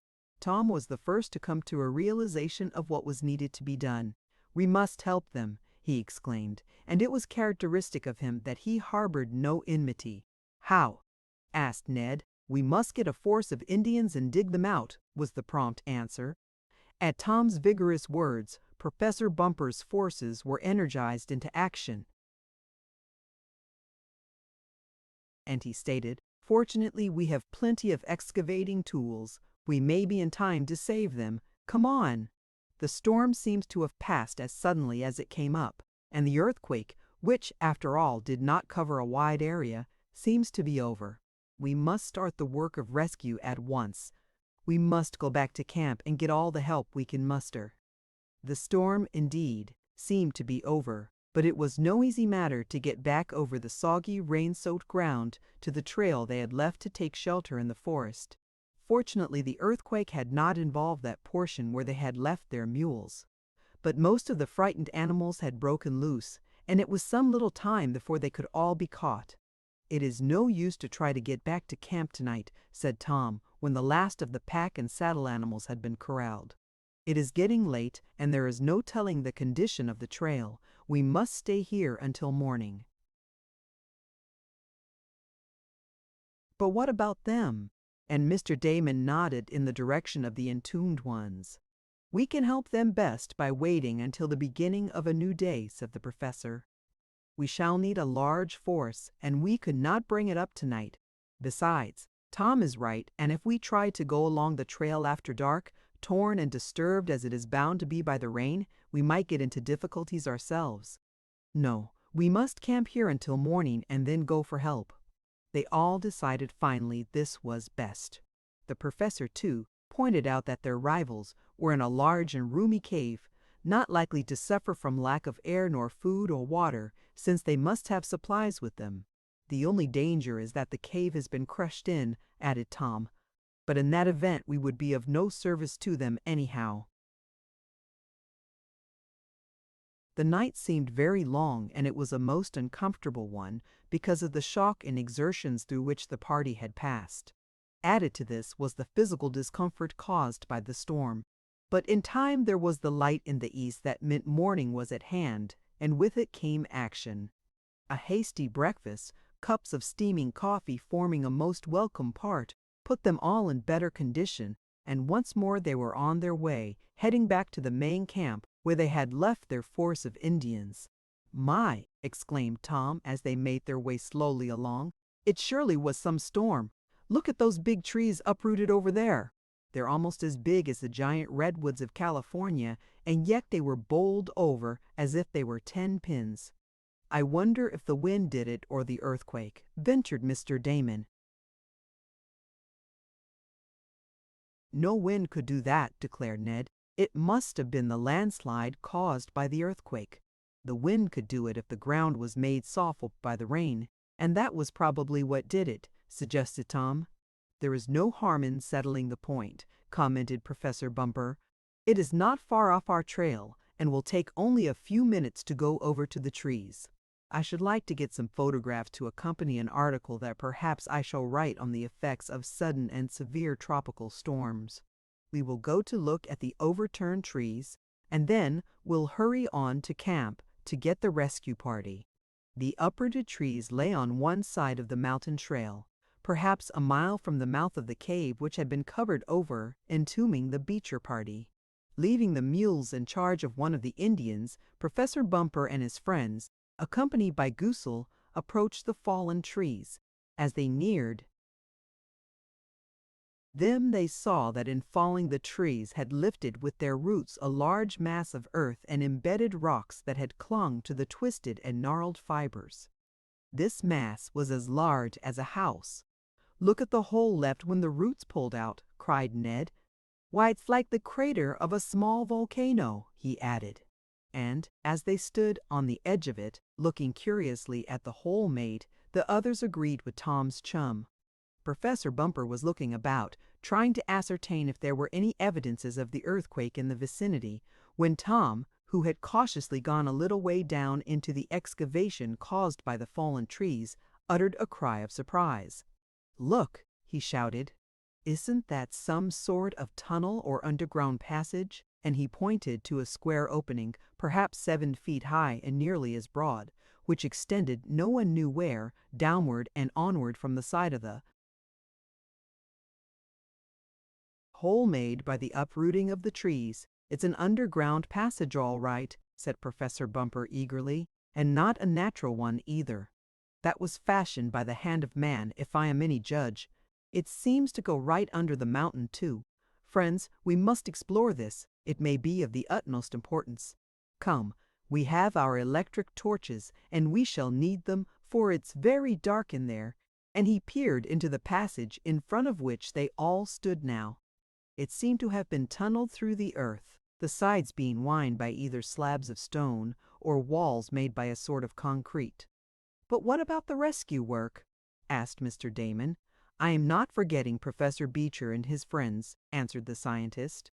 "Perhaps this may be a better means of rescuing them than by digging them out." "Which will take a week at least," observed Tom. "This a better way?" asked Ned, pointing to the tunnel. "That's it," confirmed the savant. If you will notice, it extends back in the direction of the cave from which we were driven. Now, if there is a buried city beneath all this jungle, this mountain of earth and stones, the accumulation of centuries, it is probably on the bottom of some vast cavern. It is my opinion that we were only in one end of that cavern, and this may be the entrance to another end of it. Then, asked Mr. Damon, do you mean that we can enter here, get into the cave that contains the buried city, or part of it, and find there Beecher and his friends? That's it. It is possible, and if we could, it would save an immense lot of work, and probably be a surer way to save their lives than by digging a tunnel through the landslide to find the mouth of the cave where we first entered. It's a chance worth taking, said Mr. Damon. Of course it is a chance, but then everything connected with this expedition is, so one is no worse than another. As you say, we may find the entombed men more easily this way than any other. I wonder, said Tom slowly, if, by any chance, we shall find, through this passage, the lost city we are looking for. And the idol of gold, added Ned. Goosal, do you know anything about this? Asked Professor Bumper. Did you ever hear of another passage leading to the cave where you saw the ancient city? No, learned one, though I have heard stories about there being many cities, or parts of a big one beneath the mountain, and when it was above ground there were many entrances to it. That settles it, cried the professor in English, having talked to Goosal in Spanish. We'll try this and see where it leads. They entered the stone-lined passage. In spite of the fact that it had probably been buried and concealed from light and air for centuries, as evidenced by the growth of the giant trees above it, the air was fresh. And this is one reason, said Tom, in commenting on this fact, why I believe it leads to some vast cavern which is connected in some fashion with the outer air. Well, perhaps we shall soon make a discovery. Eagerly and anxiously, the little party pressed forward by the light of the pocket electric lamps. They were obsessed by two thoughts: what they might find and the necessity for aiding in the rescue of their rivals. On and on they went, the darkness illuminated only by the torches they carried. But they noticed that the air was still fresh and that a gentle wind blew toward them. The passage was undoubtedly artificial, a tunnel made by the hands of men now long crumbled into dust. It had a slightly upward slope, and this, Professor Bumper said, indicated that it was bored upward and perhaps into the very heart of the mountain somewhere in the interior of which was the Beecher party.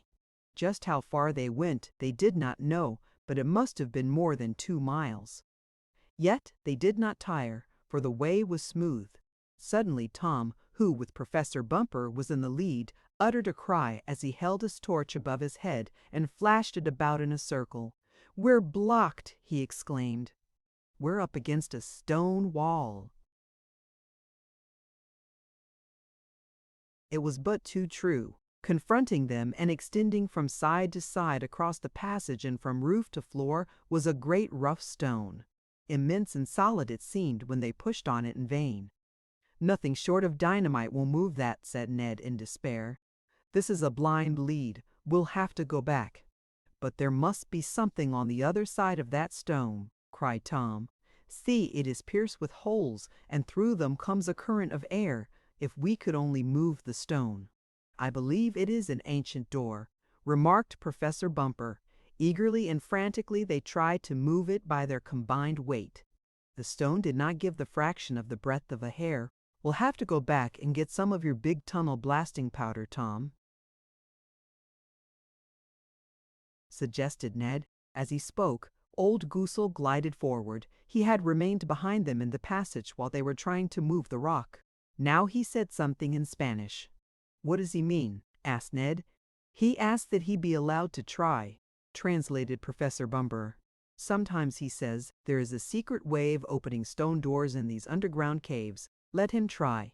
Goosal seemed to be running his fingers lightly over the outer edge of the door. He was muttering to himself in his Indian tongue. Suddenly he uttered an exclamation, and, as he did so, there was a noise from the door itself. It was a grinding, scraping sound, a rumble as though rocks were being rolled one against the other. Then the astonished eyes of the adventurers saw the great stone door revolve on its axis and swing to one side, leaving a passage open through which they could pass. Goosel had discovered the hidden mechanism. What lay before them? Chapter 25. The Idol of Gold. "Forward!" cried Tom Swift. "Where?" asked Mr. Damon, hanging back for an instant. "Bless my compass, Tom, do you know where you're going?" "I haven't the least idea, but it must lead to something, or the ancients who made this revolving stone door wouldn't have taken such care to block the passage." "Ask Goosel if he knows anything about it," suggested Mr. Damon to the professor. "He says he never was here before," translated the savant. "But years ago, when he went into the hidden city by the cave we left yesterday, he saw doors like this which open this way." "Then we're on the right track," cried Tom. "If this is the same kind of door, it must lead to the same place. Ho! For Curzon and the idol of gold." As they passed through the stone door, Tom and Professor Bumper tried to get some idea of the mechanism by which it worked, but they found this impossible, it being hidden within the stone itself or in the adjoining walls. But in order that it might not close of itself and entomb them, the portal was blocked open with stones found in the passage. "It's always well to have a line of retreat open," said Tom. "There's no telling what may lie beyond us." For a time there seemed to be nothing more than the same passage along which they had come. Then the passage suddenly widened, like the large end of a square funnel. Upward and outward the stone walls swept, and they saw dimly before them, in the light of their torches, a vast cavern, seemingly formed by the falling in of mountains, which, in toppling over, had met overhead in a sort of rough arch, thus protecting, in a great measure, that which lay beneath them. Goosel, who had brought with him some of the fiber-bark torches, set a bundle of them aflame. As they flared up, a wondrous sight was revealed to Tom Swift and his friends. Stretching out before them, as though they stood at the end of an elevated street and gazed down on it, was a city, a large city, with streets, houses, open squares, temples, statues, fountains, dry for centuries, a buried and forgotten city, a city in ruins, a city of the dead, now dry as dust, but still a city, or, rather, the strangely preserved remains of one. "Look," whispered Tom. A louder voice just then would have seemed a sacrilege. "Look, is it what we are looking for?" asked Ned in a low voice. "I believe it is," replied the professor. "It is the lost city of Curzon, or one just like it. And now if we can find the idol of gold, our search will be ended, at least the major part of it." "Where did you expect to find the idol?" asked Tom. "It should be in the main temple. Come, we will walk in the ancient streets where no feet but ours have trod in many centuries. Come." In eager silence they pressed on through this newly discovered wonderland, for it was a wonderful city, or had been, though much of it was in ruins, probably caused by an earthquake or an eruption from a volcano. The central portion, covered as it was by the overtoppling mountains that formed the arching roof, was well preserved. There were rude but beautiful stone buildings. There were archways, temples, public squares, and images, not at all beautiful, for they seemed to be of man-monsters, doubtless ancient gods. There were smoothly paved streets, wondrously carved fountains, some in ruins, all now as dry as bone, but which must have been places of beauty where youths and maidens gathered in the ancient days. Of the ancient population there was not a trace left. Tom and his friends penetrated some of the houses, but not so much as a bone or a heap of moldering dust showed where the remains of the people were. Either they had fled at the approaching doom of the city and were buried elsewhere, or some strange fire or other force of nature had consumed and obliterated them. "What a wealth of historic information I shall find here," murmured Professor Bumper, as he caught sight of many inscriptions in strange characters on the walls and buildings. "I shall never get to the end of them." "But what about the idol of gold?" asked Mr. Damon. Do you think he'll find that? We must hurry on to the temple over there, said the scientist, indicating a building further along. And then we must see about rescuing your rivals, Professor, put in Tom. Yes, Tom, but fortunately we are on the ground here before them, agreed the professor. Undoubtedly, it was the chief temple or place of worship of the long-dead race which the explorers now entered. It was a building beautiful in its barbaric style and yet simple. There were massive walls and a great inner court, at the end of which seemed to be some sort of altar. And then as they lighted fresh torches and pressed forward with them and their electric lights, they saw that which caused a cry of satisfaction to burst from all of them. The idol of gold! Yes, there it squatted, an ugly, misshapen figure, a cross between a toad and the Gila monster, half man, half beast, with big red eyes, rubies, probably, that gleamed in the repulsive golden face. And the whole figure, weighing many pounds, seemed to be of solid gold. Eagerly the others followed Professor Bumper up the altar steps to the very throne of the golden idol. The scientist touched it, tried to raise it and make sure of its solidity and material. "This is it," he cried. "It is the idol of gold. We have found it, for it belongs to all of us." "Hooray!" cried Tom Swift, and Ned and Mr. Damon joined in the cry. There was no need for silence or caution now, and yet, as they stood about the squat and ugly figure, which, in spite of its hideousness, was worth a fortune intrinsically and as an antique, they heard from the direction of the stone passage a noise. "What is it?" asked Tom Swift. There was a murmur of voices. "Indians!" cried Professor Bumper, recognizing the language a mixture of Spanish and Indian. The cave was illuminated by the glare of other torches, which seemed to rush forward. A moment later it was seen that they were being carried by a number of Indians. "Friends," murmured Goosal, using the Spanish term amigos. "They are our own Indians," cried Tom Swift. "I see Tolpec," and he pointed to the native who had deserted from Jacinto's force to help them. "How did they get here?" asked Professor Bumper. This was quickly told. In their camp, where, under the leadership of Tolpec, they had been left to do the excavating, the natives had heard, seen, and felt the effects of the storm and the earthquake, though it did little damage in their vicinity. But they became alarmed for the safety of the professor and his party and, at Tolpec's suggestion, set off in search of them. The Indians had seen, passing along the trail, the uprooted trees, and had noted the footsteps of the explorers going down to the stone passage. It was easy for them to determine that Tom and his friends had gone in, since the marks of their boots were plainly in evidence in the soft soil. None of the Indians was as much wrought up over the discovery of Curzon and the idol as were the white adventurers. The gold, of course, meant something to the natives, but they were indifferent to the wonders of the underground city. Perhaps they had heard too many legends concerning such things to be impressed. "That statue was yours, all yours," said old Goosal when he had talked with his relatives and friends among the natives. "They all say what you find you keep, and we will help you keep it." "That's good," murmured Professor Bumper.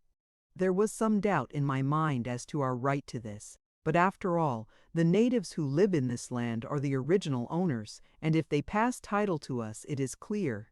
That settles the last difficulty, except that of getting the idol out," said Mr. Damon. "Oh, we'll accomplish that," cried Tom. "I can hardly believe my good luck," declared Professor Bumper. "I shall write a whole book on this idol alone." And then, once more came an interruption. This time it was from another direction, but it was of the same character, an approaching band of torchbearers. They were Indians, too, but leading them were a number of whites. And at their head was no less personage than Professor Beecher himself. For a moment, as the three parties stood together in the ancient temple, in the glare of many torches, no one spoke. Then Professor Bumper found his voice. "We are glad to see you," he said to his rival. that is glad to see you alive, for we saw the landslide bury you, and we were coming to dig you out. We thought this cave, the cave of the buried city, would lead us to you easier than by digging through the slide. We have just discovered this idol." And he put his hand on the grim golden image. "Oh, you have discovered it, have you?" asked Professor Beecher, and his voice was bitter. "Yes, not 10 minutes ago, the natives have kindly acknowledged my right to it under the law of priority." "I am sorry," but with a look of disgust and chagrined disappointment on his face, Professor Beecher turned to the other scientists and said, "Let us go. We are too late. He has what I came after." "Well, it is the fortune of war and discovery," put in Mr. Hardy, one of the party who seemed the least ill-natured. "Your luck might have been ours, Professor Bumper. I congratulate you." "Thank you. Are you sure your party is all right, not in need of assistance? How did you get out of the place you were buried?" "Thank you. We do not require any help. It was good of you to think of us, but we got out the way we came in. We did not enter the tunnel as you did, but came in through another entrance which was not closed by the landslide. Then we made a turn through a gateway in a tunnel connecting with ours, a gateway which seems to have been opened by the earthquake, and we came here, just now." "Too late, I see, to claim the discovery of the idol of gold," went on Mr. Hardy. "But I trust you will be generous and allow us to make observations of the buildings and other relics." "As much as you please, and with the greatest pleasure in the world," was the prompt answer of Professor Bumper. "All I lay sole claim to is the golden idol. You are at liberty to take whatever else you find in Corzon, and to make what observations you like. That is generous of you, and quite in contrast to the conduct of our leader. I trust he may awaken to a sense of the injustice he did you." But Professor Beecher was not there to hear this. He had stalked away in anger. "Humph!" grunted Tom. Then he continued, "That story about a government concession was all a fake, Professor, else he'd have put up a fight now. Contemptible sneak." In fact, the story of Tom Swift's trip to the underground land of wonders is ended, for with the discovery of the idol of gold, the main object of the expedition was accomplished. But their adventures were not over by any means, though there is not room in this volume to record them. Suffice it to say, that means war at once taken to get the golden image out of the cave of the ancient city. It was not accomplished without hard work, for the gold was heavy, and Professor Bumper would not, naturally, consent to the shading off of so much as an ear or part of the flat nose, to say nothing of one of the half-dozen extra arms and legs with which the ugly idol was furnished. Finally it was safely taken out of the cave, and along the stone passage to the opening formed by the overthrown trees, and thence on to camp. And at the camp a surprise awaited Tom. Some long-delayed mail had been forwarded from the nearest place of civilization, and there were letters for all, including several for our hero. One in particular he picked out first and read eagerly. "Well, is every little thing all right, Tom?" asked Ned, as he saw a cheerful grin spread itself over his chum's face. "I should say it is, and then some. Look here, Ned. This is a letter from, I know, Mary Nestor. Go on. How'd you guess? Oh, I'm a mind reader. Huh! Well, you know she was away when I went to call to say goodbye, and I was a little afraid Beecher had got an inside edge on me. Had he? No, but he tried hard enough. He went to see Mary in Fayetteville, just as you heard, before he came on to join his party, but he didn't pay much of a visit to her." "No?" "No. Mary told him he'd better hurry along to Central America, or wherever it was he intended going, as she didn't care for him as much as he flattered himself she did." "Good!" cried Ned. "Shake, old man, I'm glad." They shook hands. "Well, what's the matter? Didn't you read all of her letter?" asked Ned when he saw his chum once more perusing the epistle. "No, there's a postscript here. Sorry I couldn't see you before you left. It was a mistake. But when you come back, oh, that part isn't any of your affair." And, blushing under his tan, Tom thrust the letter into his pocket and strode away, while Ned laughed happily. With the idol of gold safe in their possession, Professor Bumper's party could devote their time to making other explorations in the buried city.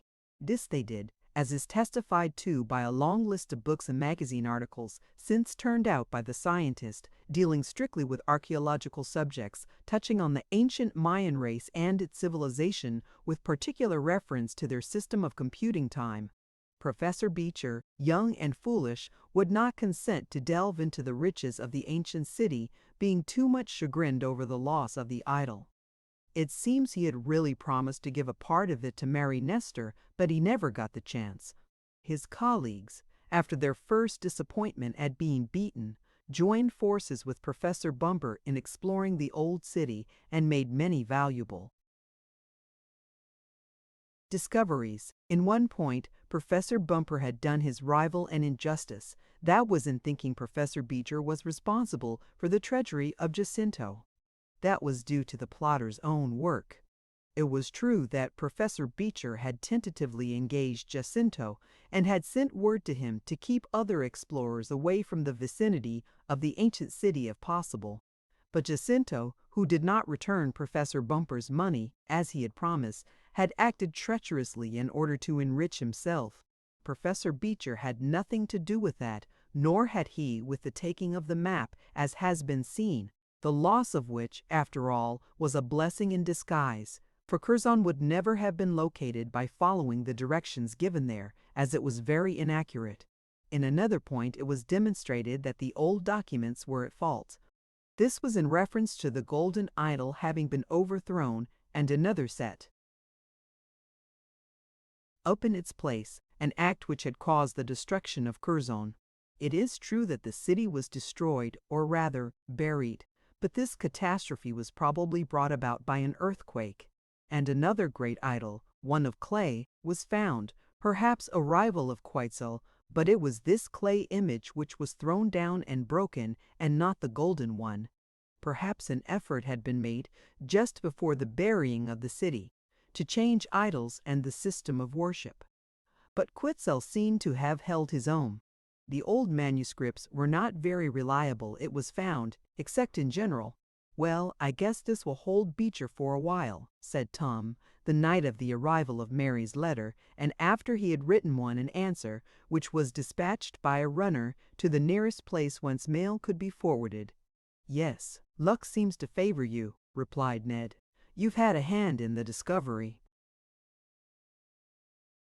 of the idol of gold and—" "Yes, and I discovered something else I wasn't quite sure of," interrupted Tom as he felt to make sure he had a certain letter safe in his pocket. It was several weeks later that the explorations of Curzon came to an end, a temporary end, for the rainy season set in when the tropics are unsuitable for white men. Tom, Professor Bumper, Ned, and Mr. Damon set sail for the United States, the valuable idol of gold safe on board. And there, with their vessel plowing the blue waters of the Caribbean Sea, we will take leave of Tom Swift and his friends.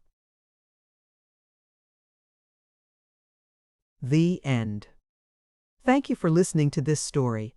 I hope you enjoyed the journey, the characters, and the world they carried with them. If you enjoyed this audiobook, please subscribe to the channel and leave a comment below. Your support helps keep these stories alive and allows more timeless books to be shared with listeners around the world. Until next time, thank you for listening.